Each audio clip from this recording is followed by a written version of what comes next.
Kill na lang din. Pwede, kaya rin i-retail yan. Kasi i-retail kasi malakas siya sa lane dahil sa first skill second niya. Yung minus armor. Kaya malakas sa lane yung i-retail eh. Kaya niyan lalo na pag-level. So, Tingin mo sa ano, 1-1, naka-install ka. 1-1 din pala. 1-1 din pala. Oo, kasi yung pag ulti yung popol, may second skill yung 1-1, di ba? Madadodge yung ulti. Pero ang hirap counter rin ito. Pero mahirap yan. Lakas Katapat, na lane malakas na lane yan. May kasama eh. Popol guys, gamitin nyo. Try mo yan. And syempre, huling bunot. Kel, ikaw na. Oy, parang danger to ah. 1-1. Speaking of, I-retail din. madali lang eh, no? Oo, dali lang, i-retail. Weakness kasi ni 1-1 yung isa, laning. Laning. Tapos, Mahina siya. ayaw niya nang hindi siya nakaka-stack. Something na nag-fury guys, or Mabilis. mabilis. Ayan, tulad ng i-retail, nakapaglakad, hindi niya may istakan. Mahirap yun. Mahirap siya istakan. At saka yung mga long range, like range. Ranger. Eto, Kel, dito na masusubok yung ano mo, smiling face or serious face kasi kada may sasabihin akong player, pwede mong ngitian kung feeling mo mas malakas ka dun sa player na yun. Unahin natin, Kel, Aaron Shiki. Panis. Ang laki ngiti dun parang no match yun Ang next natin, si Innocent. Ayan, sakto lang. Papalag. And next natin, Super Marco. No match. Eman. Papalag. Pwede. Toy. KO guys, KO. And huli Kel, mortal enemy natin dito. Dalawa sa pinakamalakas kayo mag-gold. Ohen. Gold standard. Okay, last natin si Domen Aurora. Hindi lang din. Ante lang. And next naman natin guys, magiging si Ben Abondo muna tayo kasi magpapastok tayo with Kelra. Kel, bibigyan ako sa'yo, pastok lang, tulungan na kita. Siyempre, Tailfish or Aurora? Kel. Bilis na pastok yun Pastok eh. Sabi mo RG. Sabi. Turtle or Lord? King Kong o Brusco? King Kong. Harit or Ranger. Ranger? Meron agad. Gold or kill? Kill. Gold or jungle? Jungle. Banning or picking? Picking. Shoes to go or mom shoes? Choose to go. MSC or M-Series? MSC. Mas may pera. MSC guys, abangan nyo daw next week si Kelra. And nga pala guys, para nga pala sa mga susunod natin na Meta Pro Series, siyempre mamimili tayo ng super fan sa mga susunod natin na Meta Pro player. Kaya abangan nyo. Kita kits.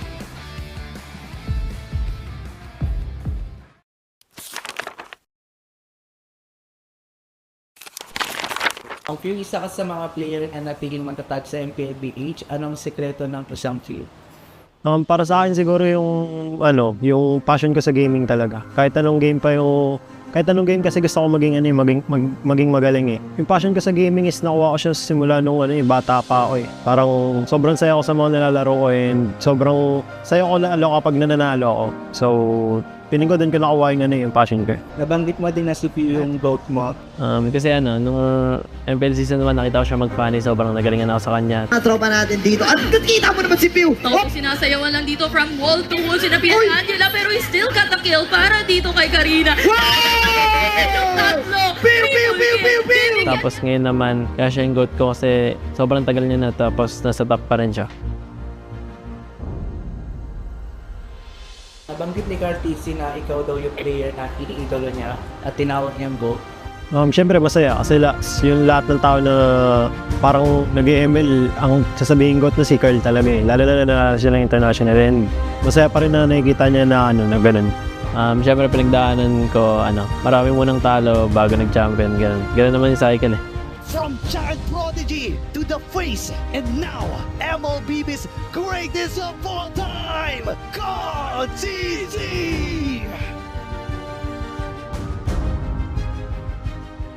Paano nito nabago yung buhay mo at yung pananaw mo sa buhay? Sobrang dami nagbago sa financially, tsaka yung routine ko sa buhay, yung ginagawa ko sa buhay, tsaka pag lumalabas ako ganun, may mga nakakilala na sa akin. Feeling ko, habang tumatagal parang napapansin ko sa sarili ko na mas madisiplina ako and mas mature. Siguro yung biggest lesson ko lang yung balance lang sa lahat ng bagay. Tapos ngayon talaga, ito na talaga yung feeling ko buhay ko eh.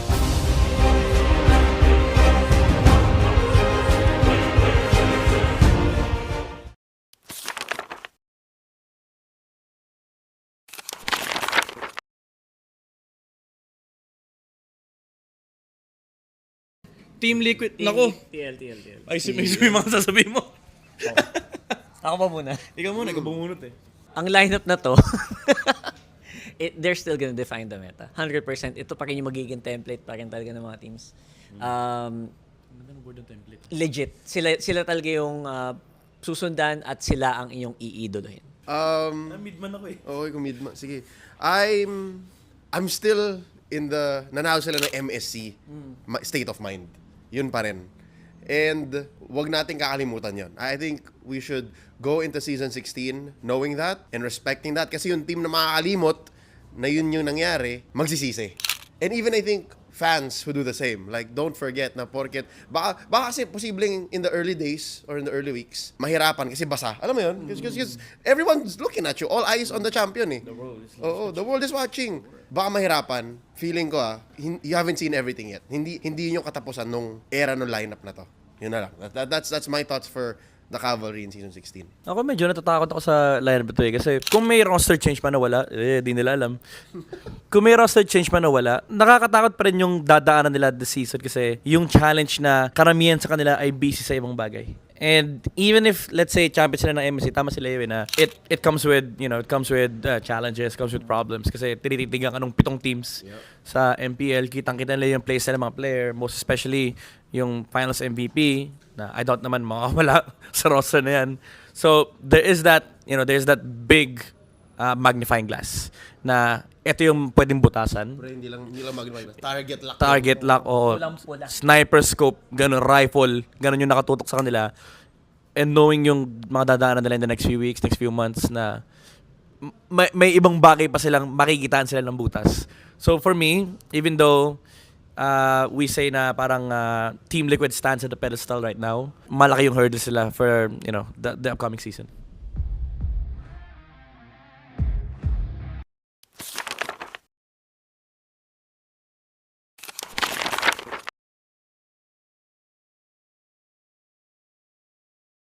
Aurora, MLBB. RORA. Sa ako muna, no? Alam mo, same sila ng problem ng TNC. Hindi. Pero para sa akin... Bakit problem yung tawag mo, pre? Hindi siya No. May dahilan bakit ko sinabing problem. Kasi, for me, maganda yung idea. Medyo historical yung idea. Nostalgic. Yes. Pero it comes with problems. Alam mo naman kunari, nagdala ka ng baon. Hindi lahat magugustuhan. Imported pa. Oo. So, para sa akin, as much as nagigets ko yung chemistry, kailangan patunayan. At kailangan malinis. Kailangan malinis yung pagkain. Realist talaga si Nina. Realista. Kailangan malinis yung pagkain. Para makita ko yung liwanag. Okay. Tama yung historical eh. Historical kasi. May mga history na pwede mong gamitin. Pero hindi din lahat it's not all sunshine and rainbows. Yun. Talagang kailangan paghihirapan, kailangan May dumi din yung history. With history kasi, pre, may luggage. Oh. Bakit may luggage? Pero may dalahin, may bitbit ka. And actually yun nga. This roster parang statement siya. And it's also a big responsibility to actually take care of it. Yes. At palakasin pa. Amen. This is fun, Ako, for RORA, nasa tagline na nila, pre. Di ba? Seize the win. But that aside, masaya ako for this lineup. Masaya ako because... Oo, masaya ka. Sobrang saya ako. Sa'yo din may history eh. Yes. And Clue na yun. for so many reasons. As in, kung saan ko na nadala yung storyang yon, and I'm so happy that there's a new chapter. And now, yung unang team, sabi ko, pwede mag-M7. Ito rin dapat mag-M7 eh. I don't know. That's it. That's RORA. Sa'yo yun eh. That's it. Ito, that's it. Last thought. Sige. Tignan natin kung paano mag-unravel yung kanilang performance. Ay.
golden sun and repping for the 3 stars. Look at us, to the top, no ifs, no buts. Winning any game para to sa PIN na yes. Di mo matitinag aming boses sa new level. Nasa kalye man o mobile, you know I become a legend. Listen, open fire, we unite, we winners. But with pressure, like diamonds are made of. Switching the lane na parang gera. HP Racing made a setup. Kakatang buhat ni Hilda, full dome SS parang Laila. Susundan ko ang iyong wakas.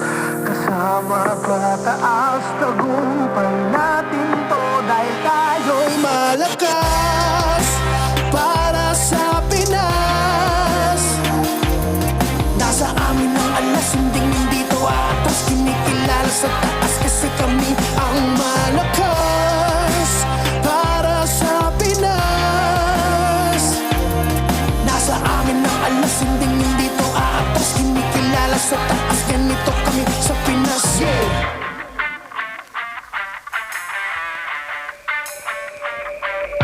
Laging MVP, no surrender, no retreat. Pag nagsama-sama, just imagine what we can achieve.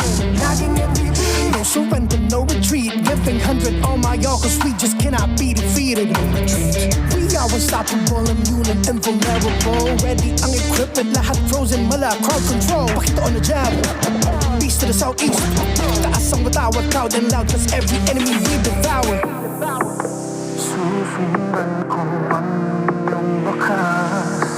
Kasama pataas, tagumpay natin to. Dahil tayo'y malakas para sa Pinas. Nasa amin ang alas, hindi to atas. Kinikilala sa taas kasi kami ang malakas para sa Pinas. Nasa amin ang alas, hindi to atas. Kinikilala sa taas, ganito kami sa Pinas. Yeah. Malakas, Pinas, malakas. Kahit anong tumas. Malakas, Pilipinas, malakas, Face the golden sun and repping for the 3 stars.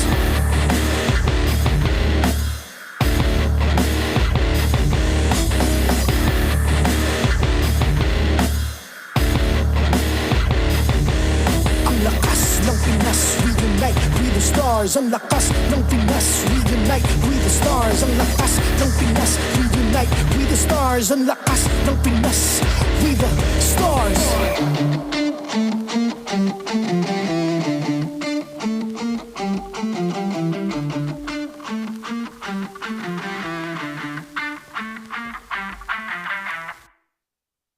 The 16th season of MPL Philippines is brought to you by the following sponsors. Infinix, the MPL official tournament phone. Infinite plays, infinite wins. Victories you can count on. Smart, the simply reliable telco partner of the MPL. BPI, the official bank partner of MPL Philippines. Mas magandang bukas, buksan sa BPI. Our partner in esports, Clear Men. Power up your dandruff-free scalp. Supercharge with Clear. And Nor. Pang-marinade, panggisa at pampasarap, basta may Nor liquid seasoning, kaya mong iluto yan. Don't miss any MPL action by following our official Facebook and subscribing to our YouTube channel. Follow MPLPH on TikTok for more content.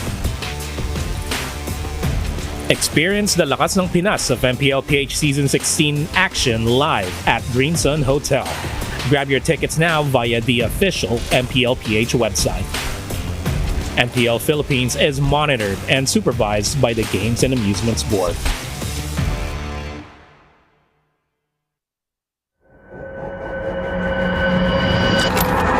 Kasi yung nakikita kong problema namin di kami ganun ka-sync. Kumbaga magulo pa kami sa team. 2-0 sweep laban sa APBR. What a quick head start para sa TNT team. I-focus lang namin na maging consistent kami sa last 2 games namin kung paano namin napakita yung dominating na early game tapos yung mabilis na tempo, yung magandang ikot sa map. Yun lang nga din namin ma-maintain kung gusto namin keep up kami sa Aurora.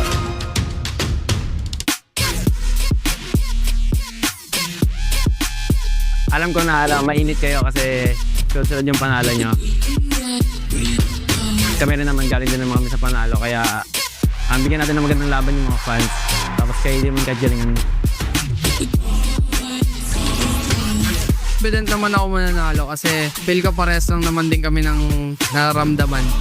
Namin sinisipagan pa namin lalo para bumalik kami dun sa top 3. Mas sabi ko lang sa Team Falcons, good luck sa atin guys at ipakita natin yung best natin.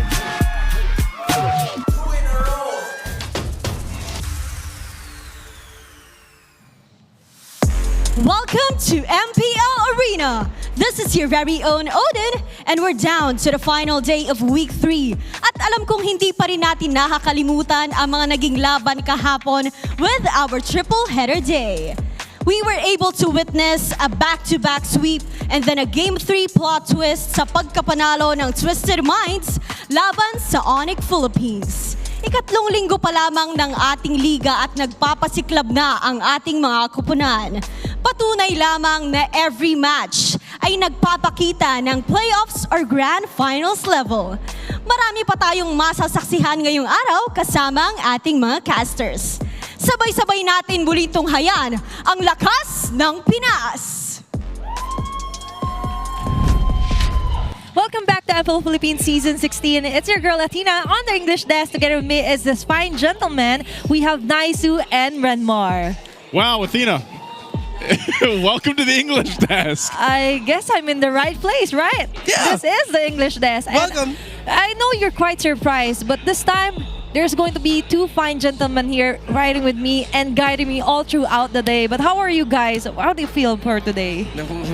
Nice, you just gave me like a random little squeeze, so now I'm feeling great. Yeah. And I hope y'all can see our companions here on desk. We'd like to thank BPI for these. And finally, on broadcast, for the longest time, after casting for so long, I can do this. And now we're fully equipped to be hydrated all throughout the day. Like equipped with all the 120 FPS system, the next-gen Infinix GT30 Pro is the new official tournament phone powering the next seasons of MPL Philippines. So grab it while you can. Yeah. It's been great to see the GT30 Pro in action. I have yet to get my hands on it. I got my hands on the 20 Pro, but Now I got my hands on it. okay, that will. Literally. Athena, that doesn't. That's Oh. That doesn't there count. we go. Okay. I have short arms, so It's okay. I'm not even gonna try. But of course, for today, we will be trying our best to somehow level up onto the level of energy of our teams by leveling up your game with Vibe by PPI. If you download and sign up for Vibe, you will get 50 raffle entries. Last month, 200. I think it was 200. Wait, 200 winners. People. 200 winners. 200 winners. Yeah. By the Last way, month. there's QR codes on your screens. Yes. Yeah, Last month there was 200 lucky winners receiving 1,250 MLB diamonds. Well, guess what? September is even better because this month we've raised that amount for you to potentially win 50,000.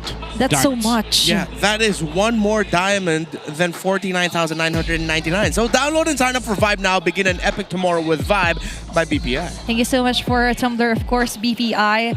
And so far, we've seen some spectacular matches yesterday. Yep. Quite an upset onto that last series, of course, especially with the SOD Steel Lord by Kelra. Yeah, it was an upset in terms of result, but it was not an upsetting game.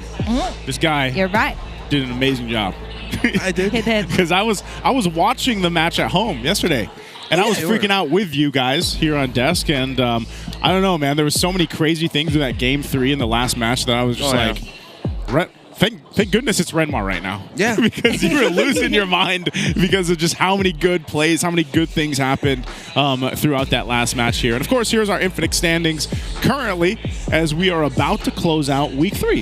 Yeah. And Twisted Minds will be rounding up that number from yesterday, going on the first spot here for Infinix standing. But sadly, though, we see the top 7 and top 8. It's going to be a first match, by the way. AP, and Falcon still, but only 1 point Renmar. Yeah, Sad I like how you noises. suddenly gave me the focus. It's like, hey, look, right, Renmar, look at your Falcons. You're in 8th. Oh, by the way, he's the Falcons guy. If you Yep. didn't know. We did the rap. Oh, that's Like, Yeah, we season. did the rap together last season. That's why I wanted to highlight, like, Yeah, it hurts, but I mean, hopefully, I don't want to see the first series go off in a sweep. I want these two teams to look strong. I don't want this to be a low light filled series. I want them to show that even though this is 7th and 8th fighting, people are going to go, wait, that was actually a pretty banger series, and that the other teams in the league need to watch out. But it's going to be a good thing because finally one of them will be breaking their losing streak for the first match, APBR versus Team Falcons. On to the second is going to be TNC Pro Team versus Aurora Gaming. I'm looking forward to this, especially the closing match for the week here. TNC and RORA, I think both have had some, well, RORA especially has had a lot of eyes on them, and they've been impressive. TNC, I feel like, have had their moments too. But, you know, I still got to say, I'm still looking for that certain thing from TNC to, like, really click and for it to make it work. I know we saw glimpses of this, but also my other eye for the first match is going to be on Team Falcons. And as the non-Falcons guy, I guess I could say, like, my biggest thing is, have they figured out what the secret sauce is going to be? As you can see, we've got APBR versus Falcon here. Ferds is on the screen. Okay, highlighting Xnova and Ferds, both from the kingdom, by the way, of RQ Kaito, way back for MDL. And they actually achieve a championship title under the same roster for MDL Season 3. So in terms of chemistry, they look good. They work together so good. They actually finish top of the spots here for the team standings. But currently, this is their official opposing side play here for MPL. Yeah, the two friends. I'm pretty sure they're still friends. They're friends. They're not Yeah. super friends, but they used to be teammates for the long time, and now this is the first time we're going to see them go up against each other. And this is interesting because usually roamers and expilators have the same tendencies. They're the ones who are more demanded to be in sync when it comes to the in-game execution. So the fact that Xnova and Ferds are going up against each other here, I think should really prove to be a factor in this matchup because they're 100% going to be feeding information as to how, oh, you know, Xnova, that Ferds guy, yeah, I know how he moves. I know how he plays. I think part of that too is, aside from just knowing how each other move around the map, how they play, is again what you need to see from both these squad is them finally figuring it out. Guys, like we're about to enter after today. We're going to enter next week the midway point of the regular season already, which is kind of crazy to think that we're already about there at the halfway point. And so for teams that are sitting at the bottom of the standings, that's where it starts to get a little crunch time, you know, because you had that first half of the season already. You need to be able to go ahead and now prove as a team and, you know, of course, to the people rooting you on that we've got to figure it out. And I feel like this is the true test for both the teams to prove that. It is. Also, so we're circling back to the question, like, what do they need to improve? What will they show us here on the stage, breaking those losing streaks so far? And both onto the losing part of our Infinite standings. But so far, you've got powerful debut matches here for Xnova, right? Yep. He's currently tagged as the X Factor for AP Bren. Yeah, we saw it in his Kufra performance. Even in the opening matchup for Falcons, first decided to show up, show the world what he can bring to the table, and now CC is an insta-ban against Falcons when Ferds is on the table. Yeah. So, again, these are two dudes who have already shown up what they can do. We've seen glimpses of it. It's just a matter of can they do it consistently. Yeah. What else can Ferds bring to the table? We saw the Lapu-Lapu did great yesterday, even though earlier this week, even though they lost that series. Xnova, I think, it's not always going to be you're going to have 100% the greatest games as a roamer, but I like how I've always consistently seen him do what I'm looking for in my roamers. Being in the right spot at the right time, not being afraid to just show yourself in front for your team when needed. Sometimes he can get picked off, but like that's totally okay. That happens. Sounds like me when I play roam. Exactly. Yeah, they're ticking off the right boxes, right? Exactly. But for the draft, actually, for yesterday, there was a big question whether to let Xnova get his catch heroes, because that's a strength for AP Bren. But to look further before our match starts, we're going on to an exclusive interview with our All Access.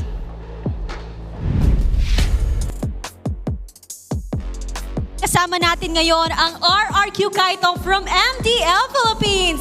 Welcome, the Kingdom of RQ Kaito here at MPL. Magpakilala naman kayo isa-isa, your IGN and your role.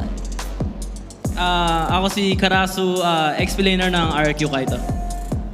Ako si Docmen, roll ko tank. Ako si Chapnoy, roll ko roam. Hello, my name is Kelvin, jungler of RQ Kaito. IGN ko Mingguin, ako yung mage ng RQ Kaito. Coach Pao po, ako po yung head coach ng RQ Kaito. Wait lang, parang kinakabahan kayo para sa mga kakampi nyo dati. Kinakabahan ba kayo? Sino first time dito sa MPL Arena? Oy Karasu, kumusta so far ang MDL run nyo? Yung run namin ngayon sa MDL, sobrang ganda. Kasi, yun, isa nga lang talo namin. Tapos, yun, sana hopefully next, wala pa rin kami talo. I love the confidence. Palakpakan nyo naman ang RRQ Kaito and Kapitan Mingwin for how many seasons nakasama ka namin sa MDL. Again, with Kelvin, kasama nyo rin siya na nakakampi nyo si Ferds and X-Nova. So, kumusta yung nakikita nyo ngayon na magkalaban sila? Ikaw na. Actually, masaya ako na kita sila sa pro scene. Para sa akin, matagal na nilang deserve na makapasok dito. Ayun. Kumusta ba yung relationship nilang dalawa?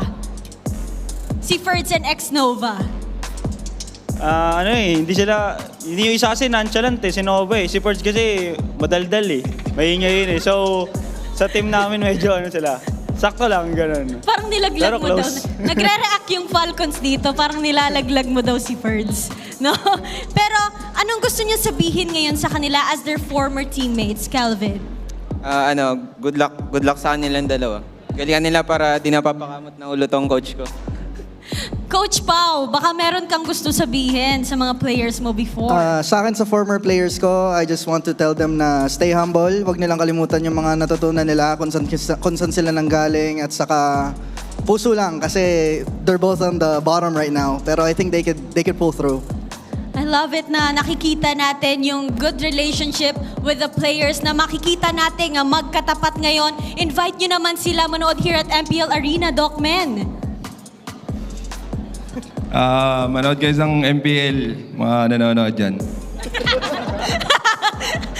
Thank you so much, Kingdom of RRQ Kaito. And now let's head on to our match between Team Falcons and APBR. Thank you so much for that cute promotion, Doc Man, especially on promoting our stream and watching the live. I love it. I love to, of course, see some of our players out there, even from the MDL. So I think we have a question for the community out there. Yeah, we're looking forward to more games. But by the way, speaking of games, how many games has Rockhard casted in MPL Philippines? We've seen few since Season 1, but there's also one person still with us. Rockhard, is it A700? B800, C900, or D more than 1,000. Yeah, and there's an important part here. If you can find the exact number of games that Rockhard has casted, post your proof on our official page on social media, and we will be giving free tickets to the super fan who can get the number. This isn't as easy as you guys think, because Rockhard has been here since Season 1. Was there even... There was broadcasts from Season 1, right? It's not widely available online anymore because over time, the video streams, lives disappear. But if you can somehow get it right, congratulations to you. I was actually planning on counting it manually, but I guess Superfans has a chance. How would you count? You would hop onto every weekly daily broadcast of MPL ever and then just look for Rockhard there. I'll tell you what, we better give them some diamonds too. I'm willing to... And actually, I'm willing to give also Starlight. You're willing? Whoever gets it right, okay, one Starlight, whoever posts the right proof, okay, the exact number. Yeah. For MPL page career, by the way, but maybe people might be confused with the M6, M7, things like that. Yeah, just M7. Just future. MPL PH. Yeah. What is with it with the English desk making people just like want to say things on broadcast? Yeah. First it was Ingon, now it's Athena. I don't know, but this time we'll know as we watch our players walk into MPL Arena for first match. It's a tale of two kingdoms. From the Hive, it's X-Nova, Lord JM, James Pax, Aqua, and Shizu. Ang pinalakas, APBR!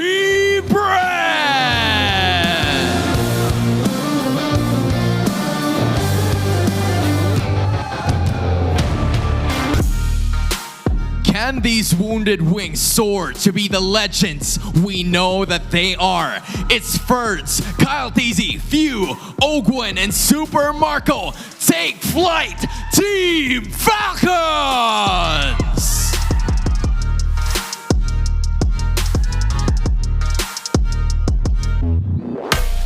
To oversee and uphold the tournament's integrity, guiding us through this match are our marshals, Joshua, Chico, Patrick, and Jeff. Joined by the two teams are their respective coaches. It's Coach Jeff for APBR and Coach Trevor for Team Falcons. Hive, Nest, the flight is upon us. Whose flight is gonna keep them alive? This is the main lineup for APBR, and look, Aqua is going to play for this match. Yep, Aqua's going to be there. APBR once again, it's Lord JM, James Panks, Aqua, X-Nova, and Shizu. These guys, now aside from Aqua, last season I was always hoping we would get to see more and more of them and their improvement over the course of time.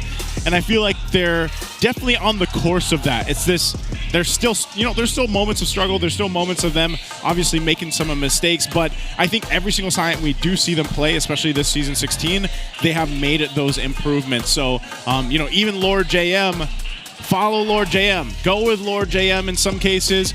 Go with James. All these XP laners that we keep talking about, 3mar, all of them have such a big impact on the game here. And speaking of XP laner, Ferds is back on track here for Team Falcons. And I will say what I say as a loyal and very loving Falcons guy. I have not seen Master Ogwen yet. Ooh. I've just seen a dude named Ogwen so far this season. I haven't seen the masterful moves that have earned him that title, and I would want to see it more consistently. It needs to start with him. Yes, Fuse has had difficulty so far in the mid lane, but if Ogwen's doing good, that passes on to Few. When Fuse doing good, that passes on to Kyle TZ, and then eventually will pass on to Super Marco. They need to take control of the center of the map, because in the previous game, Ferds definitely showed up as that Lapu-Lapu, and he needs to show up again here. Hopefully, Ogwen, Few, and Kyle TZ can back him up. I do agree. If Ferds is partnered up with the Master Ogwen, Team Falcons just might break their losing streak. But looking closer on their team head-to-head, there are certain numbers here that we would like to zoom in first, Renmar. Yeah, for the turtle control, leaning a little bit more towards Falcons, and APBR really need to work on how they control the objective pits, especially leading up to that. There's still a bit of an awkward spot in APBR right now, similar to what we saw last season, where they take questionable actions before the objectives happen. But now with Aqua back in the lineup, hopefully that tendency will lessen. Yeah, and definitely before we start off our match number 1 for APBR and Team Falcons, we'll be checking out this video for a smart 5G ping test. Message ko kay Ferds. Anong message dun kaya, no? Anong tingin mo, sis? Pwede message dun. Good luck na lang kay Buko man. Makakit kasi ng Buko yun eh. Galingan namin. Pakita namin kung sino kami. Tapos, dudurugin ko siya. Then, good luck, tas galingan na lang namin. Shoutout sa mga ka-RRQ dyan, guys, nanonood. Sila Chaknoy. Supportive sila, guys. Sino ang top 8 ngayong week? Falcons ba o APBR? Sino kaya pwede picturean? Yung cameraman. Yan, ito na lang yung mobile ko. Kasama si Chico. Dating magkakampi ngayon ay magkalaban na. Ouch. Bogi ni Nova. Nob, ba't di ka nakulit ngayon, Nob? Ano yung sinasabi sa akin ni Nova? Nob, kung naririnig mo, Nob, good luck sa atin. Galingan mo at gagalingan ko rin. Ano ka? Sobrang hina. Oy, Nob, good luck sa atin. Ito na yung, normal day, pero para sa atin ng dalawa. Manalo, matalo. Uy, seryoso ako dito. Enjoyin lang natin. Shoutout sa'yo, Nob. Naiyak na yung kampi ko eh. Ikaw pa rin ang hanap ng pusong ikaw. And that's how you do the smart 5G ping test. And even Ferds kind of been shy after that mic check. Renmar? Yeah, I totally get that what the RQ Kaito members in MPL were saying. X-Nova, so nonchalant, although he was a little bit more active in that last one. And Ferds, yeah, the dude is he's loud. He's vocal. I like it. He likes to talk, and then that was a swerve, man. I wasn't expecting that kind of voice. Yeah. Ferds. Very smooth. And I'm expecting smooth moves later if ever he gets his hands on the CC, by the way. Yeah. But for the Kingdom, I know they're having a hard time considering that their former teammates is also watching onto the front row seats. So they're kind of like being halved under their hearts. Am I expecting X-Nova to win? Am I expecting Ferds to win? But looking onto their keys to victory by Infinix, we have AP Brand and both for Team Falcons. Yeah, okay, so I like how maximize Shizo's carry capabilities up here at the top for AP Brand. You do that again, you re-inject Aqua into the lineup, meaning that you can rotate better and sharper with the veteran to make sure that you can help Shizo farm faster. Be more decisive in late game team fights. Don't dance too much. Sometimes you really just have to pull the trigger and decide to fight. Draft a winning mid-duo matchup. Roam and mid. That's exactly what I was saying earlier when we showed the lineup of Falcons. Stick to that. Make sure if it's burst, it's burst. If it's utility, and you have enough damage across the board. And of course, fix their box formation. We talked about this last week.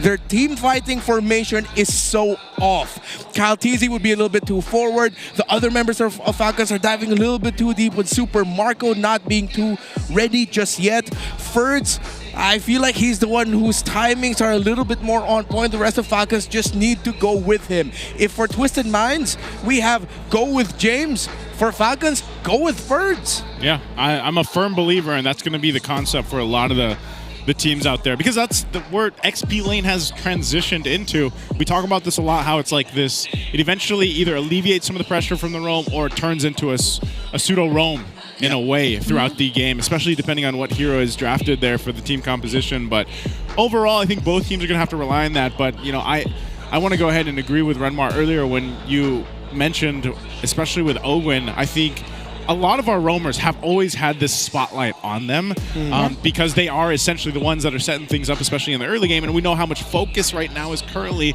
on the early objectives, like even the first hurdle, so to speak.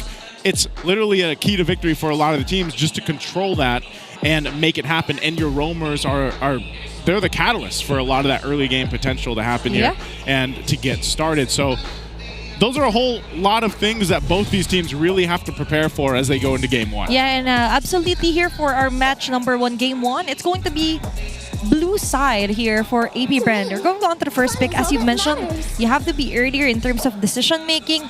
And I do like that we need to factor in that decisiveness has to be very precise here for AP Brand. Yep.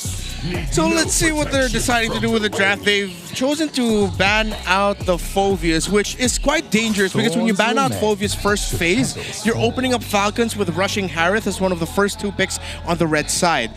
For AP Brand, that means their first pick should lean towards something along the sides of a YSS. If you're not going to go for the Yi Sun-shin, you have to get the Kalea here for X-Nova. Oh, you're right. So you're playing right to your playstyle, but actually with the catch heroes, you also have to acknowledge the Arlot here for Lord JM. But so far, there's also the trend of a Jushin first pick from yesterday. And we're seeing the Kalea and Jushin. What will be the priority here for AP Brand? Well, I did mention Yi Sun-shin or the Kalea has to be one of the rushes. If they go for the Jushin mid, that should make sense also considering that, again, Falcons is threatening a Harith rush, and a Harith Jushin rush is also very possible for Falcons. So as expected, Kalea goes to the side of AP Brand. Falcons just pick up the Harith now and then pick up, just go Harith Jushin. Harith mid, lock that in. Gives you that, gives you also some control around the objectives, which we've been seeing a lot of priority-wise. So for Team Falcons, they can go that way. Also, I don't know, man. I just feel like you could really nitpick a lot here from Team Falcons on what they've done, but you know, hopefully they've shaken it off. I know they had quite a rough streak even outside of the MPL Philippines, but instead they'll go the Uranus and then they will get the Jushin. So interesting that they go this route. Yeah. Okay, quite perplexing. They're willing to give the Harith here, or they just decide not to play around the Harith. Ferds gets EXP priority, but then the CC is still open. I think they want to play this Uranus in such a way that they're going to use it a lot to invade and disrupt the opposing jungle. They don't want Ferds just locked in lane. They want Ferds rotating around the map as a very quick 4-man rotation, which should help supplement what Ogwyn has been lacking in. So you go Harith and pick up your mid laner too. There's a Farsa. Okay, right on cue. So you have very strong mid here with the Farsa and Kalea.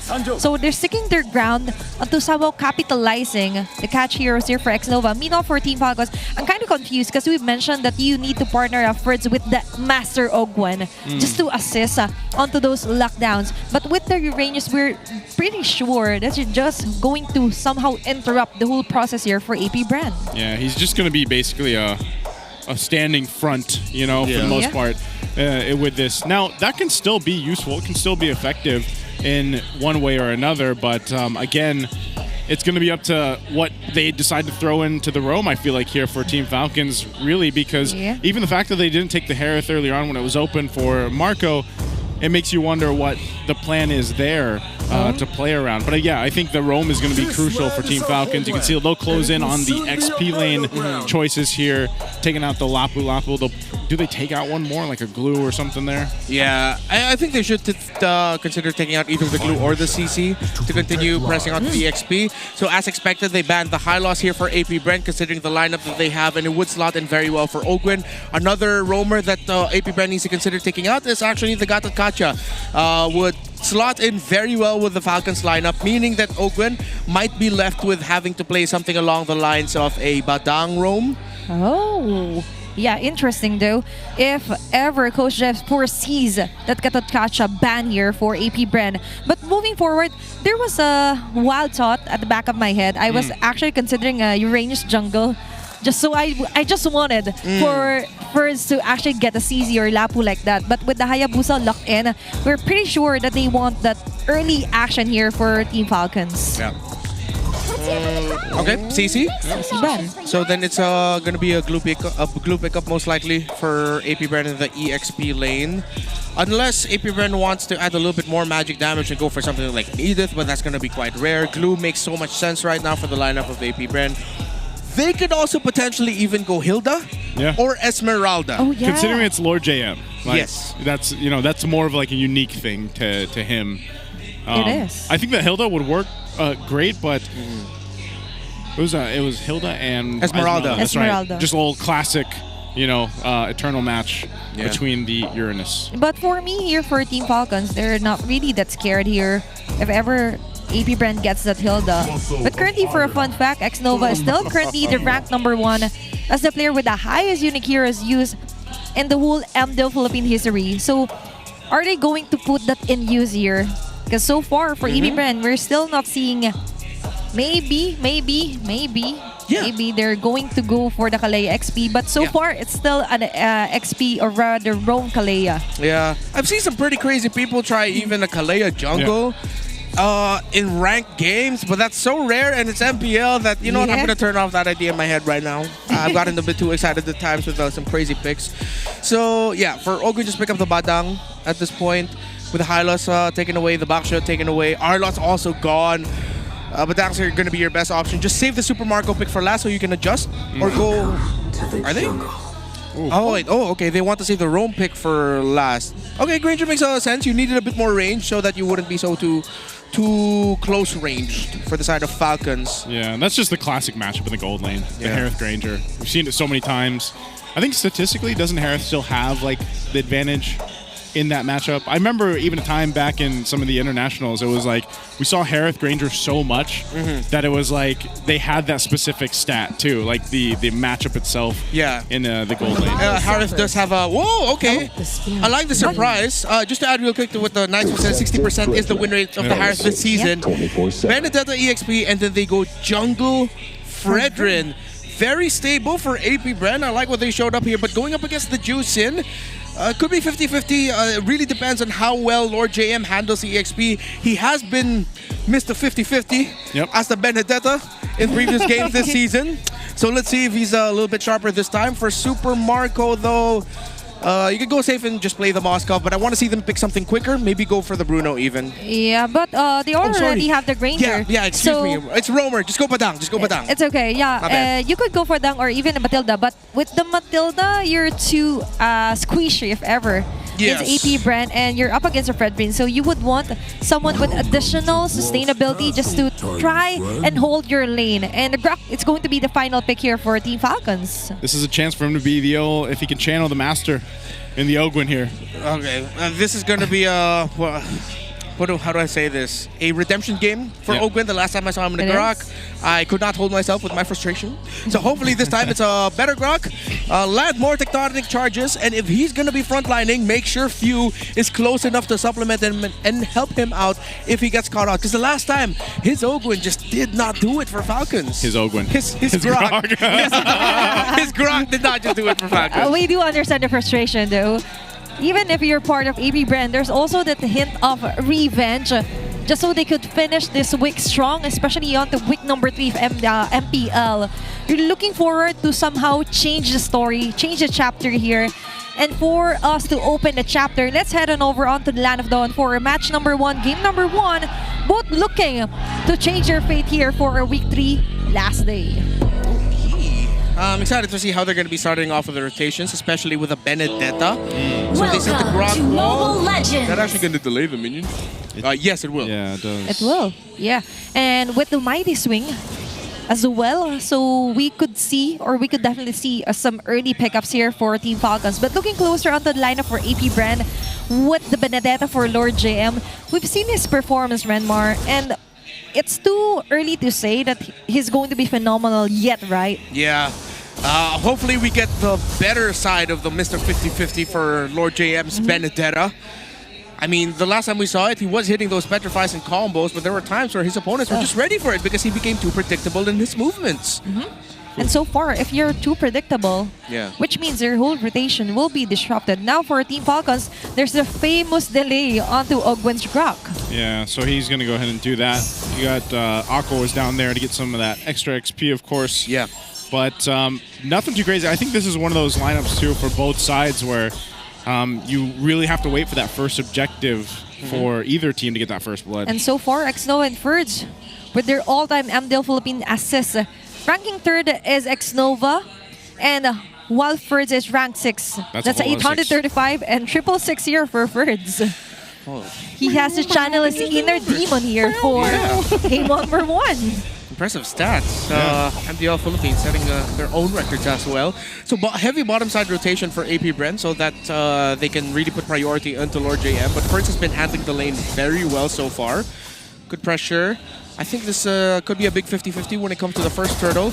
Yep. Most likely Kaltizi is going to be getting his purple buff first and then going for the turtle take. Ogwin, rapid boots rush, and they continue to pressure the Uranus, which Ferds again handling the lane very well so that he doesn't get ganked. And that's a perfect opportunity here for Team Falcons to kind of delay and waste AP Brent's time there, just trying to get Ferds. And now the first turtle is up. There's 4 members here for AP Brent, even for Team Falcons. I think they just might contest this one. Jumping in already. Melvin doesn't have that Tsunami Slam, but they're going to break it out anyway. Feathered Airstrike. What?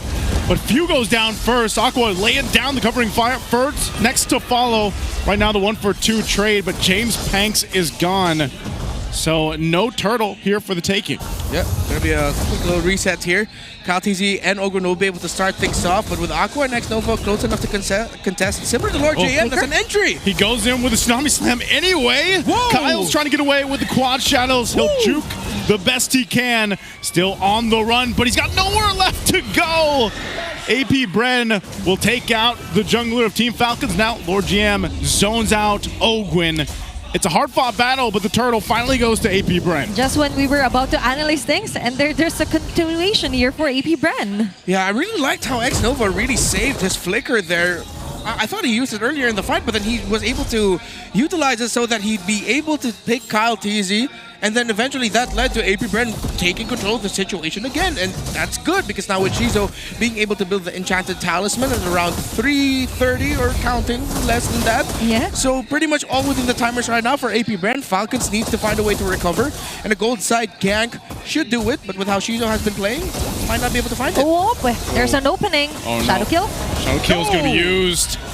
It'll take Shizu as well, so a good decisive play up top. Just when we were about to highlight that Shizu is getting all the attention and space that he needs, there goes Team Falcons answering him this early. Yeah. For a second, I really thought that Shizo expected that there would be members of Falcons there because the map already showed it in terms of how they rotated, how the last major sequence was in the bottom side of the map, and his point of view top side. Shizo should not have gotten caught off like that. A bit of a miscalculation by the AP Brand Gold laner. Maybe he was too relaxed. Just getting on the combinations here for Xnova that they didn't see or hear anyone passing through the riverside. But looking closer here onto Team Falcons, what we're mentioning was that they were a bit too greedy onto the first turtle fight, that I do think that it could favor them both if they ever stop onto Ogwen just going head-on here onto Shizu. But speaking of Shizu, there's going to be a counter play yet again. Xnova onto the back. Oh, Xnova, I thought he was going to jump under the turret, but he saw the rest was there. There's the charge. Ogwen could be in trouble. Tsunami Slam back into the turret. They bring Ogwen back. He'll flicker, but can't escape. A feathered airstrike from Aqua, picking up another. AP Bren fighting back in that one. Hopefully y'all are seeing what I'm talking about now. It's like Ogwen said go, the other members of Falcon said no, and that just looked so mistimed. That was a very awkward tectonic charge that AP Bren, Ogwen's not going to have that CC immunity. They said, all right, let's get this Grok. Okay, we're back to square one here for Team Falcons. Kind of confused on what their strong formation is. What is the strong in their vocabulary? Because right now, it's not looking that strong. Oh, he wanted to go for Aqua, uses Shadow Kill anyway, takes Shizu to half. But Turtle's up here. It's going to be started by Xnova. James Panks makes his way, so this might just end up being a turtle in the hands of AP Bren. Ferd's trying to delay it a little bit further. The rest of the team making their way. Kyle uses the shadows, goes in, but James Panks will get the turtle. It's going to be a fight anyways. Lord JM gets out with the final blow. They'll come slamming down into the title strike, and he gets on out. Ogwen had to use the tectonic charge on out. Yeah, I think he was able to get away just in time there. Alteezy unfortunate on the Retribution battle loss, but at the end of the day, that was still a good contention by Falcons. An even better hold by AP Bren. They are playing a more stable tank fighter jungler, so they can just take it a little bit more easy when it comes into the big fights. But Shizu isn't taking it easy right now. He wants to establish a huge lead here on the Team Falcons, and it's looking good here for AP Bren. Alteezy on the Lord JM. Oh, he tries to get, can't get away. Set it up so well. Ferd's down on the bottom side, so it might be a trade. Of course, the turret does go down. Top side, James Panks getting caught into the ramparts. That airstrike to try to help him to get away, but James Panks, he slides on through. And here's Ferds. I don't think he's going to be able to catch up. Gets zoned out. Great play there from AP Brent. I feel like for Team Falcons, they're kind of confused on their shot calls because they're so over the map. You have this Alteezy trying to go for the numbers pick up, but the other members as well is kind of just confused onto who to target here for AP Brand. Looking at their Infinix in-game equipment, still leading here on the side of AP Brand. I like the Oracle Rush here actually for Xnova. Better access to cooldown reduction while at the same time giving himself sustainability, which is needed in these in the many fights that they're going to be seeing against Falcons with the little skirmishes all throughout. He's already up to a Feather of Heaven just now. Few building up the tough boots. So I like how AP Bren, we talked about Falcons box. I like how the AP Bren box, when it comes to them retreating, there's always coverage in the back for if ever Ferds is trying to go for a late entry, another member of Falcons tries to go for a late entry. Here's an entry by Xnova. Do they want to, I would say, do they want to commit to Ferds? He already pops the Consecrate, but they're going to chase him down anyways. On force, jumps on it. Shizu will go in to clean up.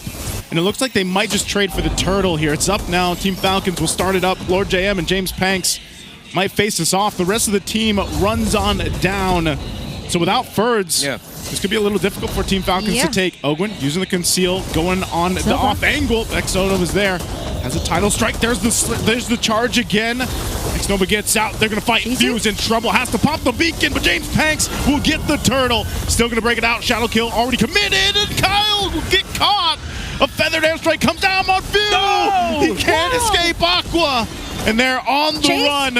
Aqua's still chasing Ogwen, a sliver of health, but AP Bren won that fight. This is what I was talking about, that they're too all over the map. Before the third fight, Ferds went down. Yeah, and AP Bren just looks so stable. So what they did before that turtle is what we have always talked about in the past. It's a classic blacklist rotation. We call it the 3-2 split.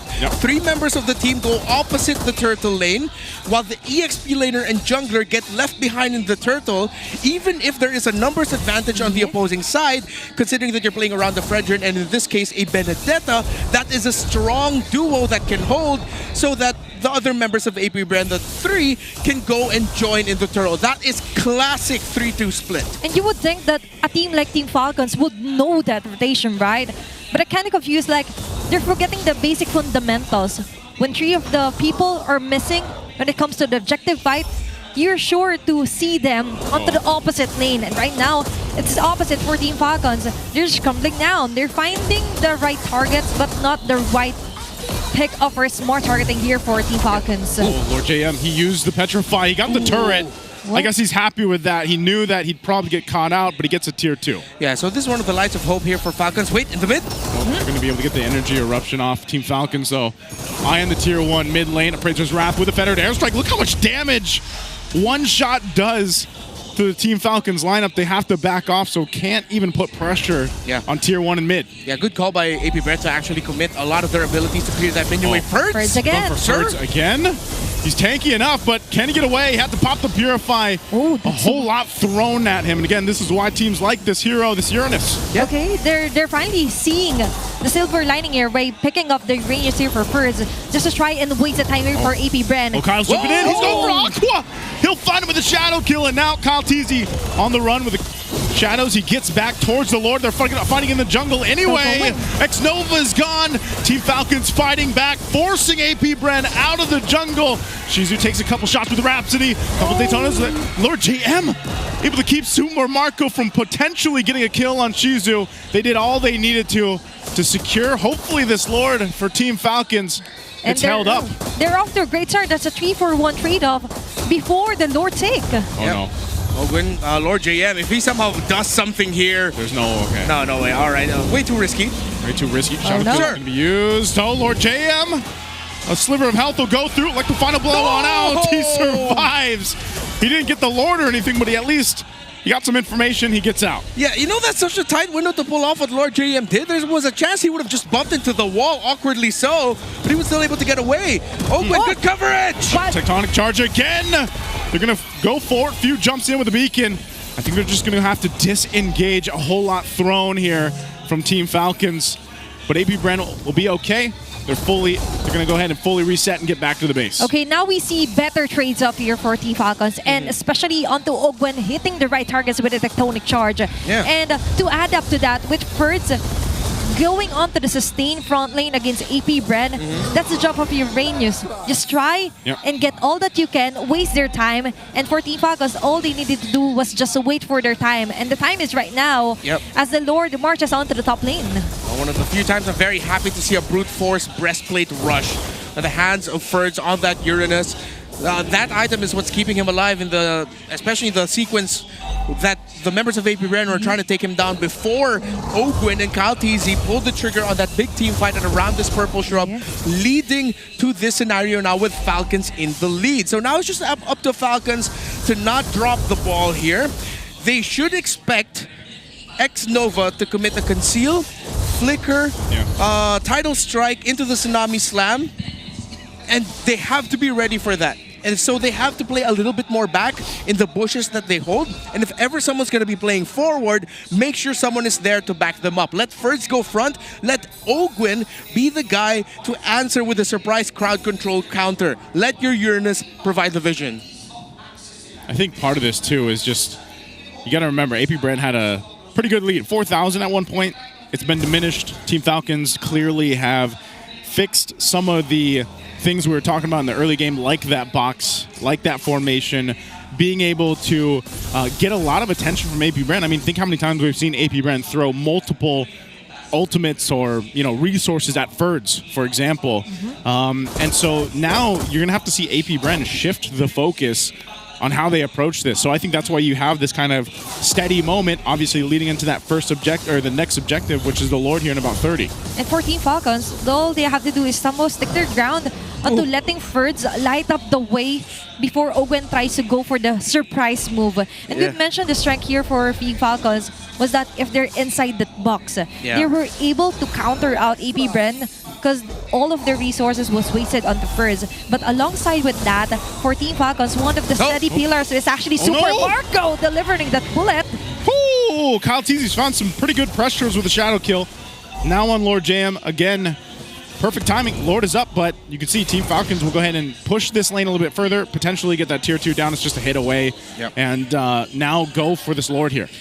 Very great move there by Falcons. Kaltizi empowered by the fact that he actually stole the orange buff maybe around a minute ago. Funny because APBR sort of looked like they leashed it for him. And now they're going to be holding priority in this Lord. Look at this 3-man front by Falcons. APBR will not get close. They concede. And that's the flashy mid that you want. And for Falcons, they finally soaring high right now. Especially onto taking charge, onto denying the jungles here for APBR. And this is a great thing if you have mobility when it comes to the assassin jungler for Kaltizi. Meanwhile, for APBR, I do think that they haven't maximized James Pank's prowess yet with holding all the front lines because they were too dependent onto trying to let Lord JM try and find targets here for Team Falcons. They should still be able to like defend this though. This Lord push here, Team Falcons, even though they have this lead. The clear from APBR is going to be pretty good. Obviously, you have a Harith, you have Aqua here on the Farsa, Lord JM to an extent as well. So it's not an easy game-winning push for Team Falcons unless somehow, some way, they're able to go ahead and capitalize on a pickoff or get one of those key members for the defense from APBR down. So Lord's going to go ahead and march in to the base, takes down that bottom base turret. We'll see how they clear it out. Should be pretty quick work, though, and Team Falcons will have to adjust from there. They don't have any waves pushing in yet. Yeah, all right. So that people don't think I'm just an Ogwin hater, I don't think he's Master Ogwin just yet. Middle management Ogwin, I think, is a good baseline right now. You're not there, up there in the board of directors, but he has been playing a pretty damn good game for Falcons. At least he's promoted, right? Yeah. And there's the promotion that you want. APBR just defending inside their base. Kaltizi, there's an attempt. X-Nova from the back. He's going to go for it. He goes in with Tsunami Slam. He's able to find one. Kaltizi still low. Pops a Shadow Kill to survive a little bit longer. He does go down, though, as Shizu picks up a kill. And now, down to member, there's the Rampart, Lord JM, taking the front of the damage, and Team Falcons, they lose their jungler, and APBR stays full health. That's a very nice pick of here for APBR, surviving plus eliminating Kaltizi. Yeah, and that was really good, actually. X-Nova did not expect that he was actually there, saw it quite late. Ogwin, though, I will have to harp on Ogwin again. His Tectonic Charge saved that sequence for Falcons because he was able to get Shizo down. Yes, APBR were able to get the big kill onto Kaltizi, and that means they won that sequence, but that could have been significantly worse for Falcons. They only lose one. Tsunami Slam again. It's going to be Ogwin. So tanky. X-Nova going to be in trouble now as Super Marco picks up the kill. Another exchange, and Team Falcons ready to go ahead and continue on. The Zaman Force on the defense. There's the conceal. Ogwin trying to charge up. Drops down the rampart. James Panks can't go anywhere. He slides on through the wall, and Lord JM will jump in with Electo final blow, though. He's going to get run down. There's the Shadow Kill again from Kaltizi. Lord JM has felt this 3 times now. I heard the why there, Renmore. Yeah, I mean, I will leave it at that. I get it. I know what you want to do there, man, but they are already on the back foot, and they all have items that give them just a little bit of movement speed to get away from you. Could have been a little bit better there for Lord JM and APBR, but you can't fault them for trying. Ogwin, though, that wall started it all. But still, it doesn't mean that if you can, doesn't mean that you should do it, right? Ogwin's trying to get promoted, man. He's trying to get promoted on the Renmar test. The man is doing all that he can, working 24/7, 7-day shifts. Yeah, he doesn't just want to be middle management now. He wants to be supervisor, Ogwin.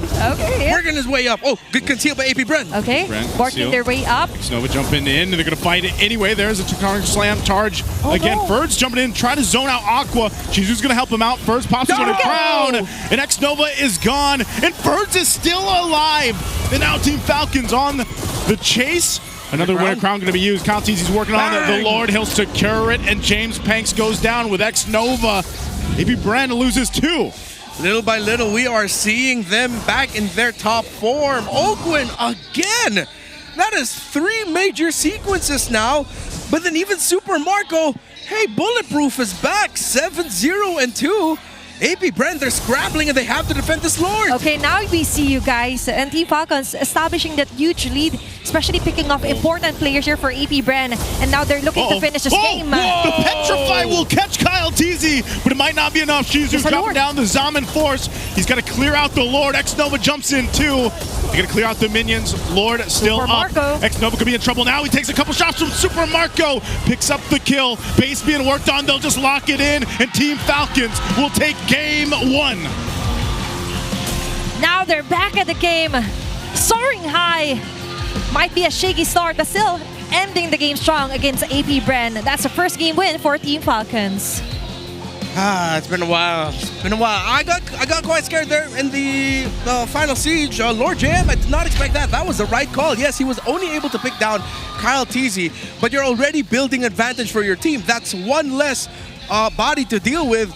But then the problem is there was already a massive lead for Falcon. Super Marco had all the space in the world. He did end this game bulletproof. Terrific effort by AP Bren, but Falcons are slowly starting to get back to their old form.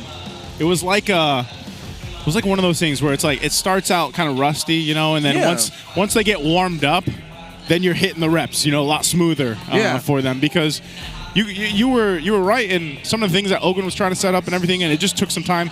And I'm still surprised at how much damage Ferds was able to tank up on this Uranus, and how many ultimates, how many spells, how many just decisions he ate up from AP Bren deciding to go for him. Even in that one of those last sequences, he was able to do so much. So again, props to them for figuring it out towards the end of the game. Got smoother along the way. Yeah, and you know, if Ferb survives, you're doomed if you're AP Bren. Yeah. The moment that we saw, wait, you're still alive, Ferds? And that's a GG push here for AP, or rather Team Falcons. But so far for MVP for game number 1, it's going on to the hands of the Bulletproof yet again, showcasing his skills with a Ranger pick, a Super Marco, our game 1 MVP. Still the same. Yeah, still the same. Never change, Marco. The double hand wave, the barely there smile.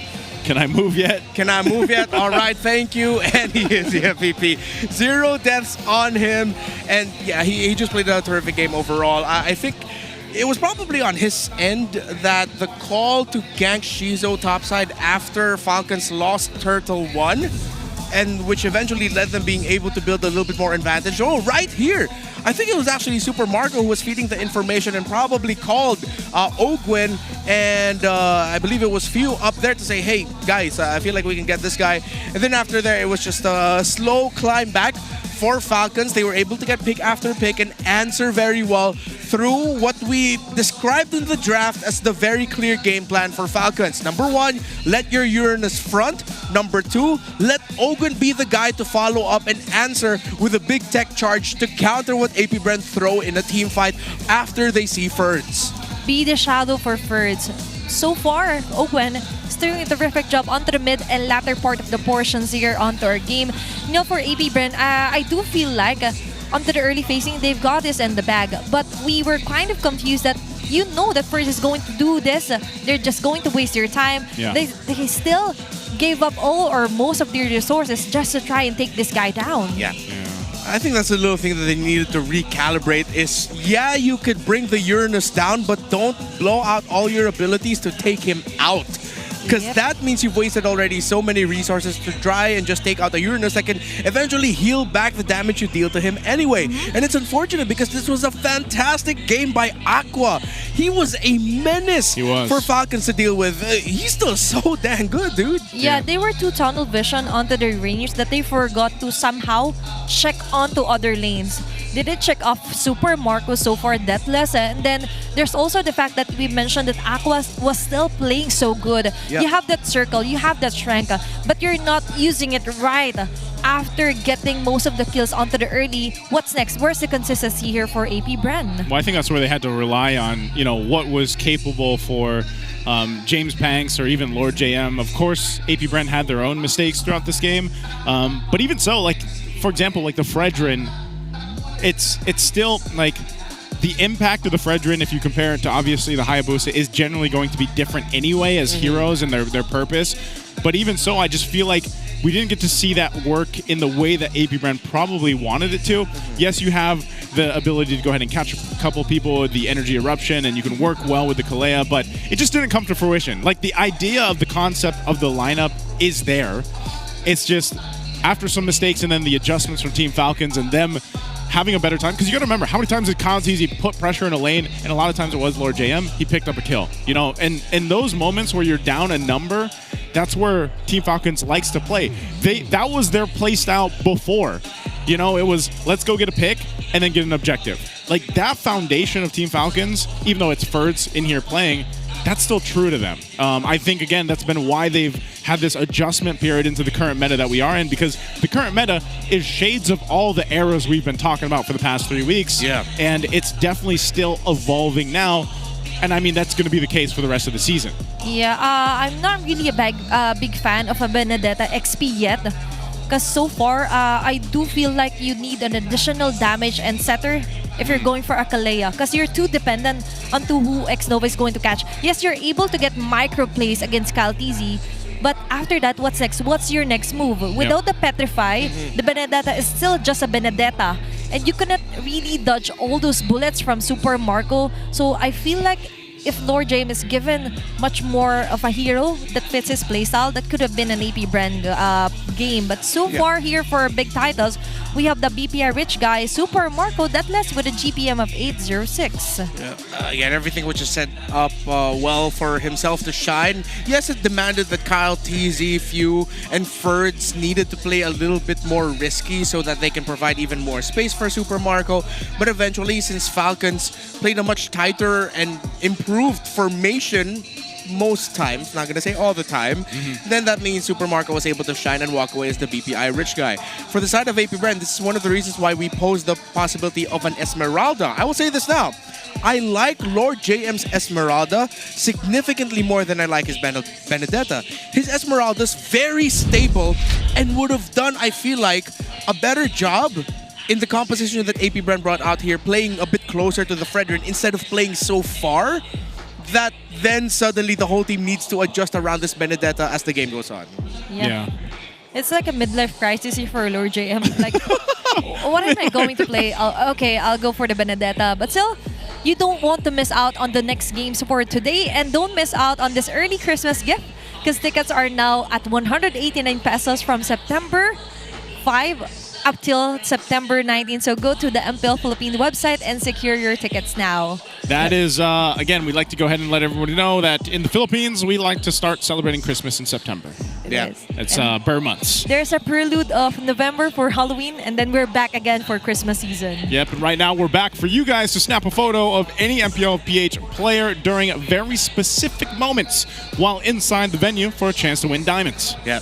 Use this graphic as your shot list, snap the photo, use the hashtags, make sure your profiles and your posts are on public, and you have until September 8th to submit your snaps. Make sure you are a member of the MPLPH official group.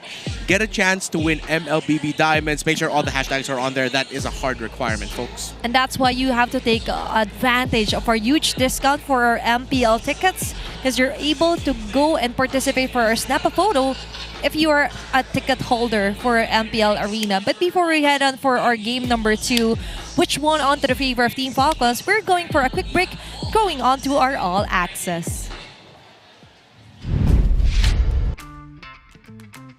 Message ko lang sa APBR na huwag kayong matakot magkamali. Lagi niyong gagawin yung best niyo para wala kayong regrets sa huli.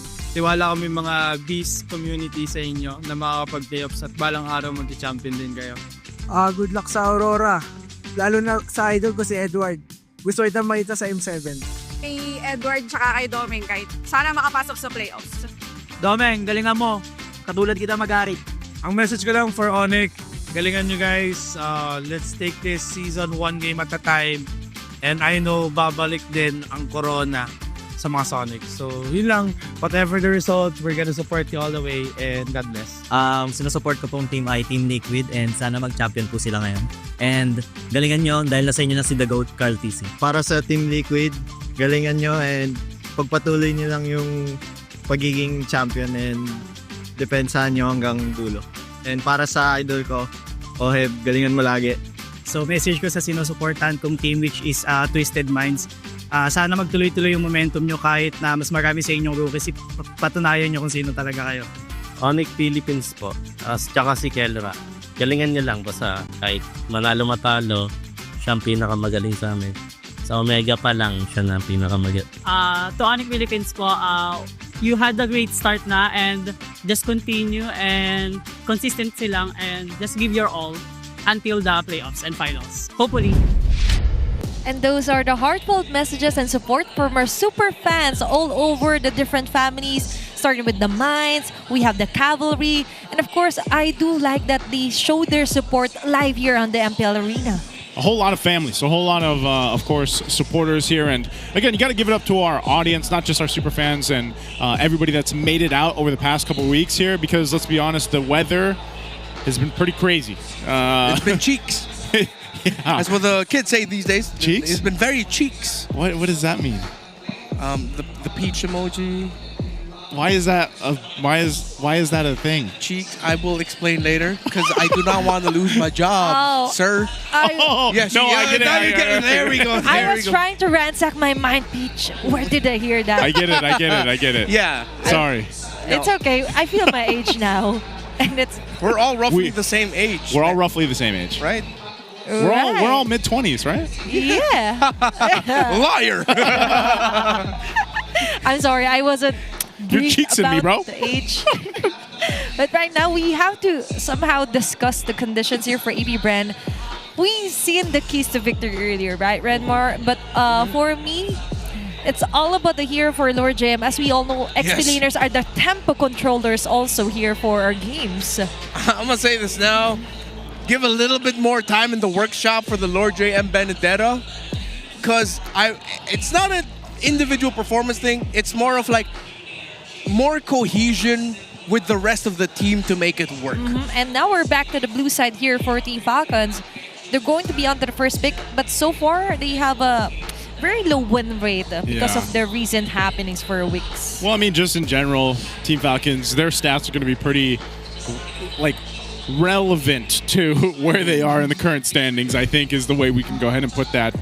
They haven't had a good start. This is probably one of the worst starts they've had that I can remember for these boys in the professional league. But there's one thing you can always count on. When you have a team like this, we've seen this actually before from previous teams as well, where they'll have a pretty rough start in the early portion of the season, maybe even the first half, and then somehow, some way, they're able to bring it back in the second half. We've seen this even last season. Yeah. So I would say, like, for a lot of the fans out there for Team Falcons or APBR, or any of the teams that might be kind of struggling, so to speak, quote unquote, there's definitely a lot of room for them to go ahead and have a better second half of the regular season. Now, what you can look at for Team Falcons is, even though they've been making some of those mistakes, Ferds has been playing really, really good so far in the games that we've seen him. I think you can continue to go ahead and play around that idea of utilizing Ferds. If that means picking up the Uranus again to just let Ferds do his thing, then let him do it. You know, but he's actually a pretty action-packed XP laner as well. So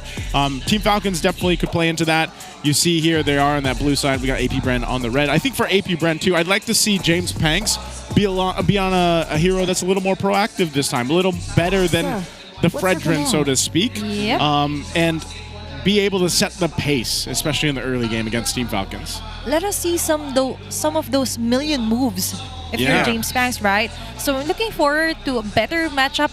And actually for the Houston Shin, it was actually opened earlier for the Game 1 drafting phase. And I'm still quite surprised if things or some teams are not like really prioritizing it, even batting it. They're not even acknowledging it. Yeah, I think that's why Team Falcons decided to pick up the Uranus as one of the first two picks on the red side, is because they were going into the next picks of APBR with the possibility of them picking up the Yisun Shin.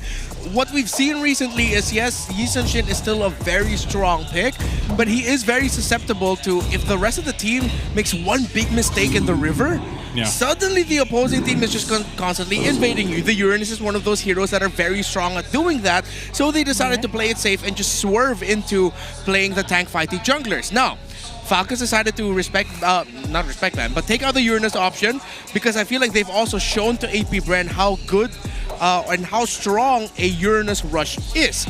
This might end up becoming a big swerve, where it's more of the same as the previous game, where this time, if the Lancelot is not open again, it's going to be another Kalea rush for Falcons. But if the Lancelot is available, just go ahead and pick up the Lance. Or maybe they're willing to part ways with the Arlot. Because earlier, the Arlot was actually the third red ban here on the red side, and that was onto Team Falcons. But still, it's going to be the Lancelot ban out. So if you're going on to the Kalea, the Arlot is open here for Lord JM, and I believe that's going to be a better hero for him if ever. Yeah. I think Arlot Moss. No, you don't need to rush a Moskov. Just go Arlot Harith, and again, it's fine. Or you get priority into the EXP lane. Oh, you're Farsa right. could be okay, but I wouldn't mind if they just go ahead and pick up the Arlot CC. Just show already where they're going to be going. You just be straightforward, honest approach here for AP Brand. But I do love the Farsa play as well, just so they could eliminate the combos as usual with the Kalea and Farsa. Or they could also go for the route of an assassin here for James Banks as early as this one, get the Yusin and get the Arlot. If ever, Arlot Lapu, put the Arlot on the throne. Let's see what they do here. They definitely trying to really decide on how they want to approach this, and it's going to be pretty crucial. You can see the Hayabusa Jushin. Wow, is their choices. So neither of what we kind of threw out there. So does this mean that you can also just take that, like Team Falcons just go, hey, we'll take the Farsa and maybe the Arlot or something? Yeah. There's also a potential Kimmy option here for few. Or Harith? Yeah, okay. Kimmy Harith would be actually okay for Falcons, and then just swerve your jungle pick later. Yeah. Because one of the difficult things about now for the pick for Kyle TZ is if it's not going to be an assassin, on the side of AP Brand, they picked up a Juicin, which softly turns off the idea of utility jungles for Kyle TZ. So they might pick that up later. They prioritize the Lapu Lapu instead, despite the CC being open for Lord JM. But the Esmeralda can still come through at Red 3 or Red 4 later for AP. Pick up the Harith now if it's possible for Falcons. Still, for Team Falcons, they're going on to the Joyer route here. Interesting pick here for Team Falcons. And they're just going head-to-head here with the Hayabusa for James Banks. Now, it's up to AP Brand to somehow get the Harith, then just left the options here for the Granger, even Moscow for Super Marco. I expect AP Brand to actually ban out the Granger. And here's a little fun fact. Aqua is 5 assists short of hitting a 2,000 career assist milestone. Okay, he's at 1,995 currently. That's when I was born. Oh, thanks for revealing your age. I'm just kidding. That's not when I was born. Yeah, he was You born got me. I was born in the 80s. Really? Hey! No, I'm just going to leave it out there, Athena. I'm doing the math right now. But they're going to do Oh, Beatrix ban. Ban the Beatrix. What I respect, a direct ban here onto Super Marco. Yeah, with the lineup, the first 3 picks here of AP Brand, Beatrix is very well warranted for that because you do need strong basic attack lockdown focus, at the same time providing good AoE. And Beatrix, of course, with the multiple tools in her kit, are great at that. And as expected, Falcons take away an Esmeralda option from Lord JM. Wouldn't be surprised if they later ban out the CC as well. But then you have to consider the lineup of Falcons will crumble. So they're going to have to choose. If they ban out the CC, blue will be open. But they should do a little bit better. Well, the laning's going to be here or there. The CC is still going to be tough. If they ban out the glue, maybe Ferds will do, or give the glue rather, Ferds will do a little bit better in lane, but then when it comes into the team fight, you're not going to be able to help Ferds as much. So Falcons needs to pick their poison of what they'd rather deal with.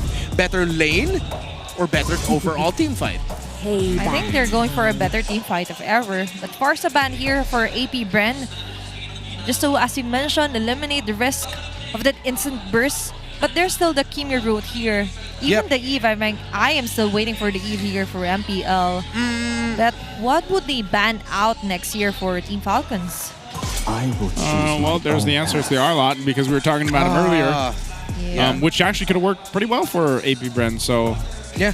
Is this their XP lane option then? Do they go this or do they go for the roam? They waited too long for the Arlot to pick up, so Team Falcons was able to get that out for game number 2.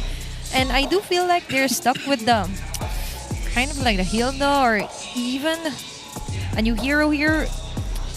Will they go for the Terisla route here for Lord JM? Please no. Oh. But I do feel like do not approve. Midnight will have a violent reaction as well with I the will Terisla. also have a violent reaction. You'll see both sides of the table of this arena suddenly just burst in flames because we're so mad. Oh, Okay, so they pick up the Badang. I think this is going to be the X-Nova pickup. Or we'll see. It's still very flexible.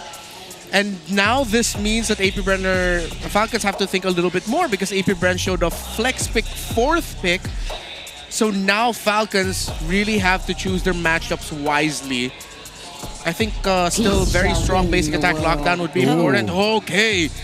Lo Yi, a few signatures, strong map control, and the team fight is harder for a Harith. Granger in the long range. This is a well-rounded lineup for Falcons that APBR need a good, strong answer in the roam. I think they just park Lord JM the EXP, then pick up a Kufra. If they're gonna put this Badang in the roam instead, then your EXP needs to be something along the sides of a glue. I'm leaning more towards a glue instead more than the CC. What if they go and get the Hylos yet again from yesterday? Because, but maybe so. Just go for the comfort pick here for X-Nova. I think that's good. Also, you got to be kind of worried because the interaction with the Lui Yi and the Joy is going to be pretty devastating. I think even early on, like it doesn't even need to be. You don't even need to be, so to speak, like level 4 for the Lui Yi. Like the interactions with her passive are going to be great. There's a CC. So funny that, by the way, the CC slips through at this point, being picked up last pick for APBR. So I hope they have the answer for that. X-Nova is going to be on that Badang. And, you know, this is one of the things. This is the Team Falcons way of playing it. Lui Yi being one of those heroes that only certain teams like to draft up. Very similar and reminiscent to the Chip. Like when we see Chip bring up and allows you these macro options on the map that you normally wouldn't have, right? So that's definitely something. And the damage, like I was saying, one of them is going to have the Genius Wand early on, and that with the Joy working together is going to be doing quite a bit of damage early on. Let's see if there's going to be a huge adjustment here for APBR as we finally see Lord JM playing one of his signature heroes.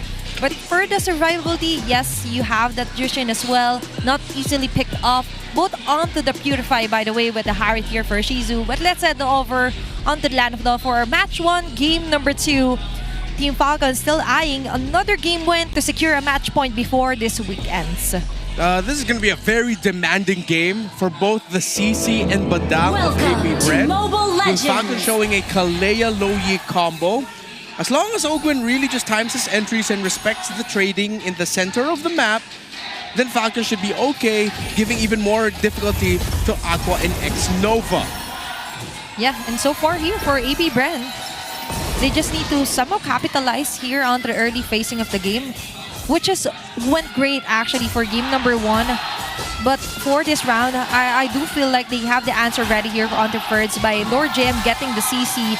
But looking forward here for Team Falcons making their way onto the bottom side. Yeah, early rotations, of course, as we always go ahead and look at it. But, you know, one of the things that I think for APBR too is the way they are going to potentially go for setup potential with a Badang early on is going to be great around objectives. So should be fine. He gets dragged back with the Lantern, but James Panks not level 4 yet, so won't be able to pick up that kill. But yeah, it depends on how APBR sets things up in the early game. Always the focus is that first objective, that first turtle that does come up. And with a Hayabusa, this is what I was asking for, man. I want to see James Panks with the moves, and he gets it. Oh, whoa, early. Okay. That's why I said that Ogre needs to watch his positioning and respect the trading in the center of the map, because now with his Flicker burned, he's going to have to think twice about his initiations. And you're right. Beat's already used here. Kyle could be in trouble. Level 4 from James Panks. Oh, man. Kyle TZ goes down. First blood in the hands of James Panks. Just as we were mentioning it, there it is. Yeah, with Ogwin falling in the center of the map and Few having to go back as well, because he was helping Ogwin, eventually the biggest victim of that all was Kyle TZ. He's going to be out of his rotation timings. And I think APBR, okay, Falcon still might be able to contest this next turtle, considering that Birds was able to find priority. Good curtain call! Curtain call again. Tying them up here. X-Nova's there, but I think they still get to wait. Another little drag back with the Lantern. X-Nova will jump forward, but Few still going to be fine. James Panks will go ahead and start with the turtle. The rest of the team, Team Falcons is here. Everybody wants to join this first fight. Even Shizu there in the mid lane came down with Marco. Turtle's gonna go for the reset, so they're still fighting for it. Fighting for this positioning. It's just a soft reset. They'll jump in. James Panks gets the turtle. There's the jump in. Ogwin trying to find the mark here. He's in trouble now, getting caught away from the team. Slammed on down to his death as Ogwin falls. Now Ferds jumps in. He's able to find James Panks.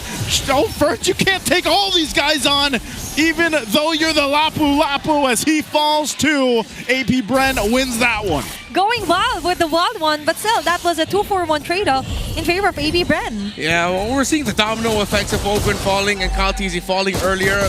Though you got a credit from Falcons for trying. They decided to send Super Marco, which also sent Shizu out of lane and forced a big 5 versus 5 team fight. That was just handled very well by APBR. Aqua has been on point so far this series. Yeah, and they're also maximizing the fact that Ogwin still doesn't have the flicker. So there are no surprise tsunami slams here for Team Falcons. Yeah. And looking closer, APBR taking the lead, as we mentioned. That's the condition for them to take game number 2. Just strive and get the tempo right away. And James Sang finally utilizing his mobility and million moves onto those clashes. Yeah, good timing as well from X-Nova from the fist break so far. He's been able to maximize the Badang walls. And it's been messing up the tempo of the Team Falcons team fighting that they're really going to have to start thinking a lot more about when the Badang brings up the wall and when they use their certain abilities. Because if everyone's just blowing out their dashes, Kyle TZ has been timing them well, but because he needs to. Yeah. It's part of his kit. That's what's unfortunate too. Oh, hold on. They're looking to make a play down here. You can see Fuse giving the signal. They might visit down. I think they're going to see if there's going to be pressure, because Ferds can last at least a while on the Lapu Lapu alone. So I guess he gets the call. He's fine, and they'll get ready to set up into the next objective. But that's the thing I would say for Falcons is, No holding Ogwin. back here. Lord J with the pop. Whoa! He's in trouble again. APBR, you just mentioned this, Renmar. The fist cracks are so good. The fist breaks, landing in motion. Super Marco will at least get a little bit of gold here, but now X-Nova making his way up top. He's going to get pushed off of it, but it was all just to get control of the second turtle. Yeah, the layering of that was beautiful. Aqua with the Lantern Flare brings Ogwin up. Ogwin already forced the flicker. X-Nova waited for the fist break. Lord JM added the curtain call on top of that. And then the entry from the rest of APBR, making sure that they get you as well. I was just well-timed. Okay. There's a Tsunami Slam. Diversion up top. They're going to be able to catch X-Nova. He can't get away. This time getting punished. Team Falcons has had enough. But they also just get one, and there you go. Achievement unlocked. Aqua has now reached that 2,000 career assists. He's currently ranked 11 in total assists in MPL Philippines history. Okay, with that marks the first step here for APBR. But that also marks the first step for Team Falcons to try and regain some of those missed positions here for Ogwin, and especially few. But so far here for APBR, they're still not that convinced that they're going to stop there with the CC just capitalizing onto somehow being the stronghold, onto being the aggressor here for APBR. But looking closer, Aqua actually has a glowing wand already here. Meanwhile, for the top lane. Diversion again, right on top of Lord JM. Can't escape. Good play, and APBR gets the signal. They're going to go ahead and push down the mid turret, trying to take this tier 1. But Super Marco will keep them from fully getting it, but the one up top from Shizu does fall. Yeah, the problem with that rotation by Falcons is, yes, they were able to heavily commit, but they only got 1 kill. What they lost was a tower up top, and even advantage in the center of the map, because now APBR holds it better, and they were able to make significant progress in the mid lane turret in the first one. Yeah, and APBR just actually gets the gist of everything that Team Falcons is accomplishing, getting surprise and of course the pickups. But what they're not noticing is that Shizu is still free to roam around the map. He's free to farm up, and remember, Harit, who is snowballing this early, will be the headache here for Team Falcons as we head on over for the last turtle for this round. And X-Nova is finally getting the lead, getting charge here onto the left bush mid. Somebody slam again. They're going to be able to find Lord JM. Lord JM can't escape the Daytonas. Oh no, they're in trouble. X-Nova going to be next. And there, Shizu's jumping in on the Dominant Force. They're going to look for a target. They find Ogwin. Now under the turret they go. A shadow kill there. But even with the shurikens, he's not able to capitalize on the kill. Even though Super Marco got the Death Sonata off, it's still a 1-for-1. We're continuing here. onto the turtle. Kalkizi is just hiding. There's a diversion play. They want to contest this one. They do. Shizu secures the turtle, even with the retribution used from Kyle Teasy. Oh man, the retribution battles for Kyle Teasy have not been going well. Could have been absolutely disastrous by Falcons. James Banks and Aqua. Great interplay at the center of the map. And of course, X-Nova, I think at this point you can count on him to make the most of every fist break he throws out. And again, it throws off the tempo of Team Falcons' fighting. Then now they have to be careful of Aqua. He doesn't have a Sky Piercer yet. But from the tendencies that we've seen so far, this could blow up into one big team fight where Aqua walks away with a triple kill and then suddenly AP Brand takes control. Good diversion up top. Yep. Diversion again. They're going for Lord JM, slamming down. Lord JM pops the vengeance. But again, the Destinata will clean up the kill. They're wrapped up with the current call. There's the fist break again. They're going to jump in. James Pax will find Super Marco though. He's looking for more. Now Aqua trying to cut them off. Right in the center of it all, trying to bring back Few, waiting for the rest of the team to make his way, but Aqua has to disengage. Shizu's just around the corner though. You know my secret MVP there was actually Lord JM, because he got to toss out the curtain call right before he died. And that's why James Banks and X-Nova were able to eventually catch up to Super Marco. And at least he was able to somehow make it easier for other members to go for the counter-attack. And basically, that is what we want for Lord JM. Just try to think of the bigger picture for AP Brand. And looking at the bigger picture, actually, they're not really lagging behind. They're actually on the lead with 3K gold net worth lead here against Team Falcons. And not only that, they were able to shut down Super Marco this early. And that's just the proof that we need, that there's certain adjustment has been met here for AP Brand. Falcons needs to be careful a little bit more with their timings. I like how they're committing, but seems like overcommitments here and there while AP Brand still continue to play clean and solid. Again, this is, I feel like what we're seeing is a lot of the bleeding effect of the Coach Panda fundamentals delivered through Aqua. Oh, look at James Banks! Few's in trouble. Oh! A sliver of health. Good thing he got the jump there. James Banks using that shadow kill, but hey, this is their opportunity now to go ahead and start the Lord. Few went back. He had to burn the flicker too. He still got the diversion, so he can go ahead and join this fight, and AP Brand won't commit fully to the Lord. Okay, that's a great action or decision here for AP Brand, knowing that there is still a diversion play here for Few. Even without the flicker, they could go for miraculous plays. And as much as we want to see Super Marco on the front, you would want to protect him. You have a kind of a formation here that's too scattered for Team Falcons, which is why they're still struggling onto the CC taking charge here for AP Brand. And now the Lord might be continued here for AP Brand, or they just might let it go. Okay, look at this formation by Ogwen and Kyle Teasy. They're going to be coming through the mid. There's a diversion that's going to show up. I think Few's going to look for vision first, or try to bait out a reaction from the side of AP Brand. Fergs is the one holding at the Lord pit. Quite risky here with how far Ogwen is, but he'll be able to join in quickly with a flicker and conceal combo. But Falcons are a little bit too spread out right now. They have to manage minion waves first. Yeah, and they've got their actually first, especially holding onto the Spixel bush and the left mid bush. That's a really important positioning here for X-Nova, just to try and prevent the sandwich play that Ogwen is trying to accomplish. But right now, Few is also here. They could go for the diversion, honestly. And as I mentioned, right on cue, just a vision. Little fake out there. Ogwen jumps in. Tsunami Slam right there. Marco lined up with a fist crack again. X-Nova could be in trouble. He can collapse down. Shizu drops down with his dominant force. X-Nova is gone. Ferds gets the double. And now AP Brand losing two are back on the heels. They got Kyle Teasy out though, so Team Falcons can't get the Lord just yet. They're going to be able to get the tier 1 in the mid lane. But they still suffered a bit of a damage there for AP Brand. Yep, AP Brand still might be able to threaten in the map. I think Falcons were able to eventually take the tower because with Kyle Teasy falling, if ever Falcons didn't get anything else after that, that still would have been a win for AP Brand despite them losing 2. So now Falcons, okay, they have one target checked out, but now they have to respect this Harith even more. 4-0 and 1 is a standing of Shizo. Very close in terms of the goal between the Granger and the Harith. And the Harith is well and definitely unlocked.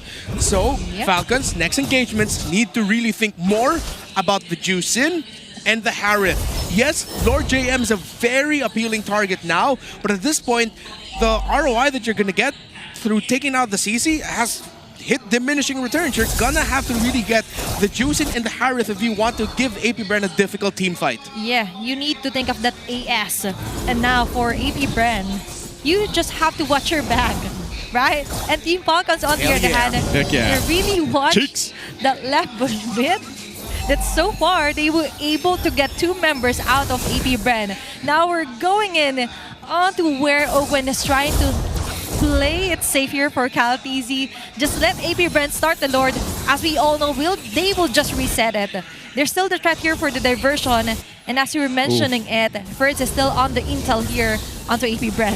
Also doing the same thing here. It's the same positioning that we see from Ogwin. They're going to blitz it. Diversion's going to be used on the back side. And James Panks will get the Lord. But now they have to force the fight. Calteezy on the run. And oh my, Ferds is gone. Now Ogwin is in trouble. Aqua goes in with a beacon. He's going to chase him down. He has enough. And there's the Sky Piercer proc 2. APBR will take the Lord and take 2 from Team Falcons. And they're complete here. The Bees are doing it, just marching their way onto the middle lane. And on the bottom side, it's going to be the Lord. There now is the problem here for Team Falcons. Shizu doesn't care. He just goes down and takes out Phil. They don't want to wait for this Lord. They're going to clear this out. They jumps in. James Panks goes in with the shadow kill as well to pick up another kill. And now for 3 bodies down, it's Ferds trying to do his best. He jumps in with the bravest fighter. He'll be able to find it, but they still have to deal with this Lord. They got to clear it out. That's it. They jump on in. Lord JM's too low. Shizu's going to lock on the base, and they're still going, but APBR will take us to game 3. And that's it. And that's how you do it. The Bees strive harder, making it evident that they want to extend this series onto a game number 3. What a great way to start off our day for this doubleheader Sunday. Yeah, and I got my wish. We're seeing a 3-game series where these 2 teams are showing some good things here and there that should give notice for the other teams in the higher portions of the standings. I have to be a little bit more critical of my Falcons there, though. That last Lord fight could have gone so much better for them. Yeah. I feel like they should have just taken the diversion. The timing was off. Yeah, the timing was so off, but they decided to walk into it. But if they took that diversion, they would have been angled for an even better punish against APBR. I feel like we're starting to see Falcons overthink a lot of the aggressive plays that they want to do because of everything that's happened to them so far this season. And this time for game number 2, it's going to be James Panks as our MVP. A little bit of shakiness there, but a very stable lead here for APBR. He was locked in, man. Yeah. Great games here from James Panks, because this is exactly what I asked for in the draft. You know, I was hoping to see it after the Fredrin game that we saw from game 1. This one was the Hayabusa, very impressive. He was able to make some very good pressure. Like, if it wasn't a kill, it was pressure that he was able to apply. And it started from the beginning of the game all the way up there to the end. So a great MVP performance for James Panks. I wanted some action, and they gave it. They here delivered. For game number 2. Yeah, they delivered so far.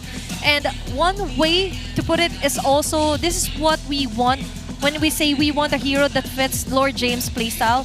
Him taking charge versus him just trying to wait on the counter-attack. And very proactive attacks here for APBR. So far, even on their MVP highlights, we've seen some glimpses of them struggling with Team Falcons onto the surprise aggressiveness moves. But I do agree with Renmar when he mentioned that onto that last clash would have been in favor of Team Falcons if they didn't second thought this diversion play. Yeah, Few could have gone there with Super Marco and they would have been in a better angle. Ogwin and Few would have ended up where Shizo and X-Nova eventually ended up, so that they could have supplemented Calteezy a little bit more. But the problem is I get it, they already lost a Lord, they didn't want to risk it, but that looked like a good risk to take. Shizo took a fantastic risk with this dive, and then James Panks even said, you know what, Shizo, I want one too. The Shadow, finding Super Marco right away, tossing out his Shadow kill. That was mint. Yeah, that was so good. That cleanup there. And, you know, it took APBR a little bit to get to this flow, I feel like, this flow in this game, but eventually they came together, they made it work. They also punished Team Falcons' somewhat hesitation on some of that. And, you know, this time, look at Shizu, 7-0-2 on the Harith. Very similar to what we saw Mr. Bulletproof do in the previous game. But, you know, this time it was in the hands of Shizu. And that's the thing, if you're overthinking things, you're prone to make some mistakes, and that mistakes was a high risk that they should have taken. We know Team Falcons as a team that takes very high risky plays, but for that round, I do feel like that isn't their identity. And going back here onto our post-game stats and pathway here for Falcons and APBR, we could see that there isn't that much of a difference in terms of the macro or even onto the goal lead. But what went right here for APBR? Well, APBR, considering that now Lord JM is playing a hero that is a little bit more closer to the formation of the team, it looks like Aqua can just be like, oh, come, get here, bro. Stick close. Do your role. Get over here. Get over here. And then they play so much sharper. Again, there's a reason why I started pointing out that Falcons needs to recalibrate their focus. Yeah, the CC has a lot of deaths, but at this point, APBR won't care. Like, Lord James has done his job if he's already provided vision and thrown out the curtain call. Yeah. It's Aqua who already had a Sky Piercer. It's Shizo who had no deaths. Who this time he was like, all right, Super Marco, I can be bulletproof too. But then Falcons just slipped up on targeting the key players that they needed to take in the latter portions of the game that eventually came back to haunt them. Yeah, it bit them on the dust. The A and the S. Yeah. Aqua and Shizu. Heck Yet yeah. again, they're going back to back here on the offense here for APBR. And that's the thing. These two are the ones to watch out for, especially with the Sky Piercer, right? Yeah. With Aqua just chasing down members here for Team Falcons, which went right, by the way. And that is the kind of aggressiveness that you want for your mid lane, especially if you got the gist of it and Lord JM already exhausted resources for Team Falcons. Yeah, it was great. Just execution in the lineup that they had. Like I said, APBR definitely had to put some of their own work into this, like making it work. Xnova as well, with the Badang, he was able to just interrupt the flow of what Team Falcons want to do in some of the fights. And that's what he does. That's what that hero does. He interrupts rhythm and flow of teams. Fist break, fist crack combo, and even though utilizing the flicker in some cases, it allows you to do so many things. And even as Renmar pointed, sometimes just the curtain call alone to slow them down and tie up some members of Team Falcons allowed Xnova to find those angles and make it happen here. Like, whatever you can give, we'll take it. Yep. But Rishai will take every single objective here, and as well as capitalizing onto the skills, our BPR rich guy Shizu with a 810 GPM and also the carry for this round. Yeah, Shizo was fantastic on this Harith. Great timing, and similar to the story of Super Marco in game number 1, when you have the other members of your team, specifically your roam, mid, and jungle, firing off on all cylinders. Gold laners are just expected to show up, get the job done, get the gold, get the kills. Shizo did exactly just that here. It wasn't unnecessarily flashy. He just did what he needed to do. He was like, you know what? I'm going to get myself on the highlight reel real quick with that final play. Yeah. But then that was it. Everything else was just like, job done. And that's how you feature your gold laner. As long as you get the job done, it's not really on the attendance, right? You also have to play whatever your role is, and so far that was a spectacular game here for Shizu. But by the way, guys, you could also be featured as the next MPL Philippines Super Fan of the Month. All you have to do is join the MPL Philippines official group, engage with those community, and just keep those interactions positive. And we encourage you guys to also share, of course, any MPL related news and updates in the group for your chance to be named the MPL Philippines Superfan of the Month. So make sure you guys go ahead and scan that QR down there and join us, because we love to also read your guys' inputs and the news you share, because honestly, some of you guys are smarter than us too. At least for me. I'm sorry, I'll say smarter than me. I will never admit that. I will, but that's why I specified me. No, I'll be honest. I do learn a lot from reading a lot of the community comments. I think as the years have gone on, I find myself just going like, that's a really good point. Goes to the stat sheets. Oh, look, yeah, that does make sense. Revisits the VODs. Thank you, I've learned. And to be able to get a title for being a super fan of the month here for our MPL discussions. But so far, before we head on to game number 3, let's head on over to our All Access. Yung favorite season ko sa MPL is yung season 9, wherein namamayagpag po during that time was yung RSG Philippines. And since I've been a raider for so long and I really love Nat, so ayun po, I really love season 9. Season 8 po, kasi po, ando pa po yung mga OG players. Season 7. Dahil doon nung first champion ng Blacklist International. Kasi doon ko po na favorite si Oh My Venus. At Season 7, 20. Yung Season 9 kasi nung Season 9 first time ko makanood sa MPL ng live, then ayun, doon nag-start yung umaling ko sa MPL kasi iba yung experience pag live talaga man. Yung last season, kasi po nakita po namin na kung gaano kagaling lalo na si Carl T. Same lang po. Fan po ako ng Team Liquid. Dati pa po. Nung simula po nung umpisa yung nasa brain pa po si Carl. Si idol ko po siya, lalo na producer po. Pinaka-the best na season po yung Season 15. Kasi fan ako ng Team Liquid. Sobrang nag-dominate sila ng last season. Kaya solid talaga Team Liquid. How about you? What's your favorite season? Because so far, this is my favorite season yet. All the Infinite standings are all shaked up. A huge rumble onto our team so far. And all of those teams that were currently onto the top 4 for previous seasons are now onto the bottom side of our standings. Darn, what's my favorite season? What's your favorite season? Oh man, my favorite season, Season 11. We got a raise. I casted a lot of days. Best English talent at the end of that. The MDL made its debut. It was a good vibe all around. I love Season 11. My favorite season, if anyone cared, was Season 8 because that's when I came into the league. Okay, I care. We care. We care. No, I'm just saying, because I'm sure there's someone in the chat that we don't care. I'm pretty sure the moment you said that, someone's already like, Start the game, casters. Should I press enter on this? Yeah, I will. We can't start it because there's a timer up there. I always want to say that. Like, when people are like, come on, start the game. It's like, brother, there's literally a timer above our head somewhere. Yeah. I'm loving the English desk, so we're allowed to say these things. Not really. We just like to say these things, Athena. We're just joking about it. We're just joking.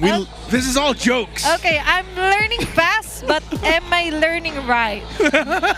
You're here with the two granddaddies of the English desk. Granddad? No, I'm at least a grand uncle. The granddaddy isn't the Filipino desk. Oh, sorry, right now. yes. By the way, the granddaddy is over on the Philippine desk. Yeah, everyone's granddaddy. Our question is still up, by the way, on how many games has casted Rockard. Yeah. Because he's a very hard foundation here.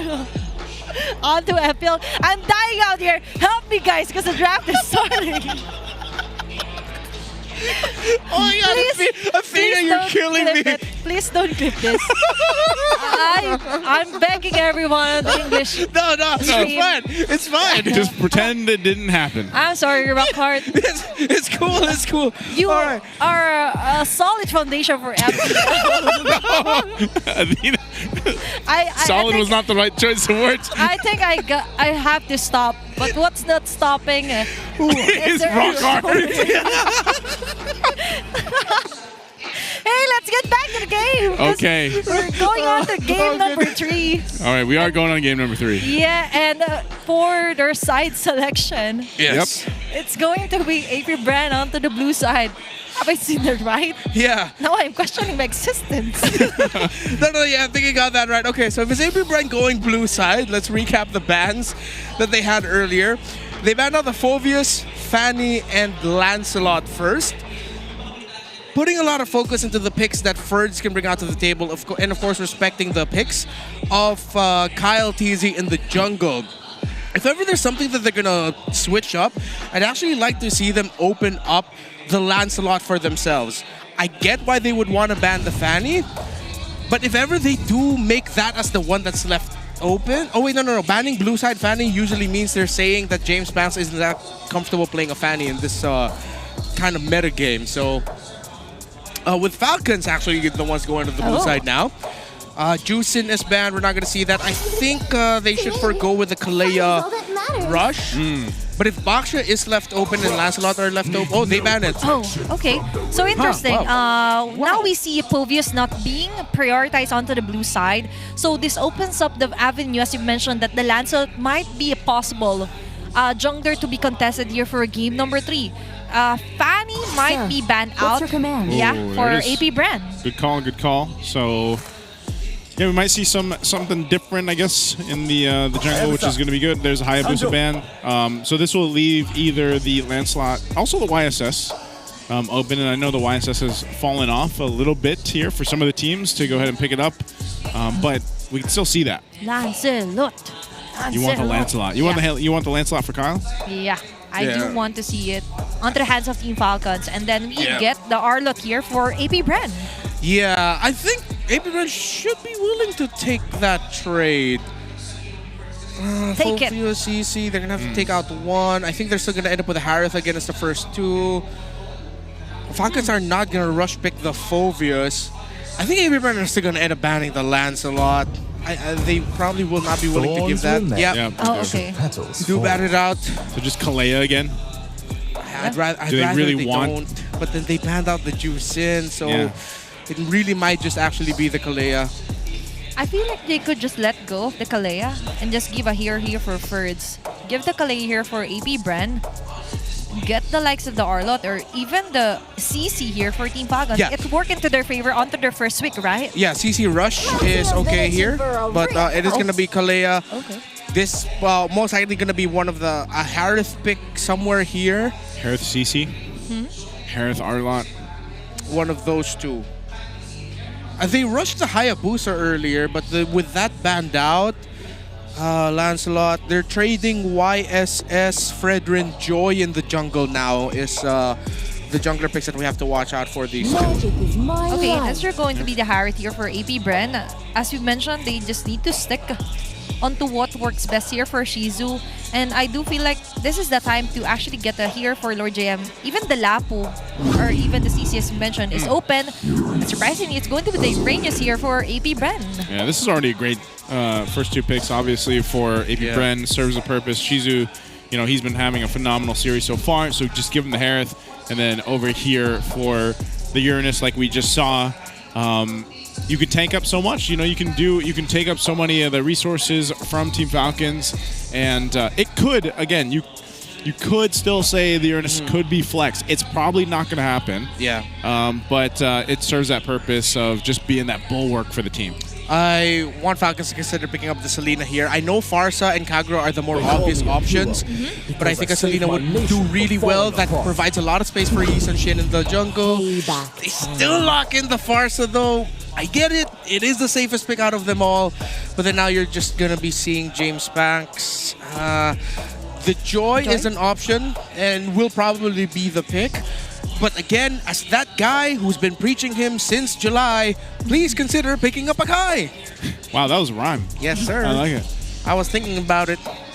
You're just a rhyming man. 10 out of 10. I do. What was that one you did last night? Something like DSOD and something about Sensui. Yeah, that was pretty good. Bring back the rap battle. Hashtag bring back the rap battle. Bring back the rap battle. Comment in Just don't put just don't put me in there.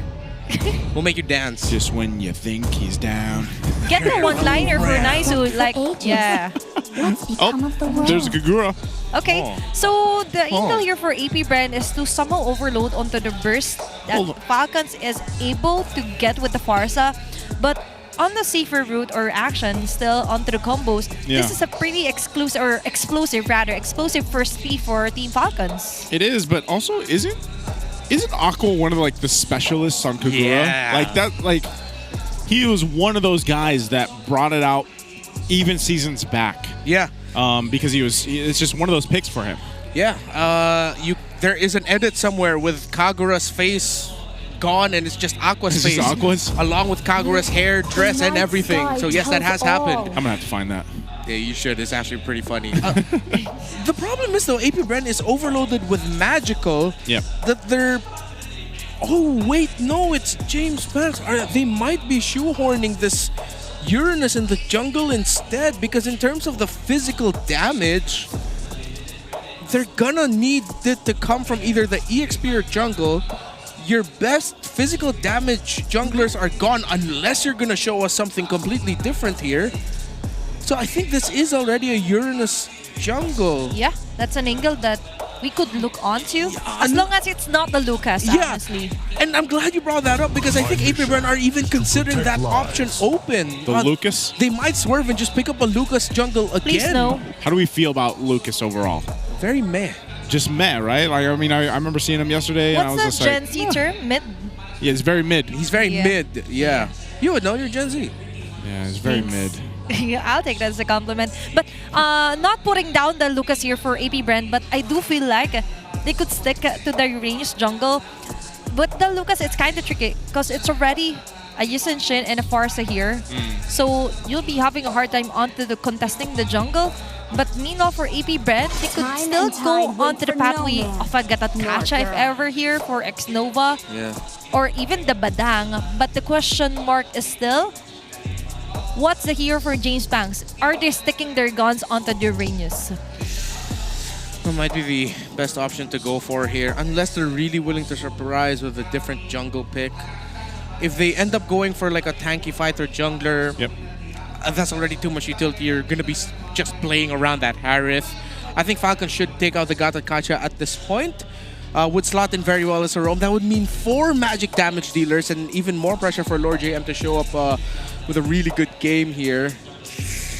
What assassin are AP Brand considering here? Because even if they go Joy, again, that's an overload of magic, like irresponsibly so. And now it's bad. And now AP Brand's like laughing. It's like, okay, was that part of the plan? Were they baiting it out? Yeah. They might be showing something new here. Maybe, because even Coach Jeff and Shizu smiled. And he's a man that doesn't smile that often. And now for AP Brand, options here for X-Nova still sticking onto the comfort. The Jawhead actually is open if you want that instant pick off. Or you could go still for the Kufra here for X-Nova. Hero is not a problem for him, especially coming from a global ban setup from MPL. Yeah. So they could still flex up until the end. There it is, the Gatatkacha. You mentioned this earlier, Athena. Yep. So they go to the Gatatkacha. This is also then leaves us to wonder if that Uranus is truly going to be flexed or not in the late, or the last pick here for them. We're still going to assume that we're just waiting to see the jungler pick, though, for AP Bren, based on what we see here. Well, and so for Team Falcons, they still need their XP and gold. So many options for surprisingly. Yeah. You still have the Lapu, CC, Arlot. Phoveus. They didn't even try to limit his heroes. I think the Phoveus would be good because you get the Harith there, too. Oh, yeah. So. Ooh, big matchups here, and this will determine the picture of the draft, especially their team fighting. They go for the CC. Okay. CC and the Lunox. Oh, okay, Lunox go. Go magic for magic. I think they're acknowledging that AP Branch is going to have an overloaded magic damage and that this jungle Uranus might actually be the most likely outcome. Lord JM should just end up picking a Lapu Lapu or a Phoveus here. Would slot in very well. Unless they're gonna surprise. Unless this is an EXP Uranus and then we're waiting for a surprise jungle pick from James Banks. Maybe, because... But by the way, so far, we've only seen the Lunox onto 2 gold laners, right? That's Kelra and Oheb. So Super Mario is going to be the 3rd Lunox user this season. And it really fits perfectly if ever we stick to the ranged jungle here for AP Bren. Are they gonna go like Hanzo or Ling? Or maybe they're changing it. Yeah. With debut. With the Lunox Gold and the Farsa mid. Wait, Suyo debut here for MPL. Oh yeah, I'm confused with MPL. Sorry guys. It's fine. Sorry. Yeah, we did get to see it in MPL. This is risky. Okay, they have 1 main source of physical damage in the Suyo jungle. They have 4 magic damage dealers, but then I think Falcons might have won the trade considering that they put the Lunox in the gold lane now so that there is a significant amount of magic damage. That doesn't mean it's a sure win for Falcons because as James Banks we're talking about, and I am not turning off the possibility that X-Nova will land unbreakable after unbreakable, and suddenly we'll see the man with a million moves with a marquee game. It's all about mechanics and execution here for our 3rd and final game of our match number 1. Only one can move forward and end this week strong and finally with a smile. After multiple losing streaks here onto MPL Philippines, and now we're heading onto our 3rd game. It's going to be an interesting one. I think this is poetic, though, for both these teams facing their losing streaks. They have to go to a Game 3 to end that here. One will move on forward, feeling a little bit better to close out week 3, and one will still feel that they're trying to, dig down and find something out here. Whoa, early on. X-Nova taking a couple shots. By the way, he's got Vengeance. Not the typical Revitalize we're used to seeing. Yeah, considering that he is one of the biggest threats to him will be that YSS, and that when that Vengeance is up, Lord JM even has Vengeance. So those options, those choices for the Battle Spells actually mitigate what Kyle TZ can bring here to the table, making him more of a little bit of a utility YSS, just playing around his Mountain Chakras more often, with Kyle TZ really being very picky of when he's going to go for a full commit. That should still be okay for them, again, considering that they're playing around the Lunox in the gold lane for Falcons, but that means that's more pressure for Ferds to show up. And you're right. Now for Team Falcons, actually, they're kind of not familiar with this lineup here for APBR, which is why the Sui is very important here for APBR to somehow maximize those early flashy moves as well. And for Team Falcons, this is the reaction that we're expecting. They get the flicker out from Aqua, so that's just with a little title strike there. So, some of these battle spells going out. Super Marco also had to burn his. Shizu was definitely putting on the pressure up there in the gold lane matchup here. So no one going down to the first blood, but the turtle is about to come up here. And now, even APBR is trying to get intel, whether Team Falcons is going head on, placing themselves onto the RBM or right bush mid. And for Ogwin as well, catching X-Nova here. Might be a contest here, but James Pan still hiding onto the bushes. Oh, there you go. X-Nova just zoning out Kyle TZ though. Turtle is going to be taken forward. X-Nova trying to buy time. It goes down by Ferds. And now James Panks will get the turtle. I think they disengage from here. Not sure if Team Falcons will get any more, so they go trade things out there. Okay, too much was handed out here for Team Falcons, but so far, that's still a turtle here for James Panks. Yeah, good standard zone out by APBR. Oh, View finding Aqua. Interplay with Ogun at the center of the map. So Falcons are getting kills. However, they are getting zoned out in the major objective team fights. As long as Falcons can keep trading, APBR can keep getting turtles. That's going to have to be the trade that Falcons will have to play around, because again, the two vengeances that Kyle TZ has to face every time makes him think twice. He did make the most out of his trace list in the last team fight, but that can only happen so much. Yeah, you could only do so much with that pick-off here for Team Falcons. Pick-off. Ogwin jumping in. He's going to be taken out by James Panks instead. AOG right there. Kyle TZ trying to get away, but he won't be able to. X-Nova jumps in. Now they go in for the jungle. View getting slammed down. He can't get away from that. Now Lord JM forcing Ferds back. Ogwin now trying to help him out, joining the fight. They want to go ahead and just take this. Lord JM takes a couple turret shots, but he's tanky enough on the Uranus, and they might be able to get this orange buff unless Kyle TZ lines up the shot and he'll secure it. But still, it happened the way that you expected it, Renmore, with Kyle TZ having a hard time onto team fights against APBR. Yeah, you got two beefy dudes who can just walk up to your jungle, take all the damage, and not care about it. So APBR, you're going to have to watch out for more rotations like that. Falcons, it's a good thing that Kyle TZ was able to charge up the Blood Floods just in time, so that once he got in range and the animation was just about to wear off, he let it go and eventually still got his orange buff. That was massive for Falcons.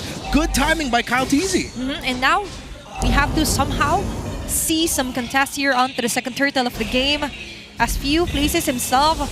Not much of an HP left though. X-Nova and Lord JM guarding over on whoever will come forward here from Team Falcons. There's a taunt, but still we're waiting onto what's going to be the action plan here for Team Falcons. Ogwin moving forward, spotting Lord JM. Ogwin's jumping in too. It's Lord JM and X-Nova. Who are they going to pull the trigger on? Ogwin already going forward again. Few will be able to get the stun. X-Nova taking the brunt of the damage, has to pop the Vengeance himself, and now they're going to back off, but James Panks gets the turtle. Brilliant's going to be used. Feathered Airstrike going to be dropped down, and it's members of APBR on the disengage. They gave up X-Nova, but they got the second turtle. Okay, that's going to be a kill over a turtle again, Renmore. Yeah. What's the advantage here for Team Falcons if they getting kills over those objectives. Well, if they keep getting kills on the roam and the EXP, that means that opens up a part of the map elsewhere. Case in point, look at topside. Now you see Shizu having to play back, but Aqua found Kyle TZ. The veteran moves of the ex-Raider. Top lane. They're going up top, Few flickering out. They're going to go catch him into the sandwich as Few is gone. And now Ogwin on the run, but it's multiple members of AP Brent come crashing down, and they'll take out another. So it doesn't matter, because right now AP Brent just got a whole lot up top. Yeah, you get kills over objectives, but we can do it better. That's the game plan here for AP Brand. Yeah, and that was all Aqua, not gonna lie. Him being able to find Kyle TZ there meant that Falcons had to let go of the control that they had topside. They were already eyeing pushing out Shizu and taking down that tower. It ended up becoming a massive loss for Falcons. Now AP Brent has more control in the map. Genius Wand already for this Kagura. No wonder it's so easy for him to melt down any of the squishy backliners on the side of Falcons. And to be able to spot out a Yisin Shin from those rows of frontliners here for Team Falcons says a huge lot from the experience here for Aqua. And now focusing on to Team Falcons, feels like they're just waiting or sitting ducks here for AP Bren, because all they have to do is somehow go for the counterattacks. We're just not seeing yet of that instant burst here for Team Falcons. This is tough too, because now Contizi's, a little bit behind James Panks. He was about 2 levels behind, but he's slowly kind of catching up, trying to keep that gap from building. And they even just continue to put pressure on his side of the jungle. So it's AP Bren finding a lot of these little windows, a lot of these little moments across the map that it seems like Team Falcons is really trying to catch up to. Yep. So they're going to lose this tier 1. As AP Bren takes that bottom one up, and now third turtle up. There's a Tsunami Slam. It's X-Nova again. Pops the Vengeance. They're going to force the fight anyway. Lord JM jumps in. Turtle already secured for AP Bren. Can they win the fight? They already pop out the Brilliance. Kyle TZ on the run. They're still fighting it out. Ferds falls. Another does as well. 2 fall for Team Falcons. X-Nova has sacrificed himself, but it's all for the cause for AP Bren. And now they see the consequence of letting go 3 straight turtles onto James Banks. Double vengeance. And this is why this Yisun Shin pick is risky when there's a Uranus option open for the other team. And why I'm questioning as to why the Gatot Kacha was not banned by Falcons. But now they're just gonna have to find a way to recover, because AP Brent, they are playing this. Honestly, not gonna lie, they're making this look so easy now, because they realized, wait, as long as our vengeance is up, even if it's just X-Nova, there's barely anything that Falcons can do to take down both Lord JM and X-Nova fast enough that Shizu, Aqua, and James Banks don't have time to follow up. Despite us questioning if how well James Banks can do in this game, we did pose a possibility that we'll just see a very good game from him, and so far he's deathless. 4-0-2. Yeah, simple enough, and that's a very good execution here for AP Bren. Sticking their grounds here onto the double vengeance play. Team Falcons, on the other hand, is kind of struggling.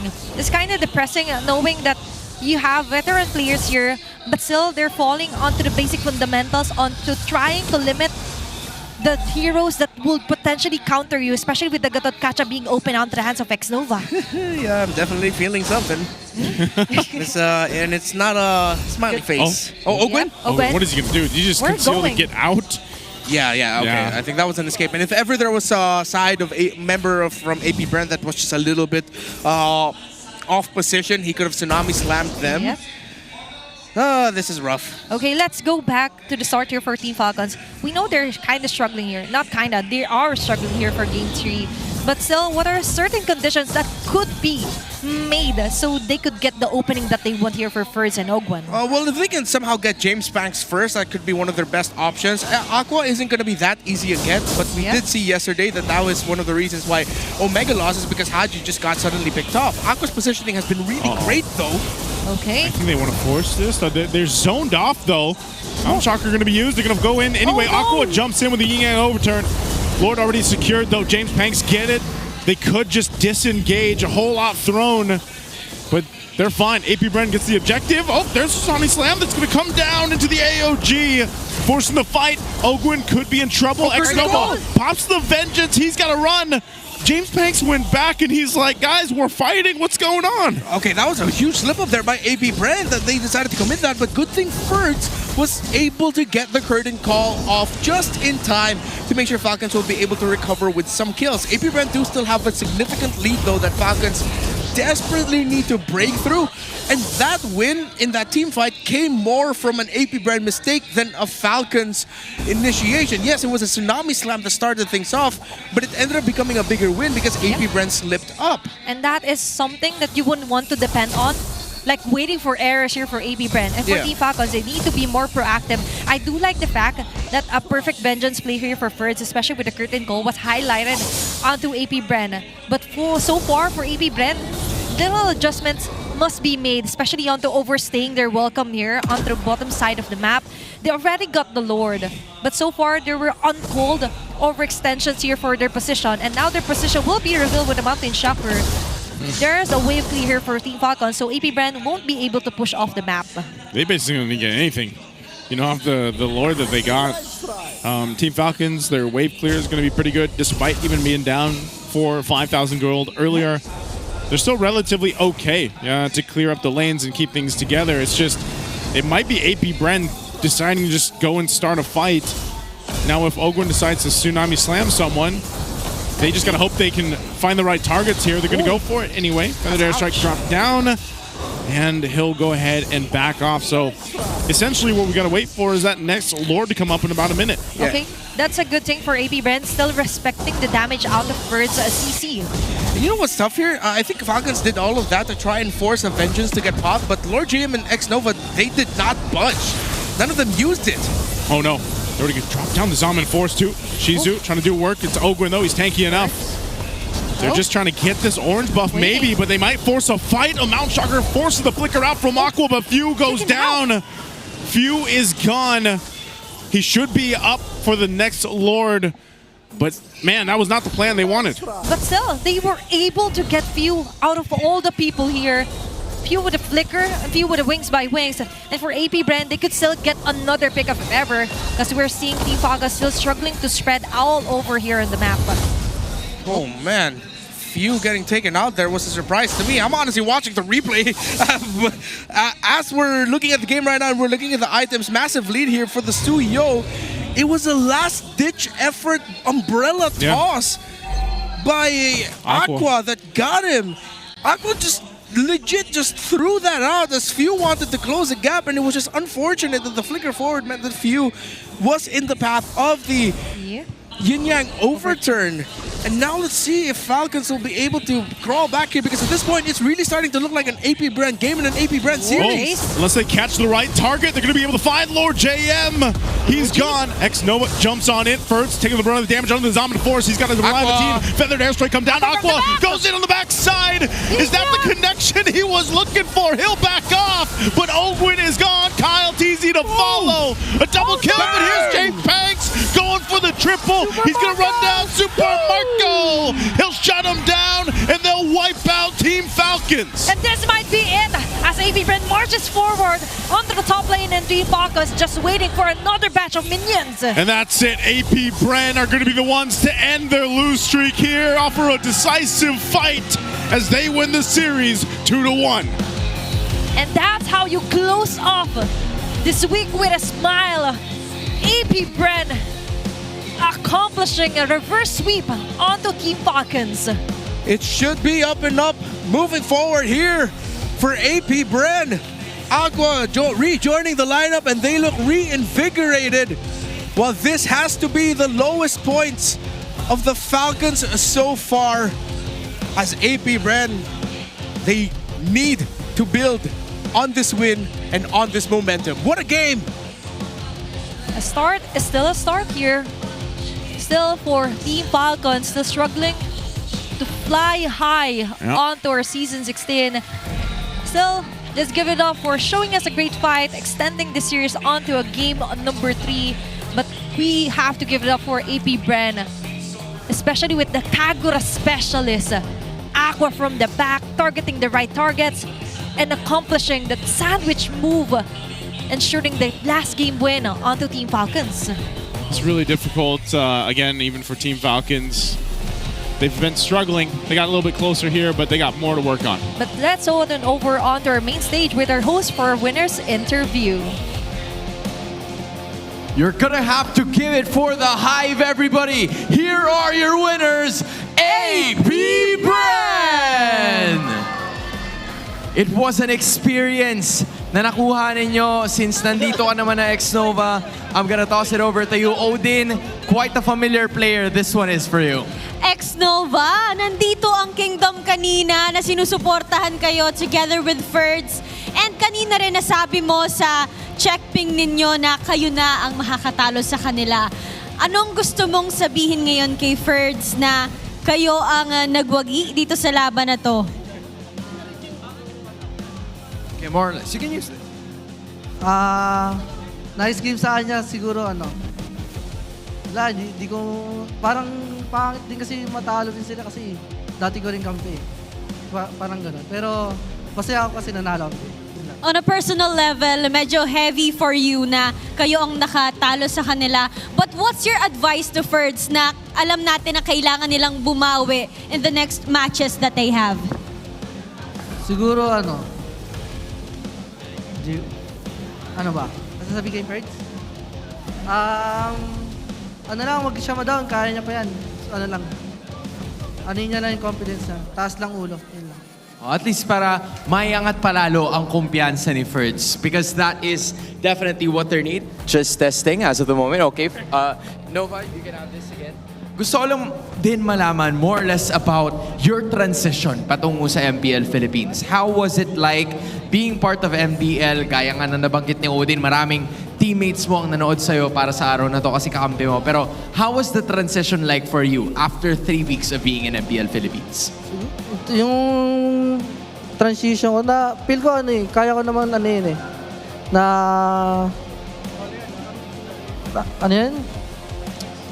parang nahirapan ako nung una pero yung tumatagal-tagal, parang nasasanay-sanay na rin ako na yung sa on the spot na laruan.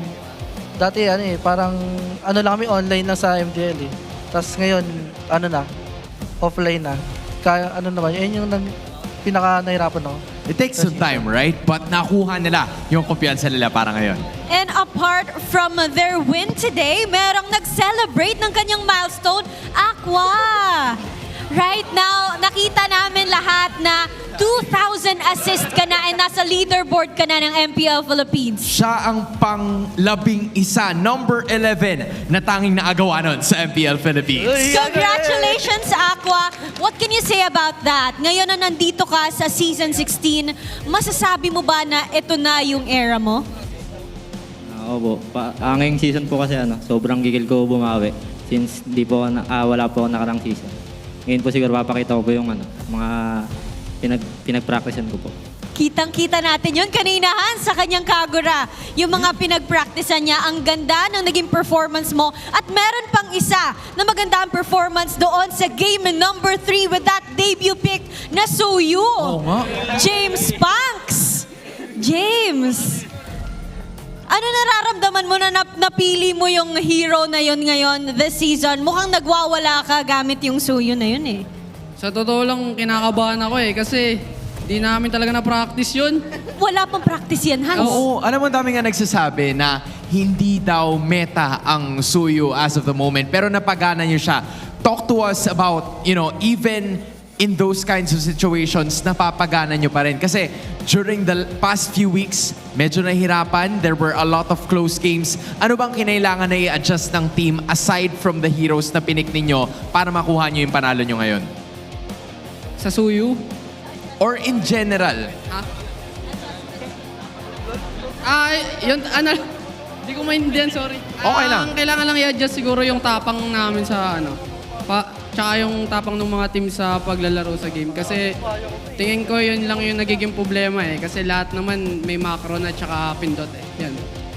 At nabanggit mo rin, James, na hindi nyo talaga planadong i-pick yung Suyu. Kaninong call yun? Kasi, Coach, gusto kitang makausap. Kaninong call yung pick na Suyu? Kasi bumubulong ko kanina na sabi mo, yung Suyu ni James Punks ay pamatay sa MDL. Lang yan, siguro sa mga nakikita namin sa screen na ginagamit sa amin. Tapos, inadapt lang namin kasi marami siyang pwedeng gawin sa game Yun lang yung namin. Nasakamba lang namin yung Suyu. So, MDL namin gumagamit nun So it was your call na gamitin niya yung Suyu? Team decision, tapos nilock na lang ni Punks. May tiwala kay James Panks. A team decision that led to a team victory. Once again, your winners, APBR! They made it once more onto the win column, and this is a major victory na nakuha ng Hive going up against Team Falcons. Maganda ang kanilang ipinakita. That was a 2-1 against Team of Falcons. And gusto ko malaman kung ano abang sasabihin ng ating mga casters sa naging laban na yon. I like this very honest approach and answers from APBR that Tasuyo was very last minute. Yep. And deadly and MDL. At the back of my head, I was so confused on the draft. I was saying, what could they still use? And I remember this is not a global ban setup for MPL. Did the Suyo win in MDL? Yes. And so it won there. So I was actually, you know what? I'm happy to see it. James Panks, 7-0-5, MVP for this one. I said it after seeing him on the Fredrin. I was like, I just want to see that flashiness. I want to see what James Panks is all about, man. And what we talked about even last season with his debut, man with a million moves. And so far, back-to-back, Game 2, Game 3, we saw those moves. Yeah, they drafted very well for the Suyo, and not just draft, played very well for the Suyo. Because again, acknowledge the fact that there's two strong sources of magic damage that could give a lot of problems for the Suyo of APBR. But then when you have two dudes who again can just stand in front and not care that they're eating up damage to the Gatot-Kacha and the Uranus, then James Panks needs to show up and needs to get the kills, make it look easy, and that's exactly what he did, especially with that last big play alongside X-Nova, showing why that Gatot-Kacha should have been banned by Falcons and why it was the best pick possible at Red 4. Yeah, he deserves this MVP. He showed up and he looked flashy in the most important times that he needed to look flashy. And imagine using a hero that you don't use on a scream, you never use onto a practice.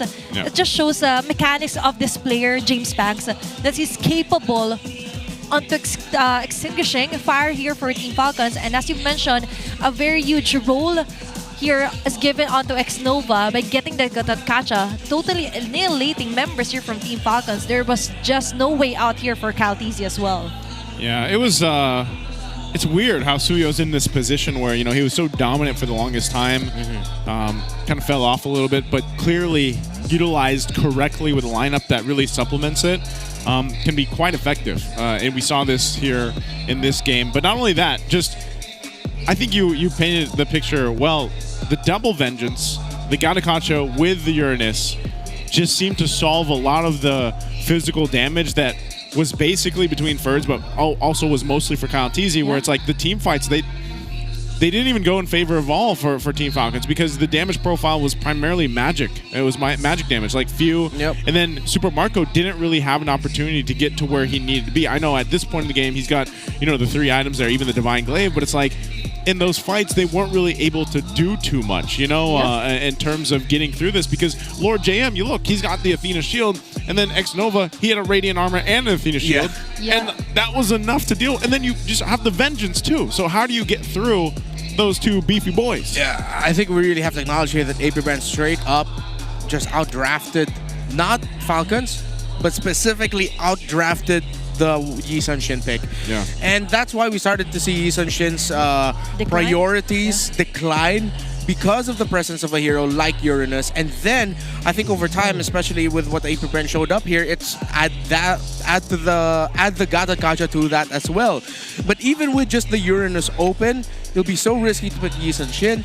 The problem is Team Falcons PH decided to pick into it. They still supplemented it with CC, Kalea, Farsa, sure, okay. But then they ended up with a Lunox. Yeah, and we're right. That is such a problematic pick there. But this time, no such problem for a rich guy. A BPR rich guy is going to be James Panks.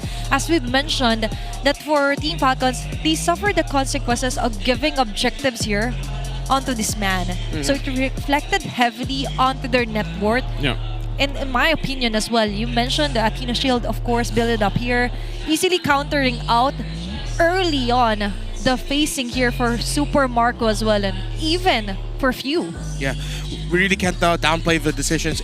All of the decisions AP Bren in this game number 3, from how they played the draft, they took a risk into picking up that Suyo. They incorporated things that they saw in their scrims that they mentioned on stage, and then the fact that you have double vengeance, the itemization of the 2 tanky frontliners, the itemization of James Banks, everything just lined up perfectly to tell the lineup that Falcons decided to play with in this game number 3 that, hey, you're barely going to be able to do anything here, and that's exactly what we saw with how easy they kept getting zoned out every objective team fight. Well-deserved win for AP Bren.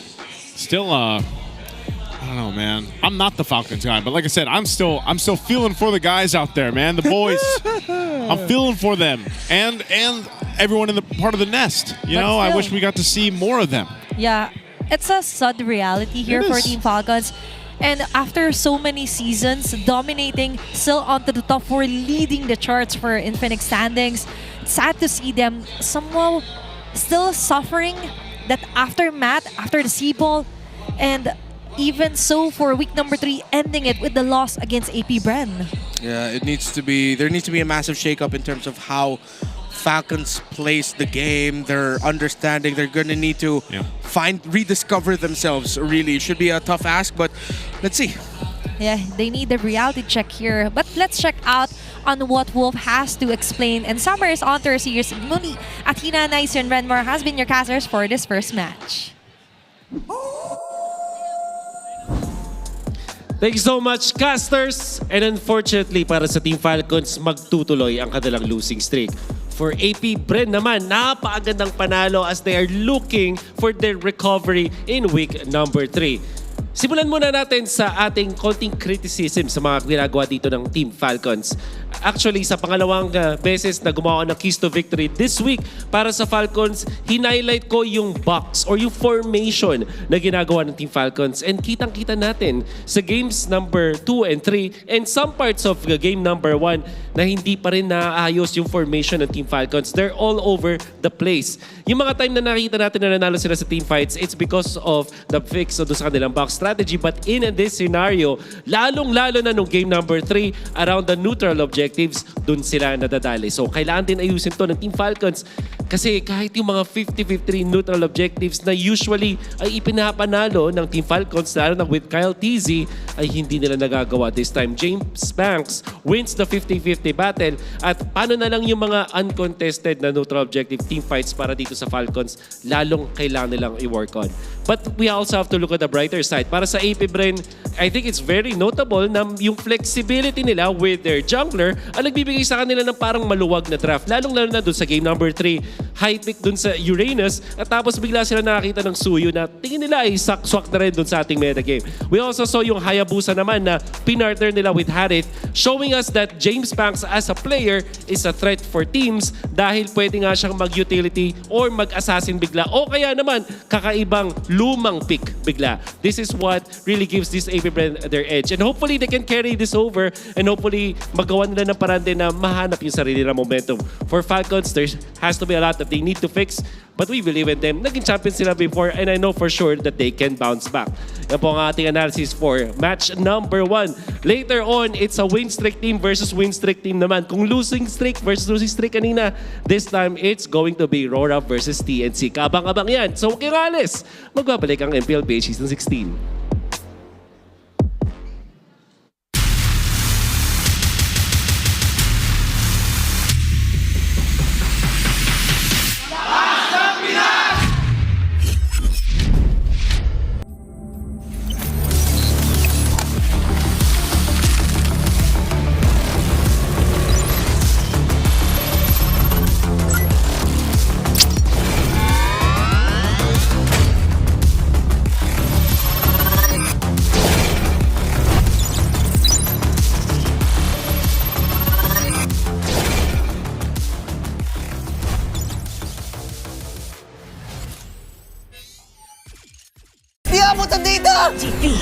GG bro! Don't worry, be only with Smart Power All 99. Hindi bitin with 10 gig data to power your games plus only Facebook or only TikTok. Load now!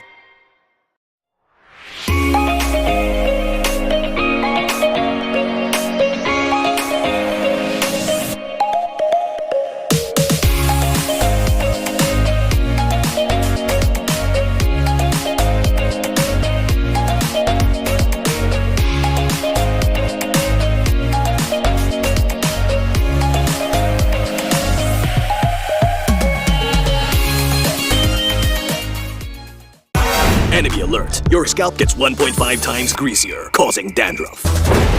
Get triple anti-dandruff power. Supercharged with Clear. Pang-marinade, Panggisa, pampasarap, ang daming ititimpla. Luto mo yan with Knorr Liquid Seasoning. mula luto tong plato, sarap panalo. Luto tong plato, sarap panalo. Luto tong plato, sarap panalo. Luto tong plato, panalo ang luto mo.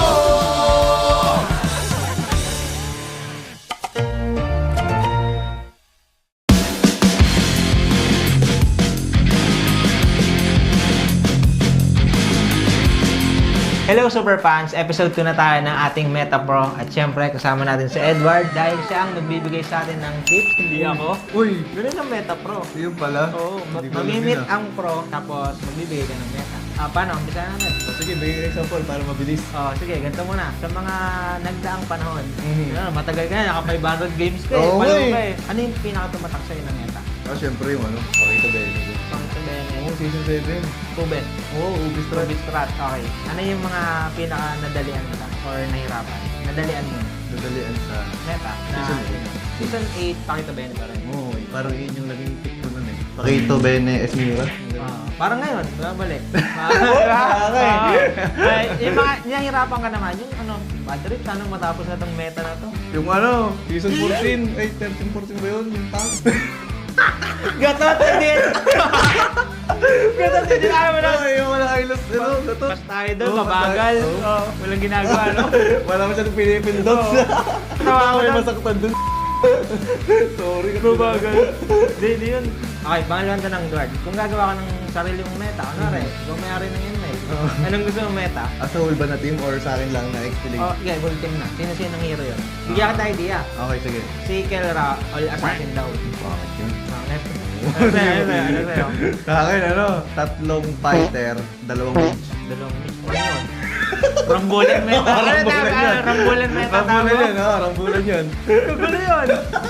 Bahala na sila kung ano bahala yun. na. Mag-isip. Okay, Edward. Sa mga nagdaan season, sino sa tingin mo yung player or team na sobrang bilis mag-adapt sa meta bukod sa Aurora? Gagawin ko eh. Bawal yun. Bias ka no?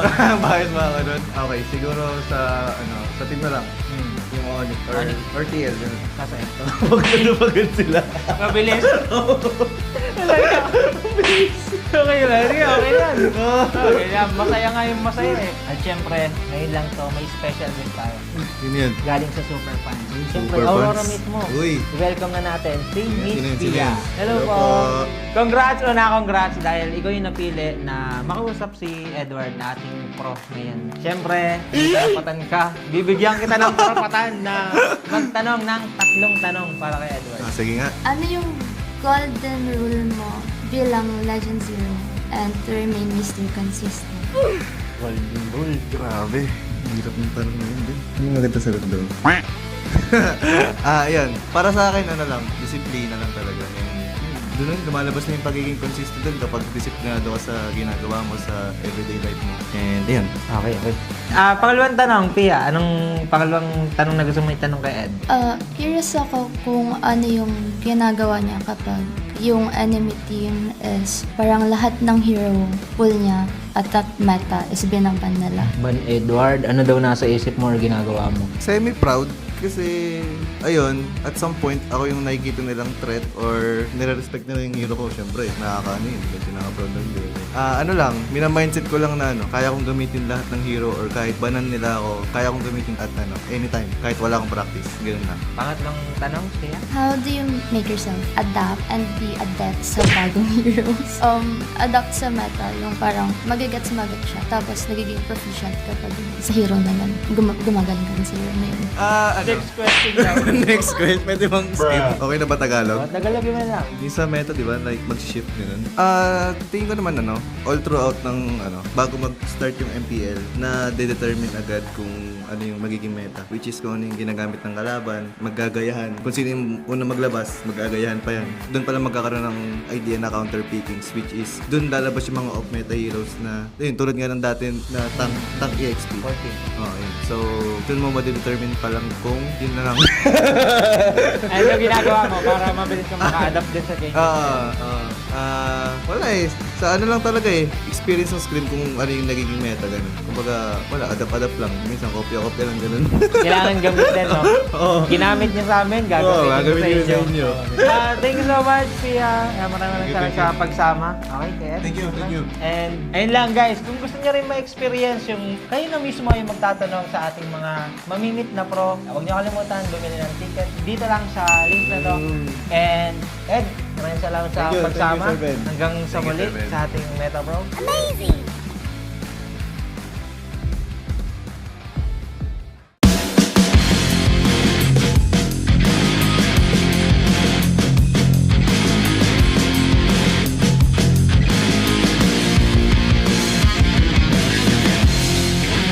Hello Super Fans! Ako nga pala si Bentings, pero hindi ako magbibigay sa inyo ng tips, kundi ang ating mga pro. At syempre, dito lang yan sa Meta Pro. Makakasama nga natin dito ang ating gold standard na si Kelra. Hello guys! At syempre, bago tayo mag-start, ang ibig sabihin nga pala ng Meta Pro, mamimit na natin yung mga pro at magbibigay pa sila ng mga meta tips. Ang unang tanong, Kelra, sa mga dumaang meta, ano yung mga pinaka nagustuhan mo at mga hindi mo nagustuhan? Sa lahat pa no?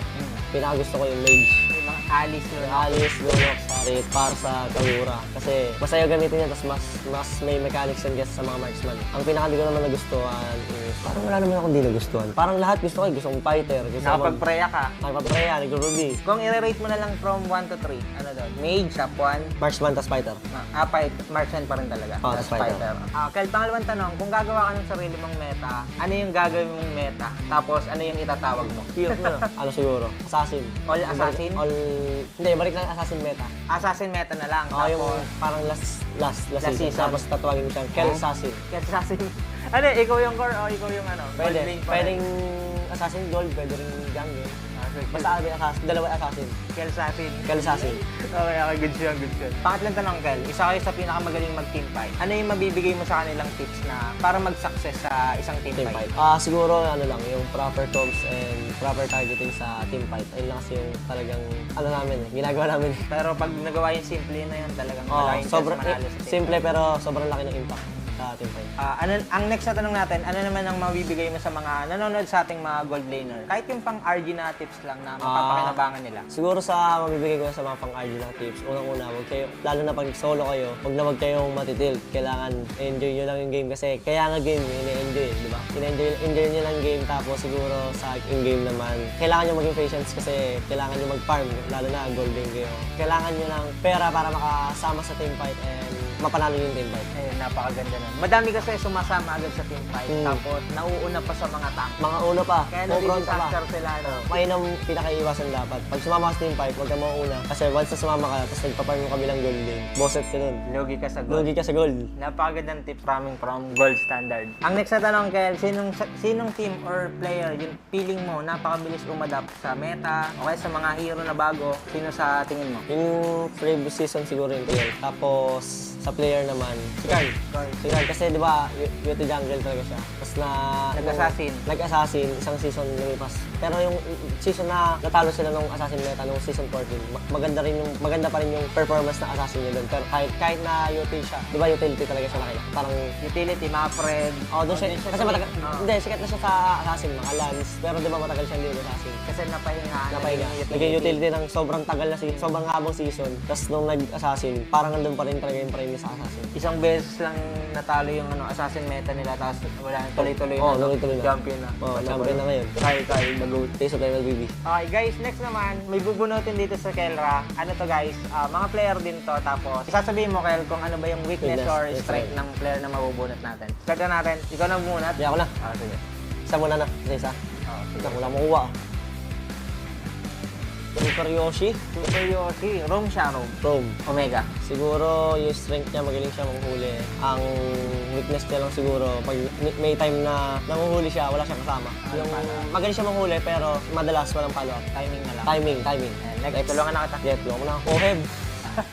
Siguro yung strength niya, Oheb, ano? Yung sa team fight, magaling siya sa team fight. Pero yung weakness niya siguro, laning. Sa laning. Next. Sanji, may weakness ba? May weakness ba to? OP ba yan? OP yata to eh. Siguro ano, yung strength niya magaling siya mang-reflect ng mga skill ng mga kalaban tsaka magpabait. Ang weakness lang siguro, pag nasasobrahan siya sa pagre-reflect, minsan hindi niya na nare-reflect. Yung mga huli. Okay, next, Kel. May kasama ulit tayo dito. Ito naman, tapos na tayo sa mga player. Ito naman, sa mga hero naman to. Tapos, bibigyan natin sila ng tips kung ano nga ba yung mga best pang-counter dito sa mabubunot natin. Tulungan na ulit kita. Sige natin ito. Nathan. Pang-counter dito si Irtel. Kasi, di ba yung passive ng Nathan? Pag ginit mo, yung Irtel, kahit nakakahit siya habang tumatakbo. Kaya Nathan, yung masakit sa kanya yung bumabalik-balik eh pag umaatake. Hindi siya tatamaan ng pabalik kasi naglalakad habang naatake. Kaya yun yung pang-counter mo sa kanya. Single lang dapat, no? Oo. Nahihirapan siya pag in relationship. Uy! Dalawa yung babalik eh. At tulungan na kita, Kel. Nainggit ako sa'yo eh. Tumapala yung tupa. Ano pang-counter dyan? Ang lakas na sa lane. Sa linya eh. Wait lang. Tulungan kita. Tingin mo. Irrital na lang din. Pwede. Kaya rin Irrital yan. Kasi Irrital kasi malakas siya sa lane dahil sa first skill side niya. Yung minus armor. Kaya malakas sa lane yung Irrital eh. Kaya niyan lalo na pag-level. Tingin mo sa 1-1. Naka-inspire ka. 1-1 din pala. 1-1 din pala. Kasi yung pag ulti yung Popol, may second skill yung 1-1 di ba? Madadodge yung ulti. Pero ang hirap counter rin ito. Pero mahirap yan. Katapat. Malakas na lane yan. May kasama eh. Popol guys. Gamitin niya. Try mo yan. And syempre, huling bunot. Kel, ikaw na. Oy, parang danger to. 1-1. Speaking of... Irrital din. Madali lang eh, no? Oo, dali lang. Irrital. Weakness kasi ni 1-1 yung isa, laning. Laning. Tapos, Mahina siya. ayaw niya nang hindi siya nakaka-stop. Something na nag-fury guys, or... Mabilis. Ayan, tulad ng Irrital, nakapaglakad, hindi niya may istakan. Mahirap. Mahirap siya istakan. Tsaka yung mga long range, like Ranger. Eto, Kel, dito na masusubok yung smiling face or serious face kasi kada may sasabihin akong player, pwede mong ngitian kung feeling mo mas malakas ka din sa player na yun. Unahin natin, Kel, Aaron Chiki. Panis. Ang laki ngiti doon, parang no match yun ah. Ang next natin, si Innocent. Ayan, sakto lang. Papalag. And next natin, Super Marco. No match. Eman. Papalag. Pwede. Toy. KO guys, KO. And huli, Kel, ang mortal enemy natin dito. Dalawa sa pinakamalakas kayo mag-gold. Ohen. Gold standard. Okay, last natin si Domen Aurora. Hindi lang din. Ante lang. And next naman natin guys, magiging si Ben Abonda muna tayo kasi magpapastok tayo with Kelra. Kel, bibigyan ako sa'yo, pastok lang, tulungan na kita. Siyempre, TL Peach or Aurora? TL. Bilis na na. Pastok yun ah. Pastok eh. Sabi mo. RG. Sabi. Turtle or Lord? King Kong o Brusco? King Kong. Karit or Ranger? Meron agad. Gold or kill? Kill. Gold or jungle? Jungle. Banning or picking? Picking. Shoes to go or mom shoes? Shoes to go. MSC or MCL? MSC, mas malaki pera. MSC guys, abangan nyo daw next week si Kelra. And nga pala guys, para nga pala sa mga susunod natin na Meta Pro Series, siyempre mamimili tayo ng super fan sa mga susunod natin na Meta Pro player. Kaya abangan nyo. Kita kits.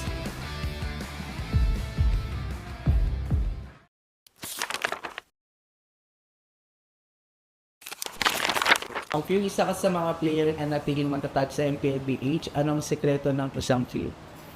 Para sa akin siguro yung passion ko sa gaming talaga. Kahit anong game kasi gusto ko maging magaling eh. Yung passion ko sa gaming is nakuha ko siya simula nung bata pa ako eh. Parang sobrang saya ko sa mga nilalaro ko and sobrang saya ko lalo kapag nananalo ako. So, piling ko din ko nakuha yung passion ko. Nabanggit mo din na si Pio yung GOAT mo. Kasi nung MPL season 1 nakita ko siya mag-funny, sobrang nagalingan ako sa kanya. Ang tropa natin dito. At kita mo naman si Pio!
Malakas, Pilipinas, malakas, kahit anong lane, we become the monsters. Malakas, Pilipinas, malakas, face the golden sun and repping for the 3 stars. Look at us, to the top, no ifs, no buts, winning any game para to sa PIN, yes. Di mo matitinag aming boses sa new level. Nasa kalye man o mobile, you know I become a legend. Listen, open fire, we unite, we winners. But with pressure, like diamonds are made of. Switching the lane na parang gera, HP racing may reset up. Kakatang buhat ni Hilda, full dog SS parang Laila. Susundan ko ang iyong wakas, kasama pataas, tagumpay natin to dahil tayo'y malakas para sa Pinas. Nasa amin ang alas, hindi to atas, kinikilala sa taas kasi kami ang malakas para sa Pinas. Nasa amin ang alas, hindi to atas, kinikilala sa taas, ganito kami sa Pinas. Yeah.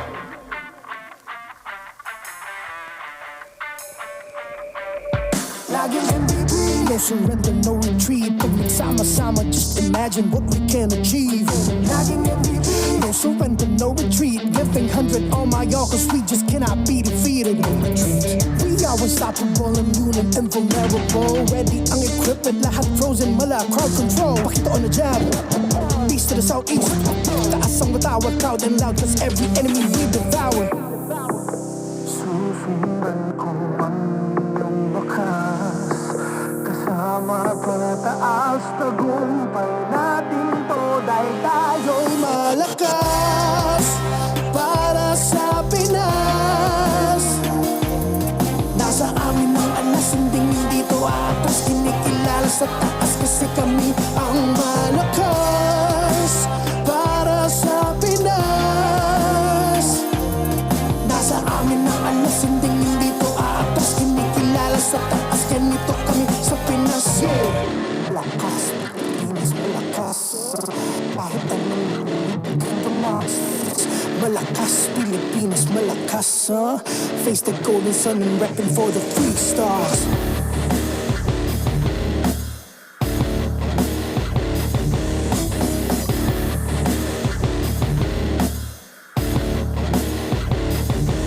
Ang lakas ng Pinas, reunite with the stars. Ang lakas ng Pinas, reunite with the stars. Ang lakas ng Pinas, reunite with the stars. Ang lakas ng Pinas, with the stars.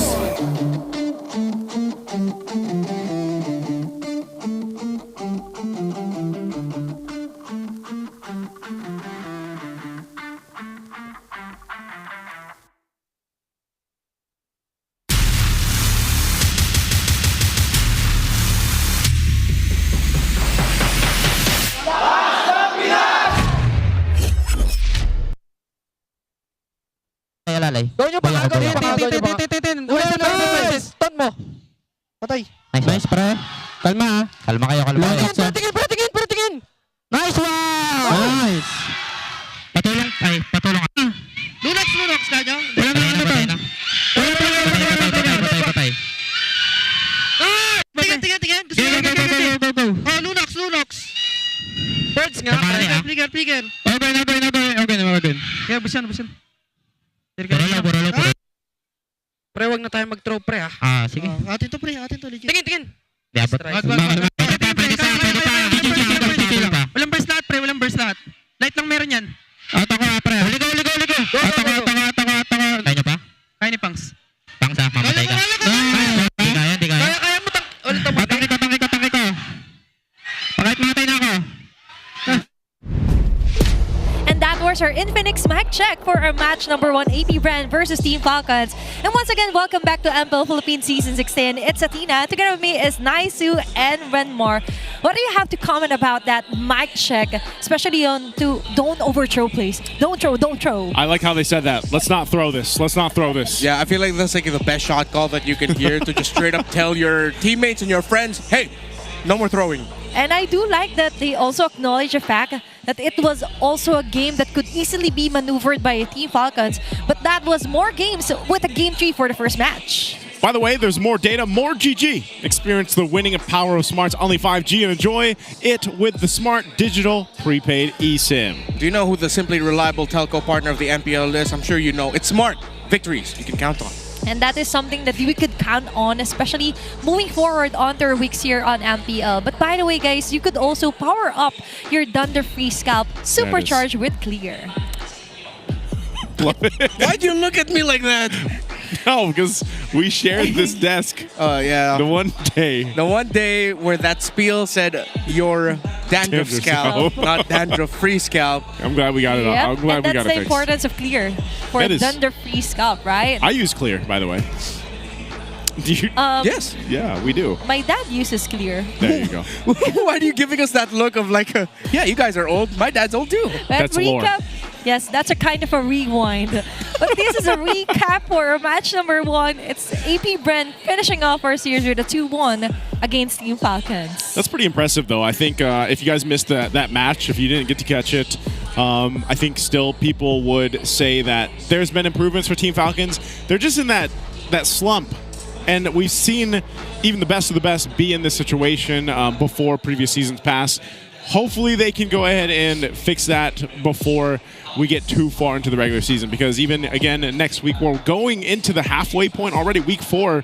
So Team Falcons definitely wants to go ahead and start soaring further up the standings, because they're definitely having trouble. And again, AP Brent broke the lose streak that they were on. You're right, and let's see how will that reflect on their Infinix tournament standing as we head on over on how will it look like. So far, that's currently 1 point added to their total match point, and so far still AP Brent is still on the top 7 if I'm right. Yeah, all right on cue. Yeah. On cue. Look at us, still right there, smack dab in the bottom, the flightless bird.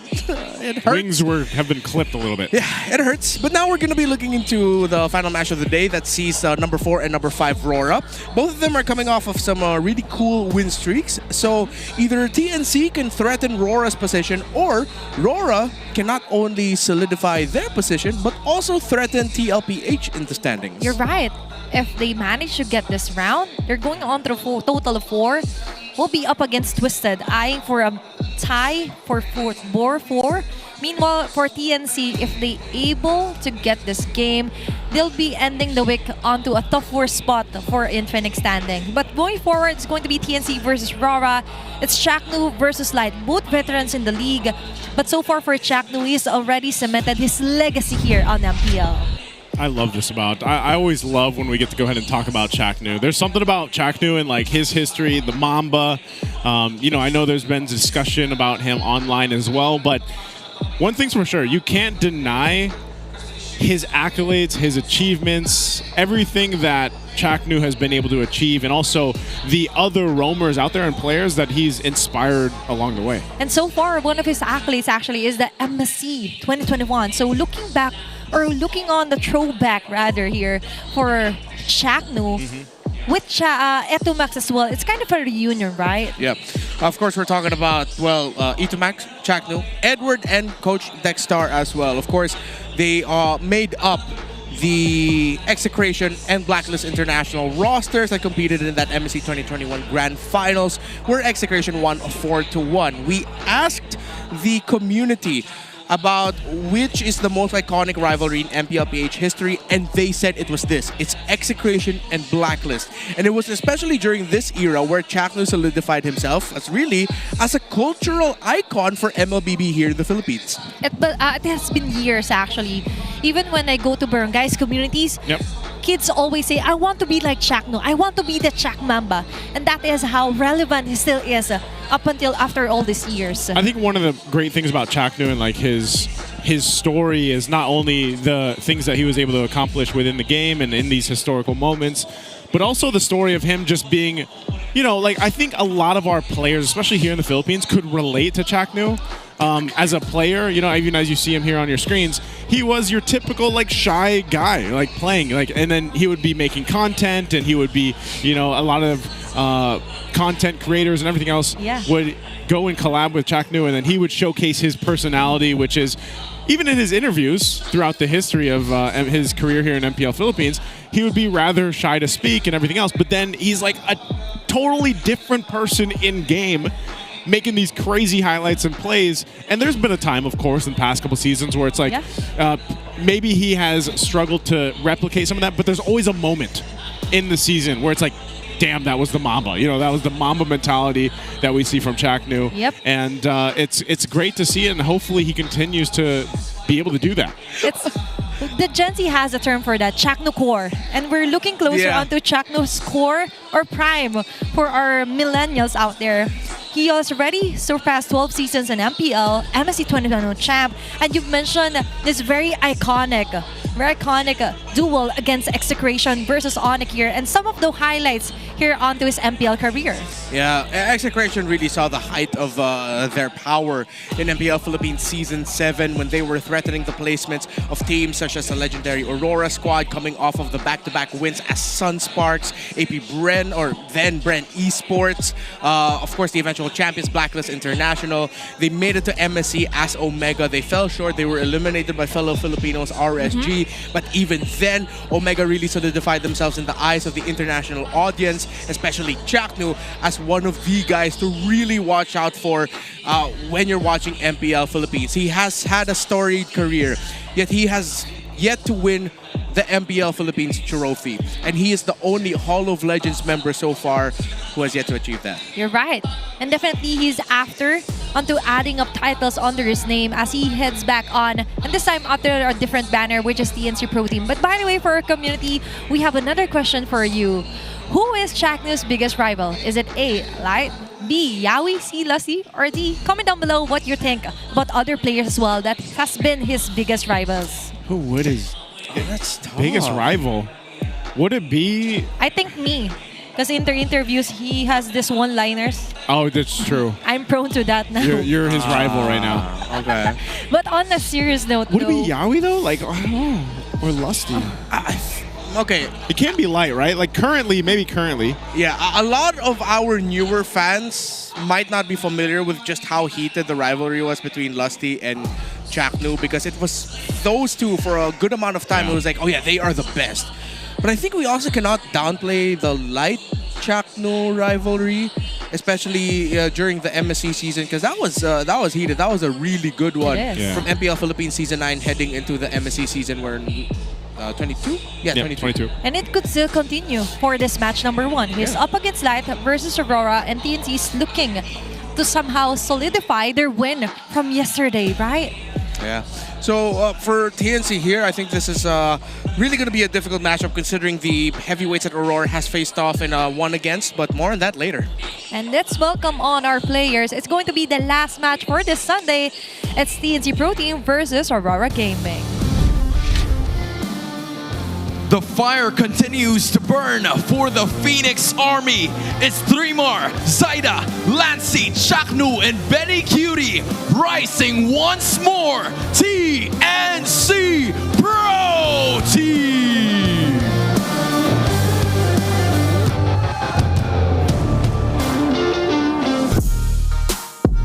The light shines bright once more with all their might. It's Edward, Dominkite, Yue, Light, and Demonkite. Lights up for Aurora!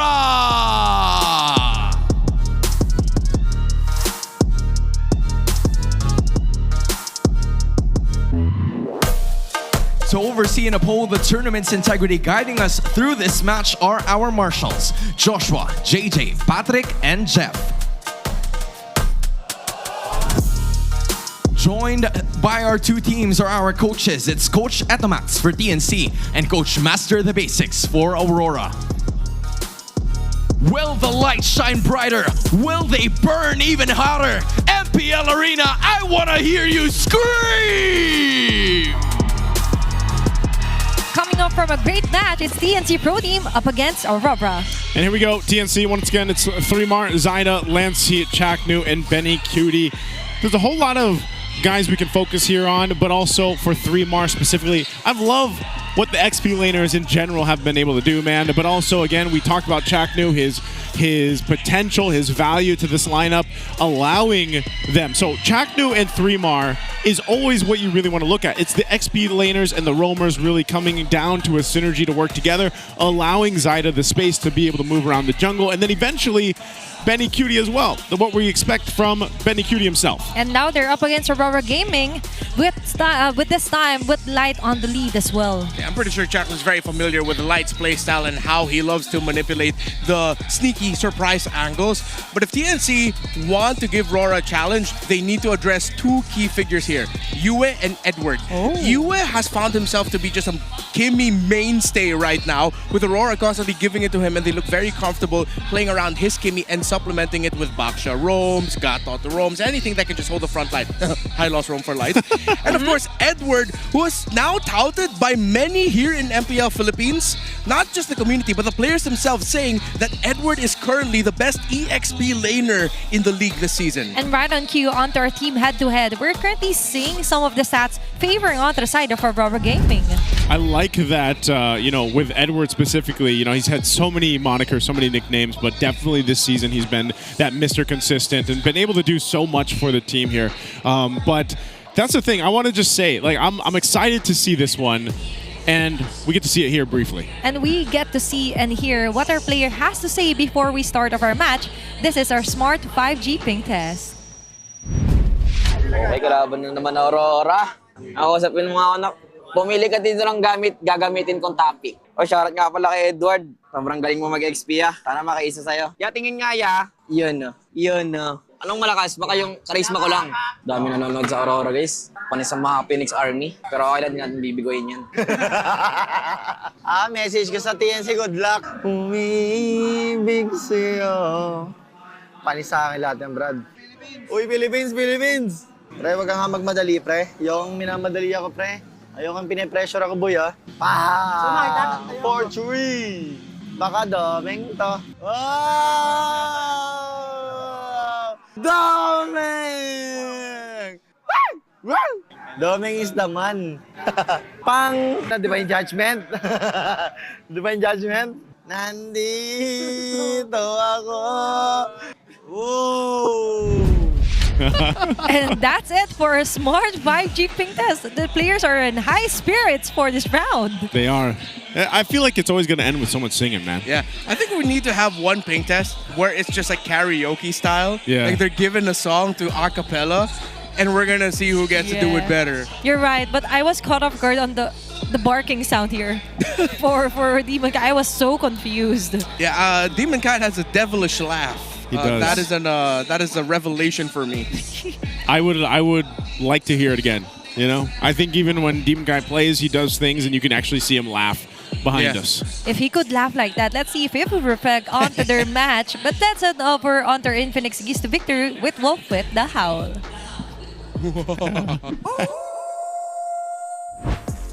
Welcome to The Howl. Ako nga pala si Wolf, bringing you the Infinix keys to victory. It's Aurora going up against TNC. Dalawang teams na nung week number 1 ay nag-struggle pero nakabawi naman ng malupit come week number 2. And since then, they're on a winning streak.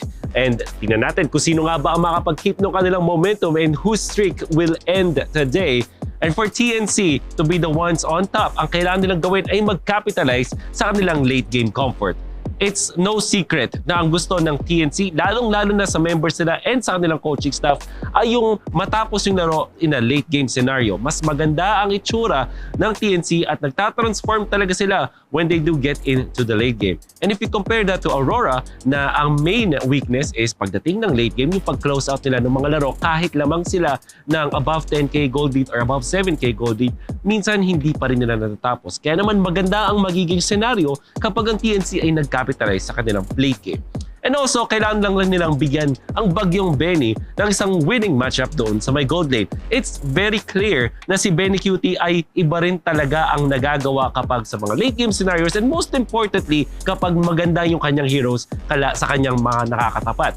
This is something that TNC needs to also maximize. And now, para naman sa Aurora, kailangan nilang i-force si Chaknu na maglaro ng utility o kaya ng sustain. Although nanalo na si Chakno with the Gatot Kacha, it wasn't the case from week number 1. At very clear pa rin na kapag catch heroes katulad ng Grok, sobrang explosive ni Chakno at ng TNC. So para sa Aurora, kailangan lang nilang ipuwersa si Chakno na maglaro ng ganitong klaseng heroes. Also, kailangan nilang i-disrupt yung mga pre-turtle at yung mga pre-lord na setups mula sa TNC. Dahil sa coaching staff na rin ng TNC and the way that they play, it's also clear that they wanted to secure neutral objectives by starting the fights first at pag-setup ng kanilang formation. RORA needs to just disrupt it by either playing fast or having better rotations. Yan po ang ating abangan sa TNC versus RORA. Tingnan natin kung sino ba nga ba ang winning streak na magtutuloy-tuloy sa ngayon. Back to the casters. Thank you so much, Wall, for Infinix keys to victory. And finally, we see very distinct and very precise onto what they could focus on onto this matchup.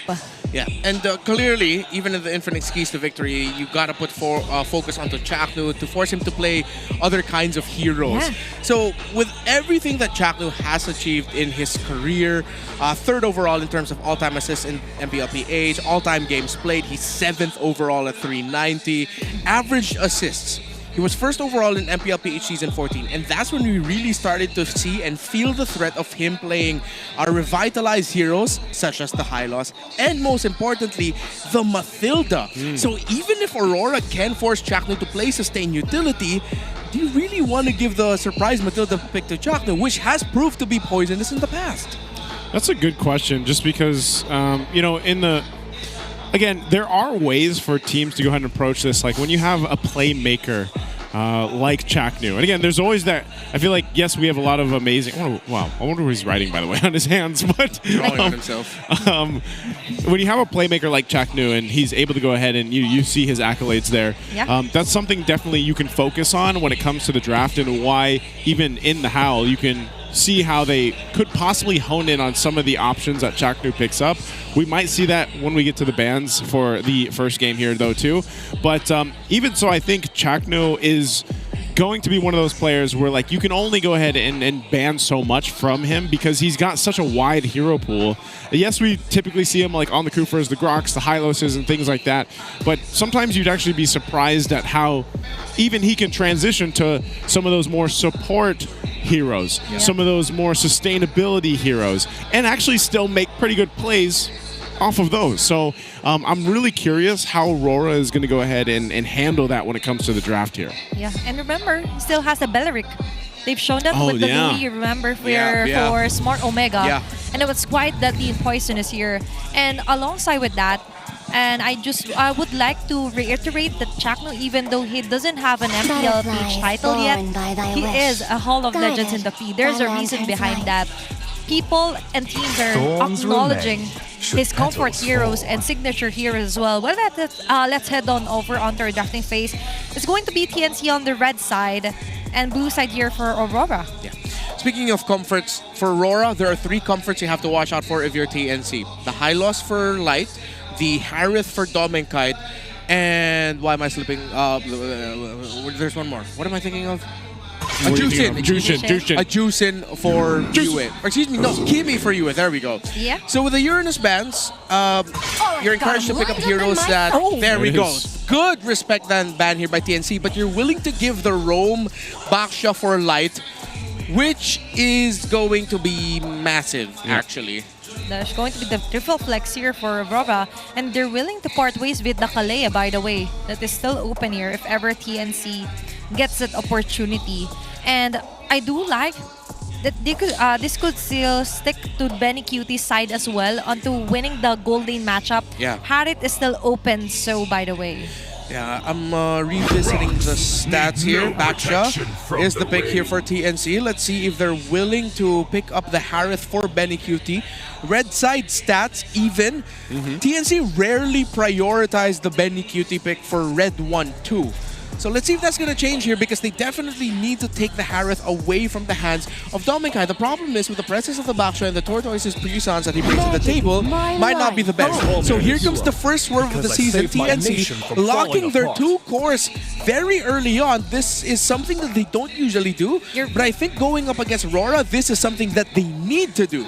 Is this just Yeah, I was going to say, is it a little too honest, or is it just something that they have to do against a team like RORA? So, but this is what I'm saying. Like in their case for TNC, they can then go ahead and play around with the second half of the draft and those picks, which is probably going to be, again, the Chaknu pick, or possibly even the 3-Mar pick. They could go the mid lane option here, depending on what RORA does. RORA could choose to go ahead and take the Farsa. They do go Moskov, Lapu Lapu. So they'll also lock in their XP and then gold now here. Okay, very honest approach here for TNC. And ensuring the winning lineup or matchup against this Lapu. A very nice CC early pick here for Coach Etumax, and then directly banning out the chip, which really worked wonders for Aurora's last game onto Twisted. Yeah, it's a great pickup for Light here. We also cannot turn off this idea that this Baksha still might go into the jungle for Demon Kite, although for majority of the games that we've seen so far lately, it has been a roam Baksha. There's still a good chance that an assassin could show up for Aurora. I think with AP Bren setting a precedent in the previous series, we now have to consider a surprise last pick or last 2 picks, Suyo, to show up. So now Aurora need to take away some mid laners away from Lancy. With the Juicing gone, they might be considering taking away the Farsa. They might even play on the gambit of leaving it open so that Yue ends up with it. Maybe. But if ever the Farsa gets taken away, there's also still even an Eve option for Aurora, which right now looks very good for them, considering that it's a CC, YSS, and Harith. Yue Eve would give that a lot of difficulty. It does look good. And I honestly want to see the Eve yet again and falling onto the hands of Yue. But looking closer here onto TNC Pro Team, they're still missing their +4 and as well as a hero for Chaknu. That might be somewhat of a target here for Coach MTB for Aurora. Yeah, I think that's why you see like these last couple bands taking a little bit of time there. They go with the jungle option just in case. Again, they could go ahead and decide to do something different with the Baksha. Yeah. There's the Grok too, one of the heroes we were talking about for Chaknu, who has probably been one of the better performers on the Grok so far up to this point in week 3.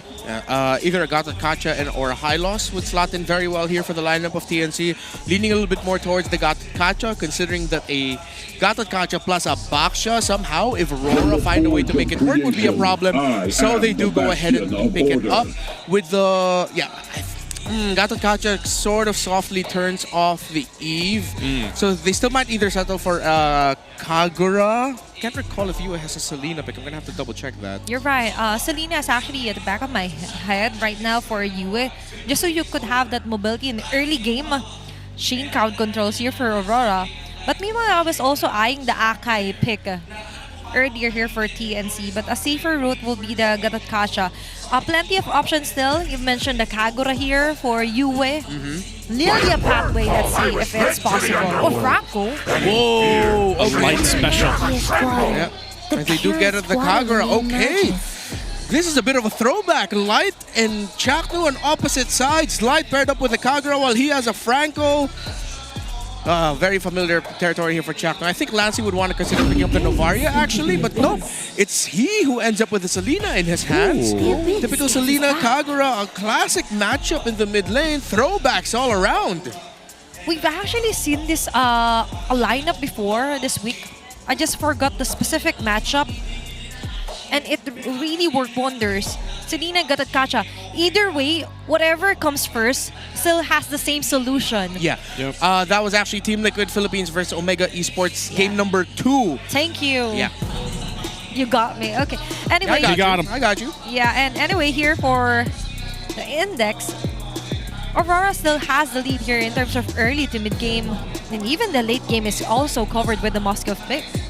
Yeah, I think this is also just... It's a very close lineup on both sides. They have great potential in the early game and late game, and one thing you can't count out is Light's Franco. You're right. And now we head onto the Land of Dawn for match number 2, game number 1, the Battle of Aurora versus TNC Pro Team. Actually, looking at the lineup of Aurora, it's very Season 9 coded. Yeah. Tanky fighter jungler with a pick-off roamer plus a burst mage in the Kagura. You have a Lapu Lapu because it's not a Uranus Esme side lane. Moskov wasn't there in Season 9, but you know what I mean. Because you've mentioned the flashback, right? Yeah. MC21 flashback. We have flashbacks here on their hero.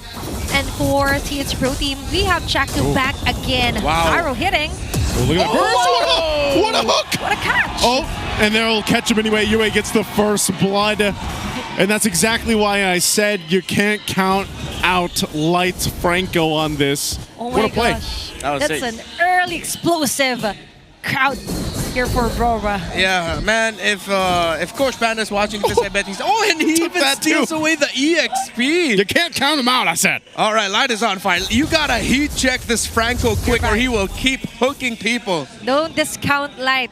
But there's a discount, by the way, for MPL Philippines tickets. It's only 189 from 250. Right now, Pamasco. Yeah, we have the Pamasco early super fan promo. But right now for Aurora, that's a huge momentum boost, right? Yeah. Early start like that's going to be great. Now, in the grand scheme of things, is it much? Maybe not so. I think a big part of that, though, will be on how they play into that first hurdle. The kill, though, did go to Yue, which Yue on the Kagura is going to help him out. Look at there. There's a hook again. Chaknu, tanky enough. We'll be able to take up most of that damage. Still holds on. Oh, he had to use the Revitalize earlier, but he's going to have it for this next objective when it comes up. Yeah, Benny Cutie, of course, no surprise, he's winning in lane against the Moskov, and I'm sure Dominic is very familiar with that matchup. Light, let's see if we'll be able to get a hook in. Demon Kite here.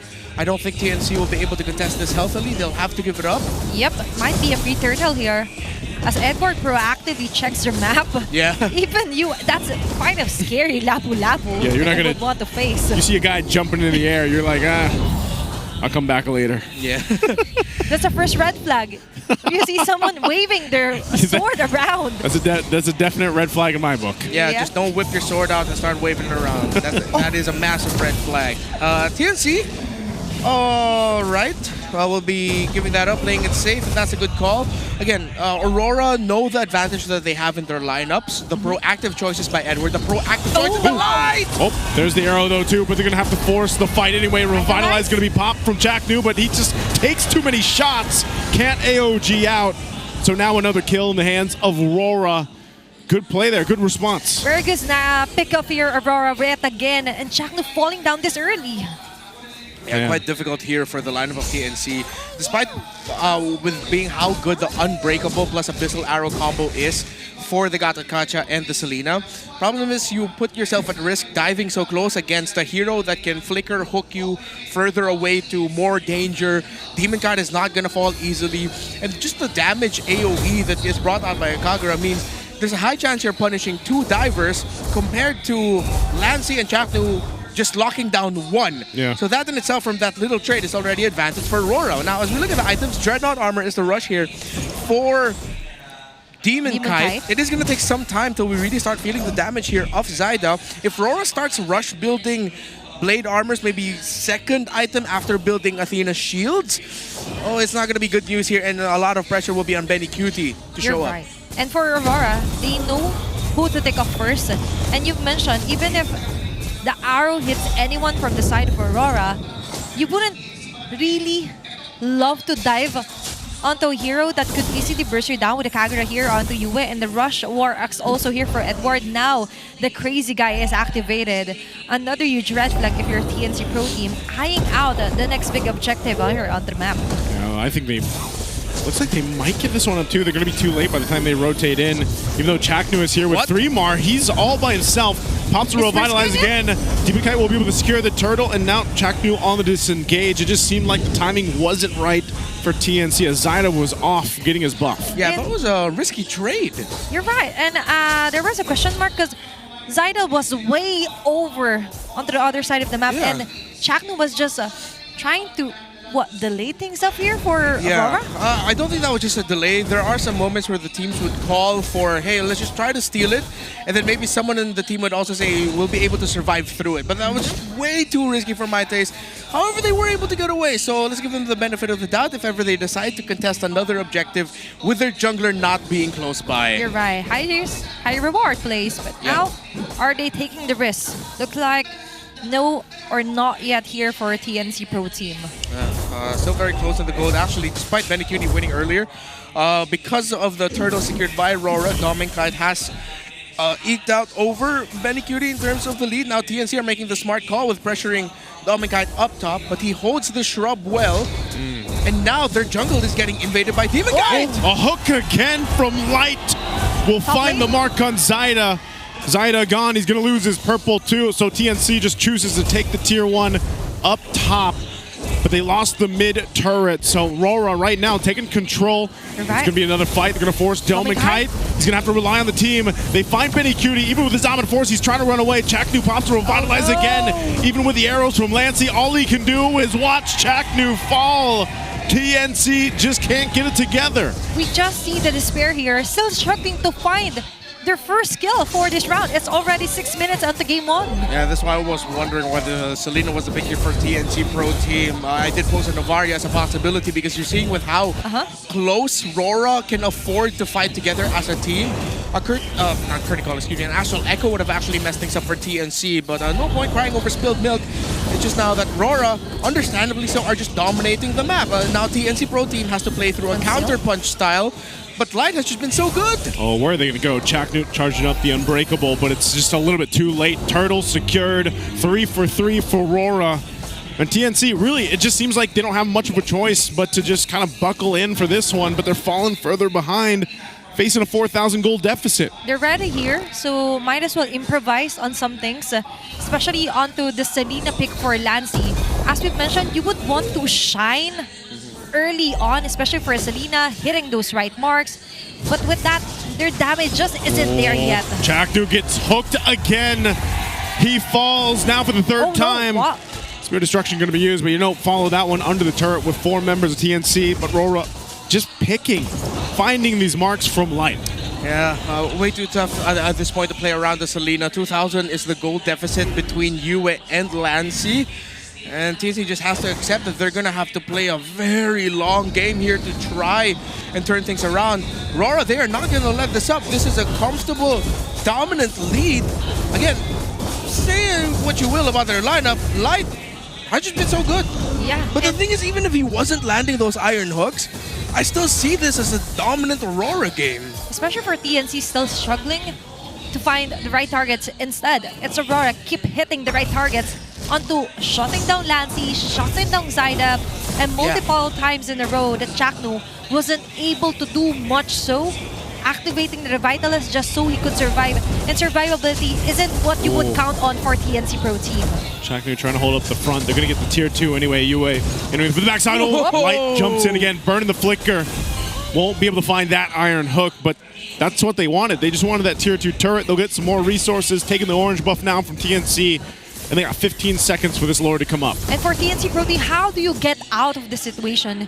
Struggling to find the beat for the game number 1. Yeah, it's going to have to come through defense, a counterplay somewhere along the lines of Chaknu having to sacrifice his life for a big AOG coming out of base, while TNC Pro Team just slowly whittles down the frontliners of Aurora. They will not be able to reach Dominkite safely enough. Maybe Yue will be able to get away, but maybe a trade of Chaknu for Light and Edward, or Light and Demonkite, and then just build through there with a slow push out of base. But with how well RORA are managing the minion waves with the constant pressure, it's going to be way too tough to even get out of it. That's another, or excuse me, the first free Lord goes to RORA. You're right. And for TNC Pro Team, the pressure is still slowly building up. Just when they have to improvise, now they also have to somehow control the map, because all of it is in favor for RORA, even onto the turret score. Still, they're still struggling to find a play here for Benicudi.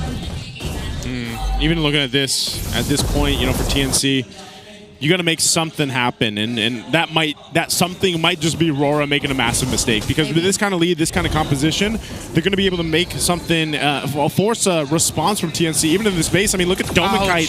He's playing so up front because of just how much of a lead, and it forces them back so they get the Holy Shield before that wave will push in. So Dominkite alone being threat enough. I mean, he's 0-0-2, but you can feel just how stacked he is on the damage of the items because of this lead. So even with the shields down, Lord will charge into that mid-wave. The spears just piercing on through, popping this through. There's the Revitalize. They're going to have to fight, but look at the damage already. Not enough as 3 Mars going to fall And TNC will be able to hold on to the base turrets, though. Light landed another hook, and he fished 3 more out of base. And Aurora can honestly just keep this up. I think at this point, TNC might already be looking towards game number 2. And they're looking like a fish here for Aurora. As Aurora slowly advances here on their inhibitor turret, and Edward Demon Kite knows there's no one from the side of TNC Pro Team to totally lock them down, and Light locking in onto certain heroes is the key here for Aurora. Light will take that every time that flicker is available. Could be one of those moments where he just lands that hook and then they force a team fight here for TNC, but they lost 2 base turrets to hold on to the bottom one. Rora decides to go ahead and just reset, farm back up, get the buffs. They have a minute on this Lord here, and they've got complete control of the map. There isn't much space for TNC to really work with. They're forced to just kind of roam around together and not get caught out. The problem is, roaming around together and you're all bunched up, Light's just looking at him like, yeah, this is a lot easier for me. Just throw out the hook, and half the time he's going to grab someone. Yeah. He's rubbing his hands together like, oh, you're sticking together. Don't put all your eggs onto one basket. And for TNC Pro Team, they look like eggs. Oh, they can take it. Domi goes in. He saw the mark, winning with the Spirit of Destruction, and he's unleashing it now on the backside. Yue will jump in. Chaknu staying up front. This might be an angle for Roar to end, even without the Lord. They know they have the numbers advantage. Doming again, going to the front side. He's just going to lock into the base. They're going to have to do something to deal with him. Chaknu trying to save time. An arrow thrown out, but Edward jumps into the backside again. A double for Doming Kite, trying to get a triple, but they don't care. They'll take game 1 in this best of 3. That's going to be a clean game. And a perfect score here for Aurora as they figure out a way to beat TNC for game number 1. It's really sad to see that this entire game was dictated by the fact that the initial trade in the center of the map at around minute 1, minute 2 dictated the rest of the game. The fact that Light was able to still catch the hook onto Chaknu while they were already backing off from the trade, committing the flicker, securing the kill, meant that the Gatakacha was already a disadvantage to continue trading. Add to that you already lose your advantage with having a Selena with you that could potentially check the bushes. Everything just crumbled through one big win by Light and Aurora at the center of the map. And that was a big ride onto the momentum created by Light, especially onto the first blood. Remember, for TNC Pro Team, they have the advantage to somehow dominate the game with the Selena here for Lancy, but this is going to be, hey! Kind of sassy there too. Be careful onto those iron hooks, and hooking his way here onto his game number 1 MVP. It's going to be Light with a 008 KDA. This is how you know how dominant this Franco was. He just had Winter Crown fleeting time. That is max cooldown reduction. He doesn't care about fronting. He has 2 dudes fronting for him. His job is to hook, bite. That's it. And he did. It's funny because in that first blood, I was like, in the greater scheme of things, this bigger picture, that's not too bad for TNC. But then when it kept happening time after time after time again from Light, then it just compounded up and built up. I mean, that's where it started, So again, and that's what we were talking about. The link, the sync between Light and Demon Kite is so apparent on their timings even. And looking at this one, he just keeps reeling in the targets, making it easier for you and even Demon Kite to catch up onto the targets. And even if the Iron Hook misses out, there's still the Bloody Hand that you could consider. Yeah, one of the difficult things about playing around the Selena in your composition is if it's a massive lead, close to like 7,000 and up, or around 10 minutes in, it's very difficult to make a comeback through that because your Selena will not have the items enough to shred someone down. And again, you're going up against a lineup that's centered around a tanky fighter jungler.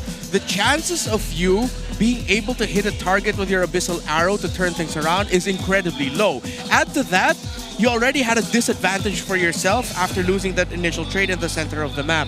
I'm still going to double down on the idea that this Selena pick was way too much of a gambit, way too risky, and just was not the right call. It wasn't the right call because you just thrown out arrows, man. And if you don't land the arrows, you saw Lancy, he's just kind of forced to be like, well, I'll see ya. So his emblem build also meant that he wanted to deal more damage to Turtles and Lords, apparently. And apparently it didn't happen. here for TNC Pro Team. And looking back, they were the last pick, right, for the red side. Yeah. That was the last pick, Selena. And as much as we would want to hype it up, we cannot sugarcoat that it wasn't really the kind of mage that you would want, specifically partnered up with Chaknu. Yeah, you already see Franco on the other side. You see Arbaxia on the other side. Yeah. That's way too risky already. I appreciate when teams take risks, but risks that lean a little bit more towards like 60-40, 75, no, not math mode. 65-35, you know, things like that. Not when it's like a 90 to 10% chance. It's way too much. 100% here for Aurora. 9-0 kill score. Yeah, and as well as for TNC, it's like, don't push that red button, but they still pushed it. I'm leaning a little bit more towards the idea that if you're giving up the Boxer or the Uranus to the opposing team, you can't pick up YSS anymore. Not to say that it's impossible, but it's way too hard. You have to take so many conditions in the early game that it's just so much easier for an opposing lineup that has a Uranus or an opposing lineup that has a Boxer to say, all right, sure, let's just walk up to your jungle, delay you for a bit. Take those conditions, man. Yeah, that was the case. And even then, like Zyda there wasn't much he could do. So when you have Zyda that's kind of in that position, but also Lancey on the Selena, the rest of the team, it's like, what do they do? And that's why, again, Chaknu, I feel like, you know, we talked a lot about him and his accolades and achievements and everything else. But even in this case, it doesn't matter, like, because as he's tanking up the damage and your jungler and your carries are behind, there's no follow through. You know, like a roamer can only do so much to try to set things up. But when you fall behind the way that they did here in Game 1, that was just a very difficult lineup to actually get an opportunity or a window to come back into this game. And this man has the window, as our BPI rich guy, Dominkite, really didn't struggle for game number 1. He was really free to roam around.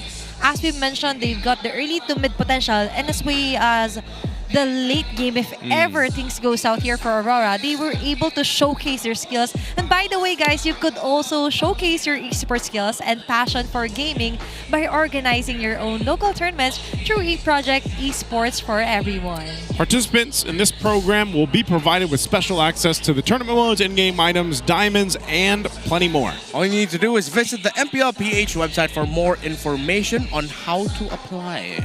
You get the feels as a pro player, tournament setting, all of the skins possible to use. But other way, there's another year and another potential new world champion. Oh, maybe. But do we have another one coming up this year? Because this is something special for everybody. It's MCGG. MCGG. Yeah, and anyone and everyone can now enter the MCGG Rising Stars, a new in-game feature where players can participate to win a world championship title. And this is my chance to be a world champion. Yeah, you're currently talking to the number 90 1-1 commander user. I went from 45 to 67 and 90. I am still on that lose streak. What happened? You lost? Yeah, I keep losing. But it's okay. Yeah. And now we move forward on to our next segment where we hear from our host with our All Access. Maraming salamat sa ating mga casters. We are here just right in front of the MPL Arena at kasama natin ngayon ang mga kampiyon ng inaugural season ng NCAA Esports. Please give it up for your champions, Colegio de San Juan de Letran. There you have it. Guys, it's so nice to have you here with us. Welcome to MPL Philippines. Mind if you please introduce yourselves, maybe your IGN at ano yung role nyo, just for everybody who's watching. Hello po, I'm Mercado, gold laner and team captain of Letran po. George Brendimbang, ex-laner for Letran Cyber. Marcos Deola, jungler for Letran Cybernets. Christian Alex San Diego, ex-laner of Letran Cyber Knights. Philip Fonsi Acera, roamer ng Letran Cyber Knights. I am Aaron Jacob Sigarpos, mid laner of Cyber Knights. Uncle Ju, team ambassador in Letran Cyber Knights. I am Hans Steve Nieva, head coach and team manager of Letran Cyber Knights.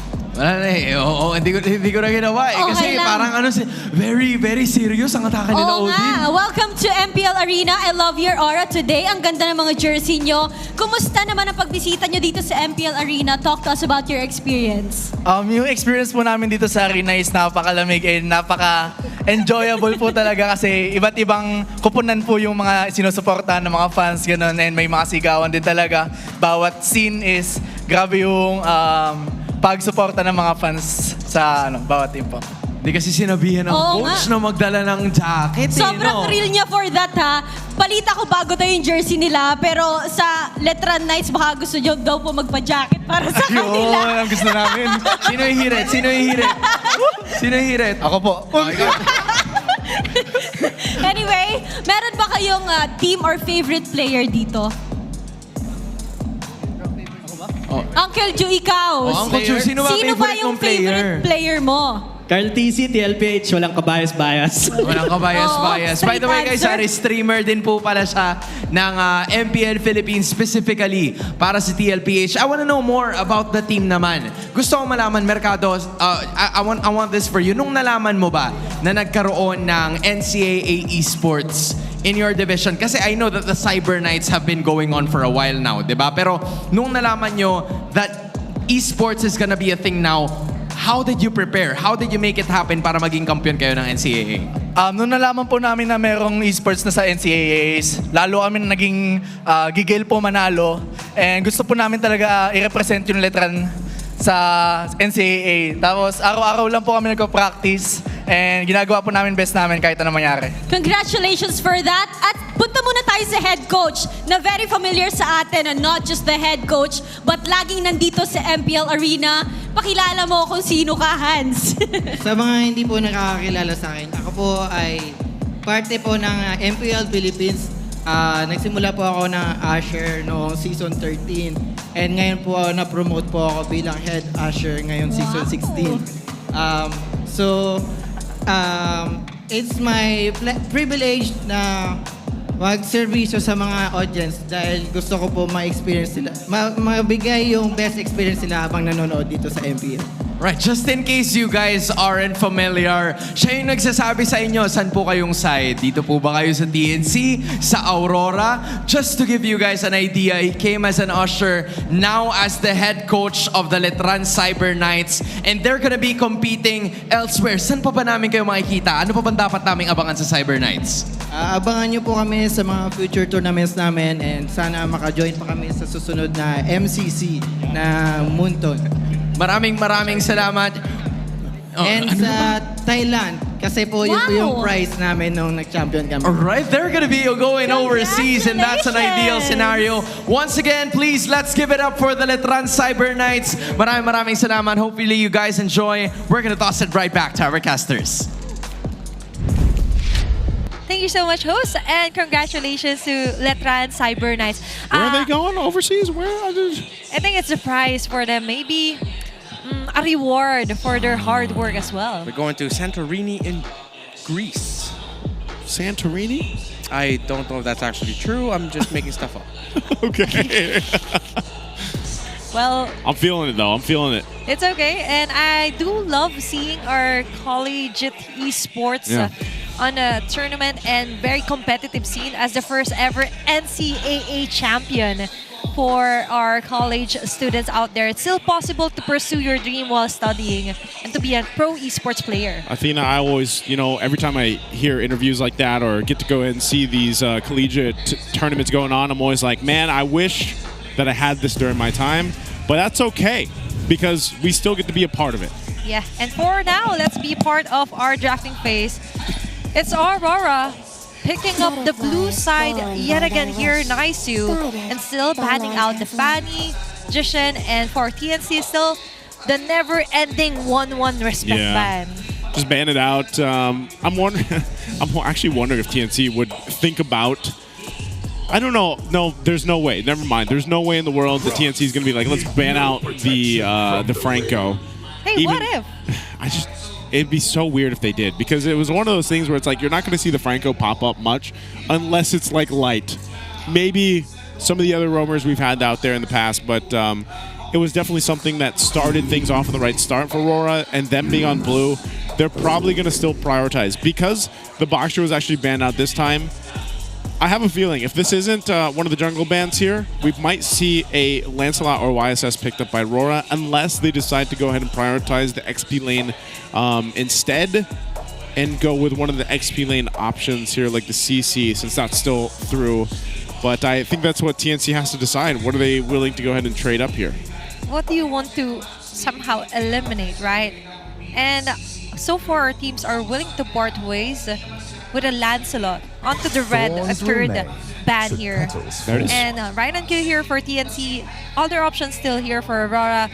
Mentioned XP laners, the Lapu, yep. CC, but it's going to be somewhat different because the Baksha has been banned out for this round. What if they just went to YSS? What if? You know, yeah, because like like what we were saying earlier was like the Baksha was one of those answers where it's like if you're going against the YSS, you have the Baksha, you're tanky enough, you have your passive of course, and everything else, you can go ahead and utilize the team to complement the Baksha to invade that side of the jungle and then put pressure on a YSS. Well, it's banned out. TNC's the one that banned it out, so Rora's like, well, it's open, so we might as well get the YSS. So now the question will be, how does TNC build this lineup to do what just happened to them in Game 1 and go that route, you know? So that's why I think we might potentially see their mid lane and I feel like the Lapu, yeah. Okay. A Lapu, Hylos here. Also, it's a bit too early to show your XP in the roam. That's kind of tricky, especially that Aurora could easily counter it out onto the blue second and third blue here. But going back, without the natural predator for Yeast and Shin, they have to find another answer. The likes of the Kimi, by the way, is open, and it was banned out early for game number 1, and Aurora could use that to their advantage. They go for the Kimi mid, and then they have the Yi Sun Shin in the center of the map. They're going to need to pair it up with a roamer. Yeah, and then there's going to be the Ruby Gold. Never mind. Let's just stick with the full house mage, Firepower, Kagura, Farsa, or they don't need to go Ruby Gold. They still just need to pair it up with some really solid pieces. So I like that they already picked up the Esmeralda early. I think later on, TNC are going to have to take away heroes such as the Gata Kacha as a possibility for Light. They can zero in on the roam and mid trade, considering that's the last two things that Aurora need to draft. They don't need to log in the Benny QT quick now, but if they want to be safe, just go ahead and pick up the Granger. But nope, they go ahead and pick up the Hayabusa. They can open up the Benny QT picks.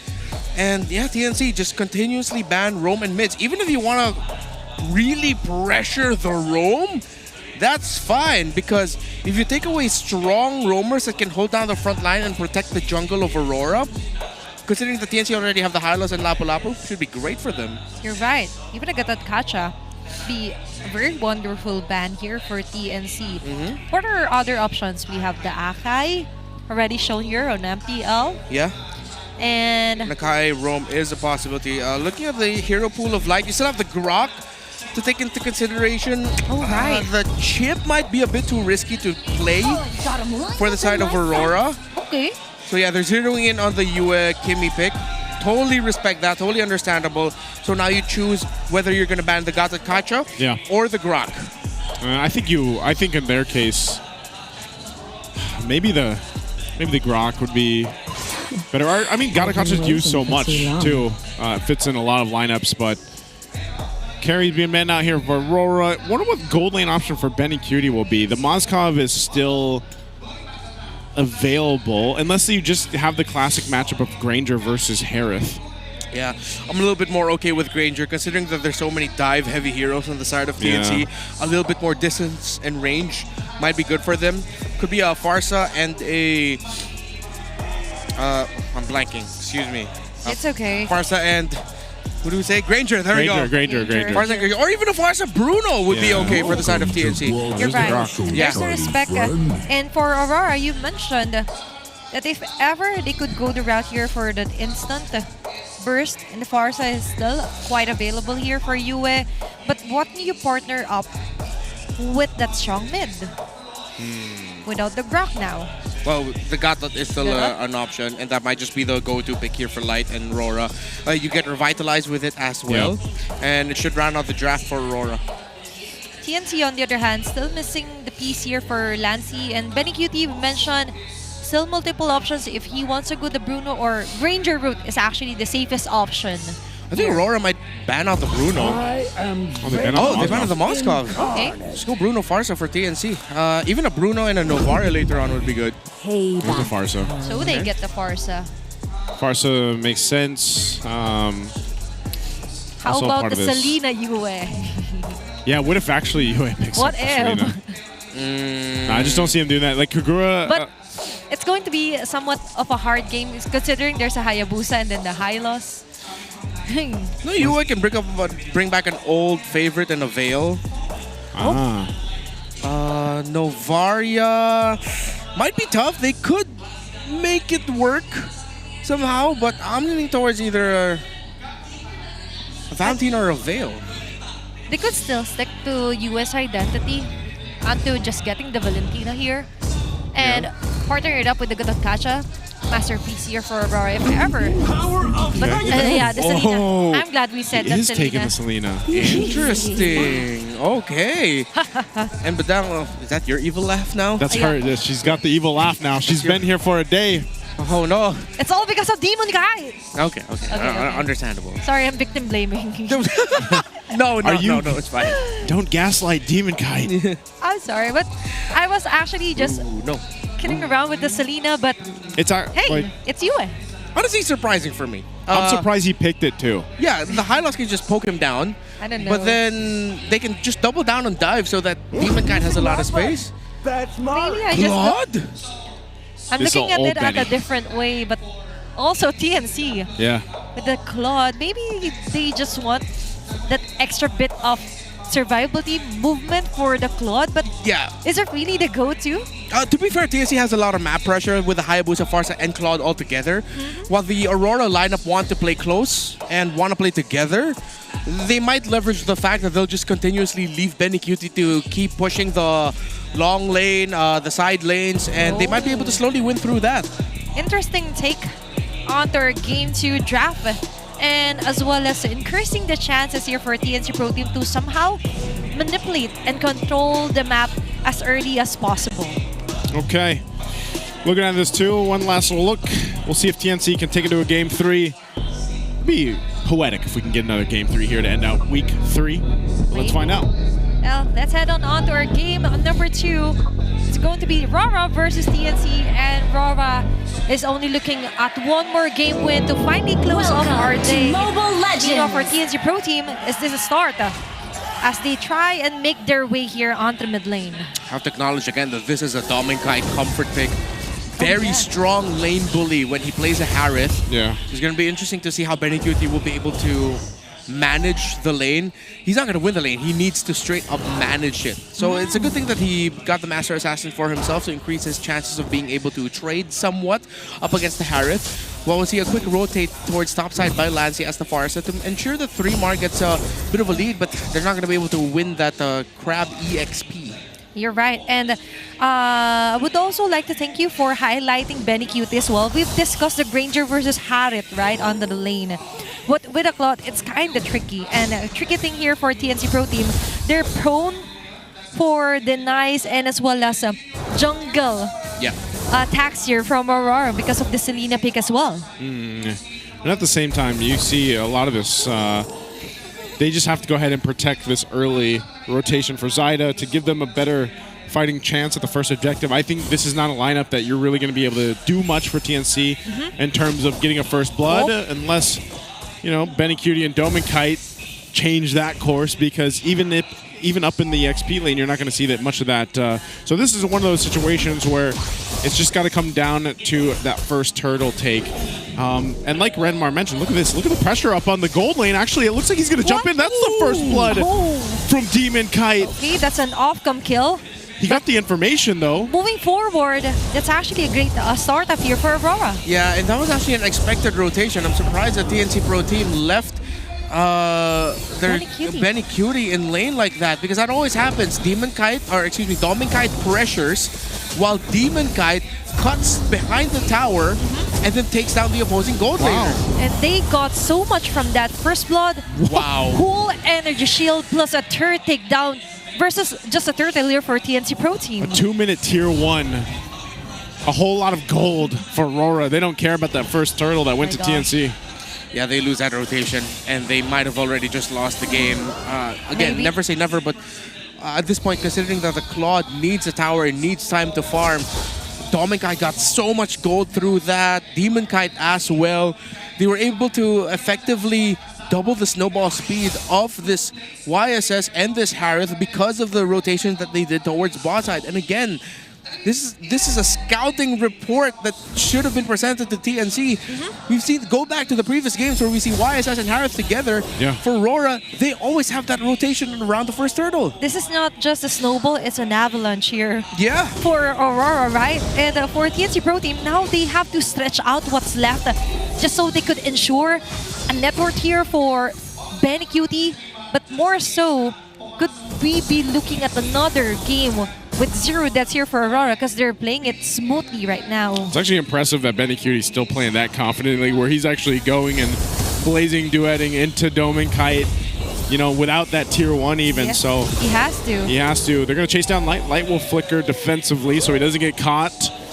Not sure if they're going to be able to do much more, but it's TNC just trying to fight around this side of the map to get what they can. They have to make do with what they have. Wow. And that's an arrow hitting. An arrow, fist break, fist crack. Zyda should be able to get out. Light's going to get punished himself, though. So it was a good attempt, a good setup. But now Demon Kite trying to get Chaknu. Won't have enough damage. Does get the Revitalize out from Chaknu. So at least TNC gets on the board here.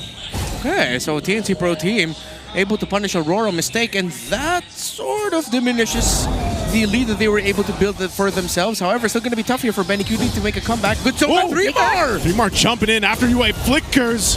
He'll be able to get out, though. Luckily, Edward was there. So now, again, 2 flickers expended from Rora. Turtles up. Light's given the information, but I don't think Demon Kite wants anything to do with this. Yep. They're just going to trade it. Might be a free turtle for TNC Pro Team. And as you've mentioned, because of that specific pickoff onto line, it somehow boosts the morale and as well as the vision here and movement for TNC Pro Team. And that's a kind of head start that you would want for a team that suddenly has to stretch out what's left for their jungle. And a great start still for Zyda with his Hayabusa. Yeah, no speculation here. Definitely TNC Pro Team found a morale boost through that punish because it came off of the fact that Yua hit a really good arrow. That was a good response by Light to try and take down Zyda. Yeah. But then Zyda was able to remaneuver and even be the one to secure the kill there onto Light. That is morale boosting for a lot of the teams here. Many tough boots. All tough boots built here by TNC Pro Team, and I like that respect on the crowd control lockdown that RORA has in their composition. Yeah, you're going to need those anyway. So it's up to RORA just to kind of maintain what they can, farm where they can. You see they put Doming Kite up here, and I think that's still going to be a problem for TNC if they don't actually have a way to control Doming Kite as he just goes and gets to farm up. Because, again, I think Doming Kite is probably the best Harith statistically right now. Currently in Season 16. It is his comfort hero. And giving it onto Doming Kite says a huge lot here for Aurora. Meanwhile, for TNC Pro Team, yes, you managed to get the turret here on the bottom side for Benny Cutie. You've able to somehow limit the huge gap that Aurora was trying to innate here for our game number 2. But what is not happening is that they're not finding a way to actually punish core damage leadership for Aurora. And the longer the game gets, it's just getting to be more trickier by the minute or so. Yeah, so I think this is why we're seeing TNC not playing defensively, and they're sending 3-more out even more to try and chase down at least someone. A build advantage for TNC because they know that it's a ticking time bomb. This Harith already up to 2 core items. Benny Cutie, off the regen. We'll be able to get out. The fight for this third turtle, though, without Benny Cutie, they've got an advantage here for Aurora. Dominkai joining the fight. Dropping down the glorious pathway. There's a jump in with the bravest fighter. They're going to force the fighting away from Light. Light flickers on forward, but there's Zyda to go up and clean the kill for Light. And now still bringing it out. Turtle already secured by RORA. They're looking for more in this one. 3-Mar can't get away from that. Shadow kill already going to be used from Zyda. And now Benny Cutie a little bit too late on the blazing duet. Won't hit anybody. Massive loss there for TNC Pro Team, and Aurora can just continue this snowball. Great jump with the Falling Star Moon by Edward to catch 4 members of TNC. And now Aurora can just ride on this momentum, although TNC has showed us that, bro, they're willing to fight. They're willing to find a way to turn things around. It's just because of everything that happened to Benny Cutie so far in this game, it's just so tough to do so without their main damage dealer in their gold laner. They're playing around the Lapu Lapu Farsa and the Hayabusa right now. Rora saw the opportunity and they grabbed it, right? After Benny Cutie was forced to recall his way onto the base, there was a sudden attack here for Aurora, and we do need to highlight Edward's jump from there, hitting 4 members with a Falling Star Moon, and then you also have Light as well, putting his life on the line just so they could ensure that there will be no more follow-ups here for TNC Pro Team. But now, we're closing in onto the first Lord of the game, but still, it's still siding with Aurora, still established lead here of 3.5k gold lead. Yeah, it's interesting because Light's literally his job. You can see even he's got the Thunderbelt. Like, so he's kind of just throwing himself out there because he's going to go and try to just get the fist break, fist crack combo off, do as much damage as he can. He's going to get stunned here. Where's he going to go from here? Feathered Airstrike, drop down. Yue's dealing with a shadow kill. Demon Kite is there. Luckily, Yue's gone. Now Edward jumping in with a Falling Star Moon. He's going to chase Lancey down. There's another match going on with 3-Mar. He finally goes. Edward can't tank all of this, though. He's still waiting for the team to catch up, but Edward falls. 3 down for Aurora TNC. Can they find more? Mount Shock going to be used, and Demon Kite will be able to get away. Again, Benny Cutie jumps in with a blazing duet. He gets out in time. Great moves by everyone showed up, and again, Zyda and TNC willing to fight. It was him being able to shadow kill. He knows. Behind enemy lines, and Demon Kite knows. It was all part of the plan. They'll take out Zyda, and now the Lord is open for Aurora. What you got there? What a read! And another arrow hits! And now there's Light onto the backside. Light just droning them out. Dominkai jumping in on the fight under the Zaman Forest. They're just going to hold them there as the Lord is already secured by RORA. And Demon Kite does it again. Finds him under the turret. Edward will jump in with a Falling Star Moon, and Lancey has to flicker out. So RORA will get the objective. But what do they get off of this push here? So wild of a pickup and trades here, but still for Aurora, they've managed to get their hands onto this Lord. A perfect pickup onto Zyda. But meanwhile, let's take a look back onto our Infinix instant replay. Yeah, look at that jump. Zyda with a shadow kill in the back. Edward separating the fight. Demon Kite decided to actually back off and help Demon Kite with the Lapu Lapu. And that meant Edward just needed to buy time and see. After that sequence, that's when Dominkar decided to make his way towards the shrub close to the orange buff, picking off Zyda. And Zyda did not expect that the Harith would be there that deep. They know who to punish, and they know that for Aurora, they just need to somehow wait it out. But for Zyda, he's making his way onto the back liners here for Aurora, which is a very perfect target, but he needs to be wary in close spaces like that. And they have to prevent that from happening again, because Aurora is slowly breathing down on their necks. Last bits of their turret onto tier 2 is now destroyed. Lord onto the top lane, marching, and TNC Pro Team now cornered here onto their base. Holy shields are down. They'll hold on to what they can. They deal with the Lord. TNC still on the fence. Aurora might decide to go, so the arrow's going to land on Zyda. He has to go ahead and shadow on out. Still putting the pressure here. These arrows are a nuisance for TNC. Chaknu playing up front, doing what he can, takes a ton of damage. Could be in trouble here as Domikai jumps through the wall. He'll be able to find Chaknu.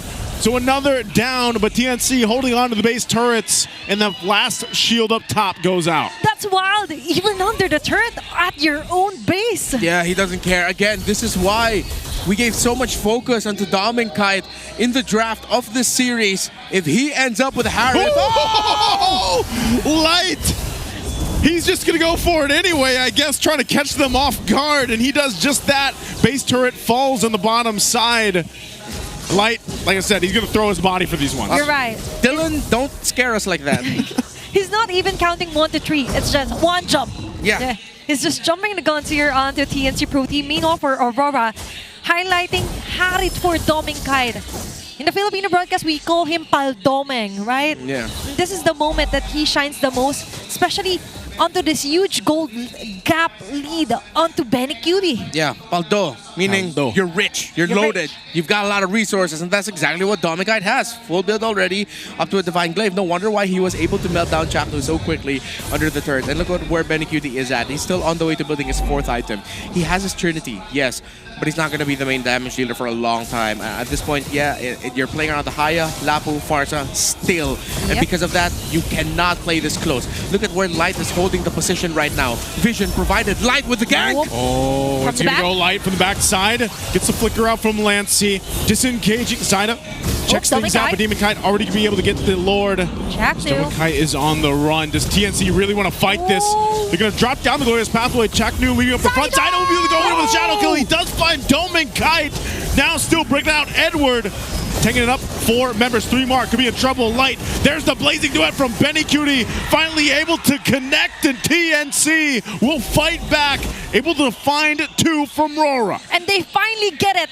Shutting down Domikite and as well as disrupting Light's process as well. Bro, TNC has massive cajones. They decided to fight into that. Any other team would have backed off, but they pushed the envelope, and Zydo said, sure, let me make sure that I can pick off Domikite in the back, and he still found the angle to toss the shadow and commit the kill onto Doming. Light got finished off as well, and this makes the defense for TNC so much easier. What's Chaknu going to do?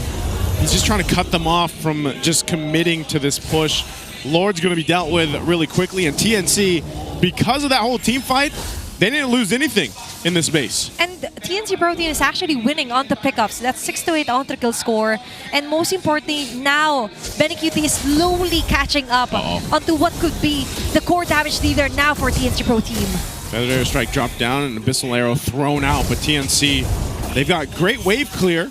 As long as Lancey's able to stay up, the rest of the team.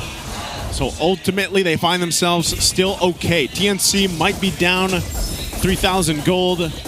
They still have plenty of room to cover, but all this is a waiting game. They had to get Benny Cutie caught up because of the early pressure that he faced, and he's finally getting there. Okay, TNC, they are still definitely in this, and Aurora need to be careful. The energy that TNC brings to the table, we said it so many times over the years, the poison of Chaknu. But in the coaching staff, E2Max is there.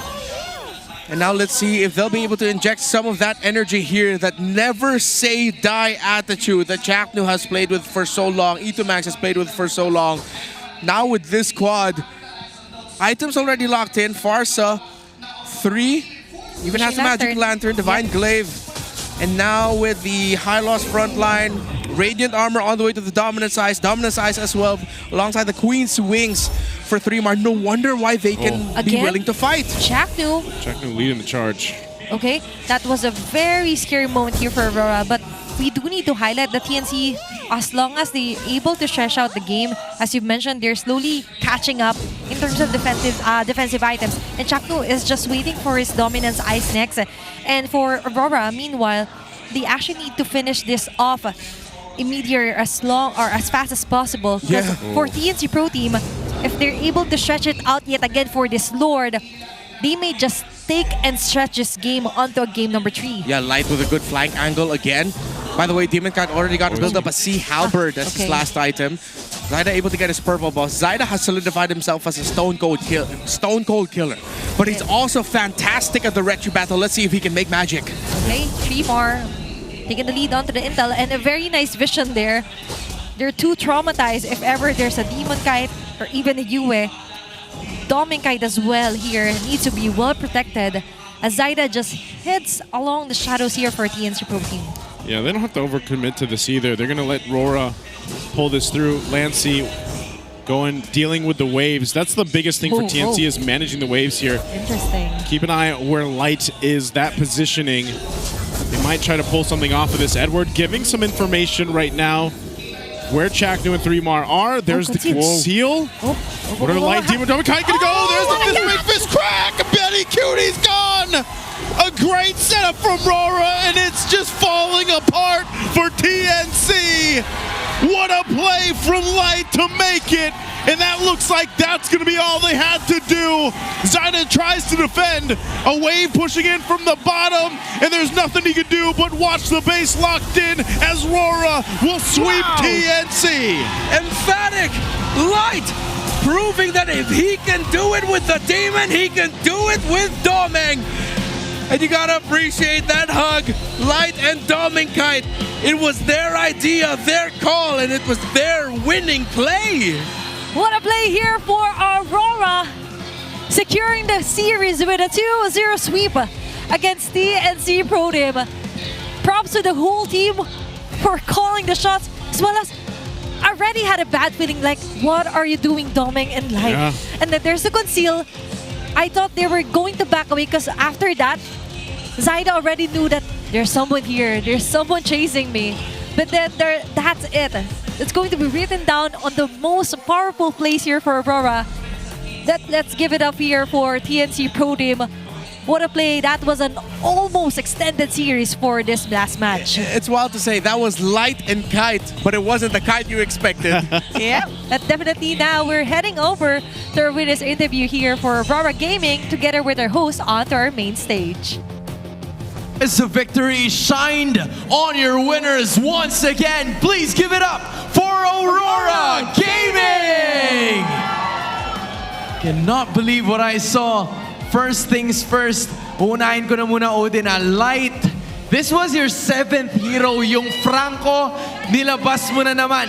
We were talking to you nung isang araw, gaano pa ba karami yung ilalabas mo? Talk to us more about the versatility of the lineup na meron ka. Kasi it's not easy playing multiple heroes in terms of a single season. Pero what did you develop during the off-season na kinaya mo na talagang laruin to kahit na minsan yung mga heroes hindi mo napapractice? Or napapractice mo ba yung mga heroes kahit na madami yung pool mo? Tinapakan ko lang yung love, sinuggest ko kasi goods talaga sa pick eh. Pero depende pa rin talaga. Sabi ko kay coach para madagdagan unique hero pick ko. Yung pala talaga yung plano, Odin. At ang ganda ng ginawa ni Light doon doon sa bago mag-winning moment, talagang nakuha nila yung targeted heroes para successfully ay matapos nila ang laro. And ngayon, gusto ko naman kausapin ang kanilang XP laner na si Edward, na sobrang daming fans. Edward! Grabe yung mga fans. Parang ayoko putulin yung pagsigaw nila sa'yo. Pero Edward, sa tagal mo na sa liga, alam namin at marami ding nagsasabi na ikaw daw talaga ang best XP laner. Kumbaga, XP lane standard. And meron din sinabi si Sanford nung tinanong namin na ikaw daw talaga yung standard sa XP lane. Ano yung masasabi mo doon sa sinasabi ng mga tao?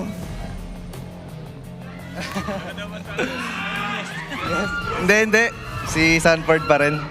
Yung best XP. Pangalawa lang ako. Alright. Pangatlo, ganun. Pangatlo. Sino pangalawa? Si Agent Zero. Si Agent Zero. Uy! Yung pangatlo si Legend Zero. Ayun! So medyo sinaslat niya pa rin yung sarili. Andun pa rin naman Andun pa rin. Parehong siya yun. Sa Pero top 3. alam mo, Edward, gusto ko malaman. Kasi every time na nakikita namin to, madalas may nabanggit sa akin, na kada nilalaro mo yung lapu-lapu, halos sure ball, sure win ang nakikita natin mula sa Aurora. I wanna know, what's it about lapu-lapu in this current meta na nagagamit mo to the fullest of your potential? Siguro, malakas siya sa 1v1 tsaka sa turtle fight. So, ayun, enjoy gamitin and ayun nga, nasa meta siya. So, pasok na pasok. We're talking about 1v1s. Kung sakaling makakaharap mo ulit si Sanford, I wanna know, kung sa tingin mong number 1 siya, paano mo siya mahihigitan? Anong lamang mo kay Sanford? Wala. Hindi ko malalamangan yun. Well, we're still about to find that out. Si Coach Nextar sa'yo. Parang hindi, Anong lamang ni Edward sa tingin mo? Sila. Ay sila, yung mga fans daw. Totoo bang kayo ang lamang ni Edward? I have to say that at some point meron. Oo, sobrang taas ng pitch eh. Ngayon gusto ko makausap naman si Coach MTB. Now let's talk about the power rankings. Kasi tinanong din namin si Coach Why Not about it and sinabi nila na Aurora Gaming ang top 1 para sa kanila sa power rankings. What do you think of that? Tingin nyo ba kayo rin ang nangunguna talaga? I think sa standing yes, pero overall I think may ilalakas pa talaga yung team. Hindi pa to yung prime condition ng team. Meron pa kaming may mga kailangan pa rin kaming linisin, may kailangan pa kaming i-improve. So tingin ko masabi ko lang na magna-number 1 kami kung mag-champion kami ngayong season. And I like the idea coming in from them. Coach MTB, I'm gonna ask you the same question that I asked Coach Why Not. Kung hindi kayo, aside from the standings, because statistically you're at the top spot, para sa'yo, sino ba ang top 1 threat ng Aurora towards getting that crown and why? I think yung dalawang defending champs, yung Onyx tsaka yung TLPH. Sila pa rin talaga yung matagal nang magkakasama and sobrang buo na yung chemistry. So pagdating ng playoffs, makikita pa rin natin na kung paano talaga sila maglaro. And we still have a long way to go to make that happen. Once again, give it up for your winners, Aurora Gaming!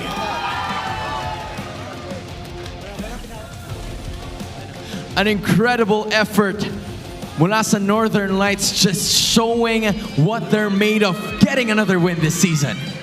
Palakas ng palakas ang ating mga teams together with their fans and we can hear it hanggang ngayon, Hans. That was a clean execution for Aurora Gaming and we want to hear it from the casters. Finishing off week number 3 with a smile here for Aurora, sweeping off TNC Pro Team on a 2-0 for our last match. Incredible match. A little heart-hurting. What was I going to say? A little heartbreaking. Heartbreaking. Sorry, it's Sunday. Yeah. Sunday but evening. heart-stopping moments here for Light. Our game 2 MVP with his badang. Yeah, man, it was his play. Light legit, bro. Dude, it was his series. Yeah, it was his series. It was the Franco and then now this call. Usually this confirms that it was probably Light's call to commit that concealed play alongside Dome. He probably went, Meng. And then Edwards was like, Meng. Backup ko kayo. I could only imagine the last shot call there. And thankfully later we could get to hear it on our Infinix mic check. But looking closer on our MVP highlights, wherein there was this kind of just showing off his body here, and you do just get the rest done here for Demon and as well as UN Dominkai. Yeah. So for the side of Aurora, this is one of the biggest struggles when you're going up against a hero like Badang, when you're a team that want to dive in, especially having a gold laner that wants to dive in and get close.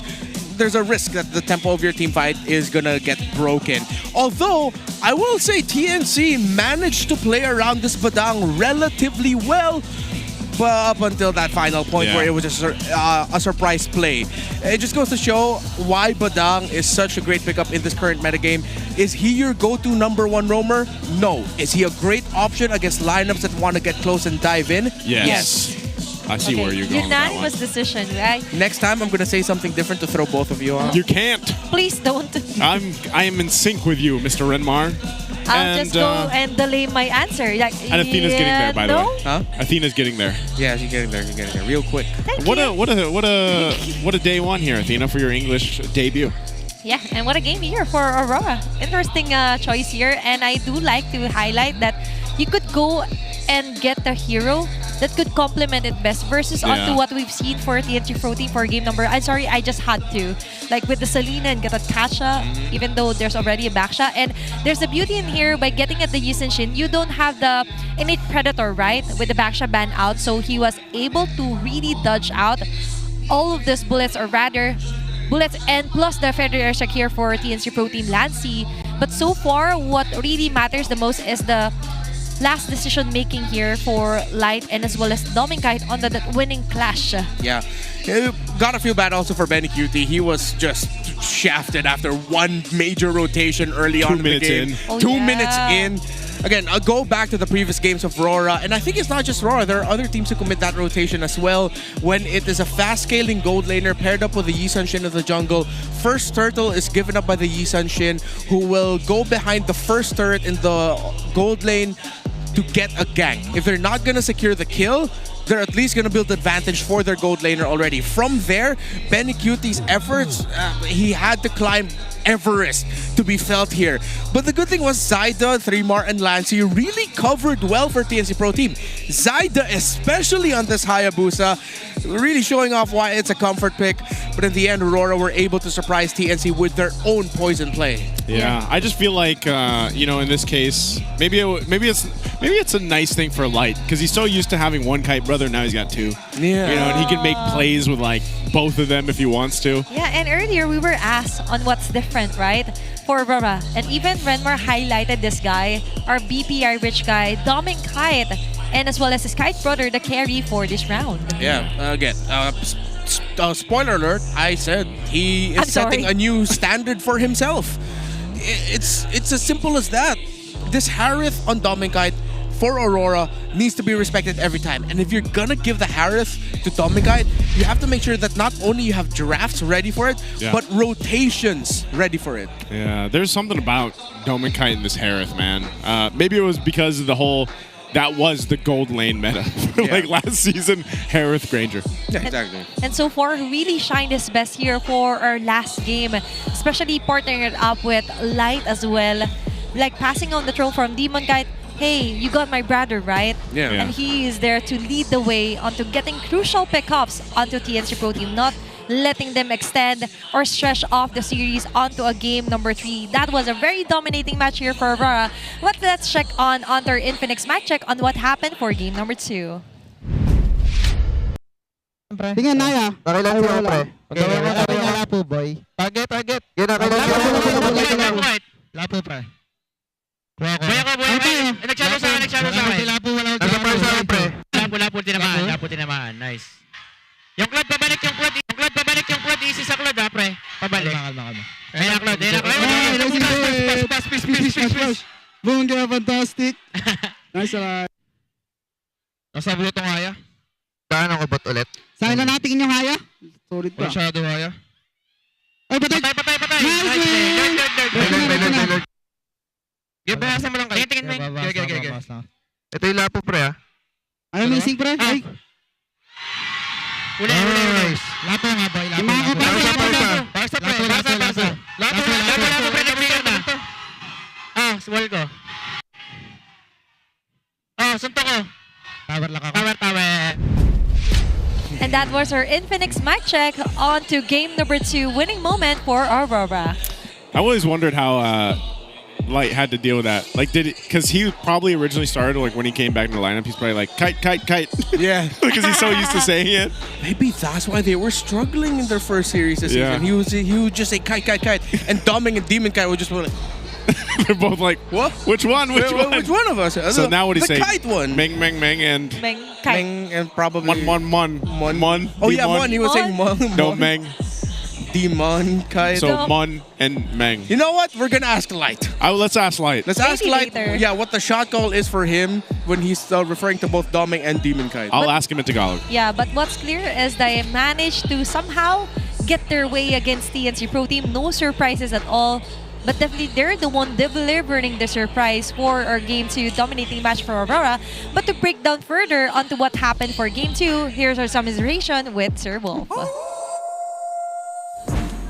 Thank you so much, casters. Mukhang tuloy-tuloy ang momentum ng Aurora after that stomp versus TNC. At kung babalikan natin ang mga keys to victory na inilatag para sa Aurora, talagang sinunod nga naman nila by starting with forcing Chakdu to play sustain or utility. So nakita natin, Gatot Kacha sabay Hylos, talagang out of his element etong si Chakdu, or kung hindi man yung buong team ng TNC, parang hindi nakakakilos kapag hindi nakakuha ng catch heroes etong si Chakdu. Para naman sa Aurora, parang ramdam na ramdam natin yung mga initiations, especially with that badang play. And also, may kita natin na dinisrupt nga nila yung mga pre-turtle or pre-lord setup ng TNC.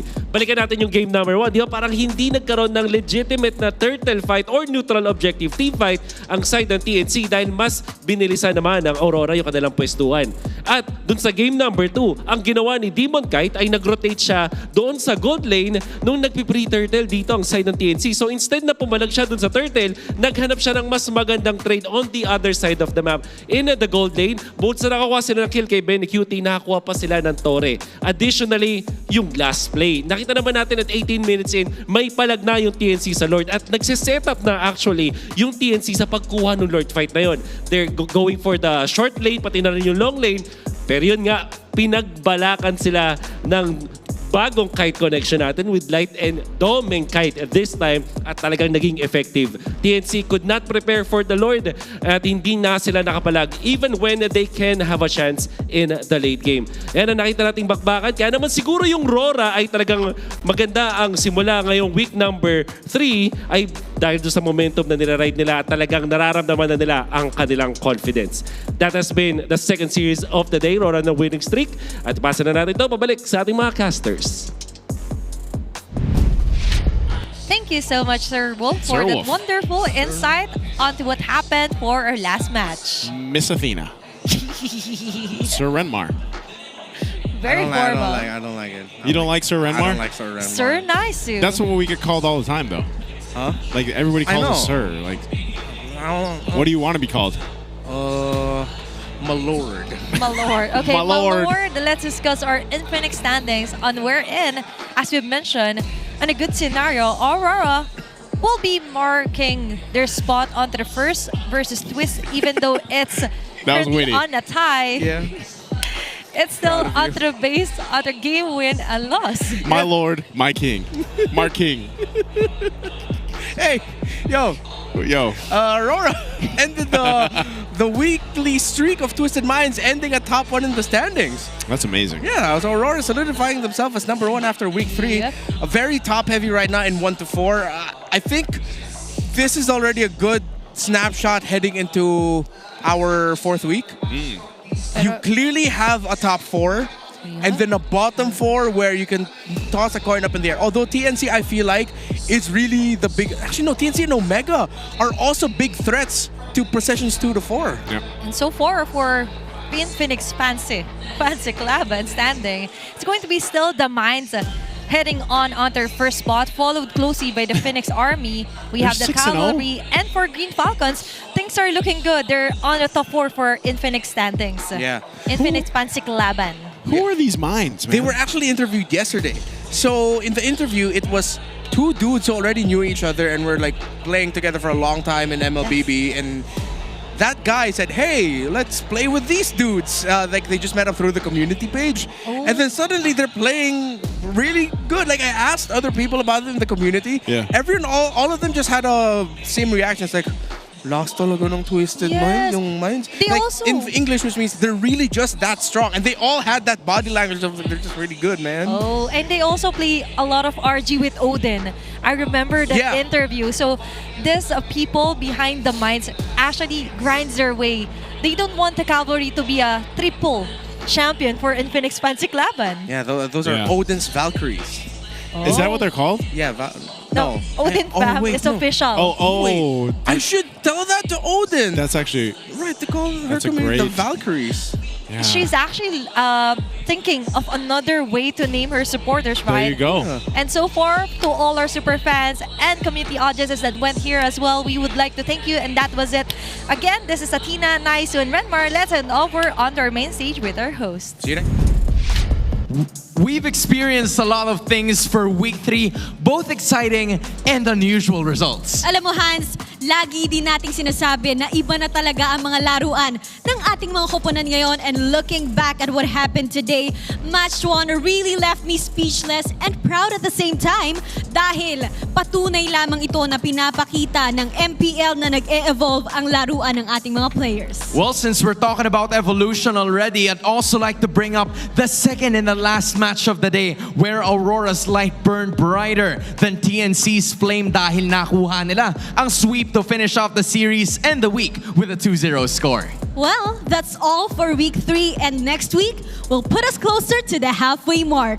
Sobrang bilis na mga pangyayari na parang kakastart lang natin ang season, but next week, we're going to week 4. Sa dami ng nakita nating laban, nangangalahati na halos ang ating season, and there are gonna be a lot of twists, turns, possible plays, and strategies na ating makikita sa susunod na linggo. Muli, ako si Hans Galeria. And this is your very own Odin. Magkita-kita tayo ulit sa susunod na linggo ng MPL Philippines Season 16.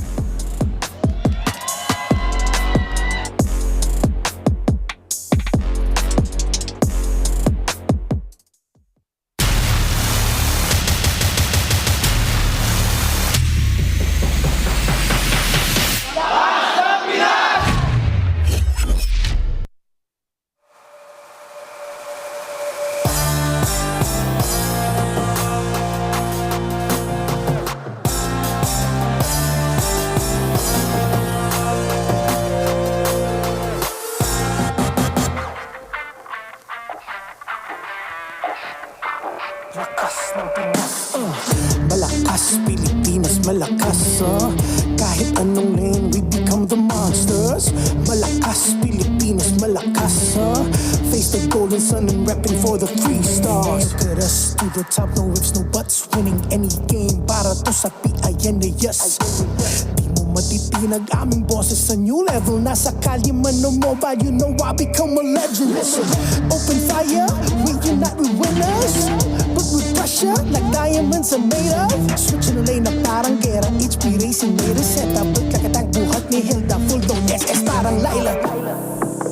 Susundan ko ang iyong bakas, kasama pataas, tagumpay natin to dahil tayo'y malakas.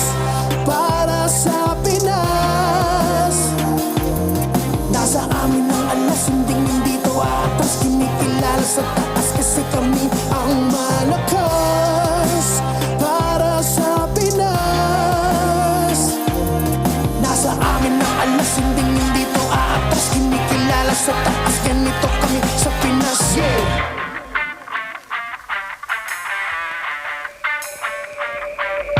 Laging MVP, no surrender, no retreat. Pag nagsama-sama, just imagine what we can achieve. Laging MVP, no surrender, no retreat. Giving 100 on my all, cause we just cannot be defeated. No retreat. We are unstoppable, immune and invulnerable. Ready ang equipment, lahat frozen, mala, crowd control. Pakita on the jab, east to the southeast. Taas ang matawag, proud and loud, cause every enemy we devour. Susundan ko ang iyong bakas, kasama pataas, tagumpay natin to dahil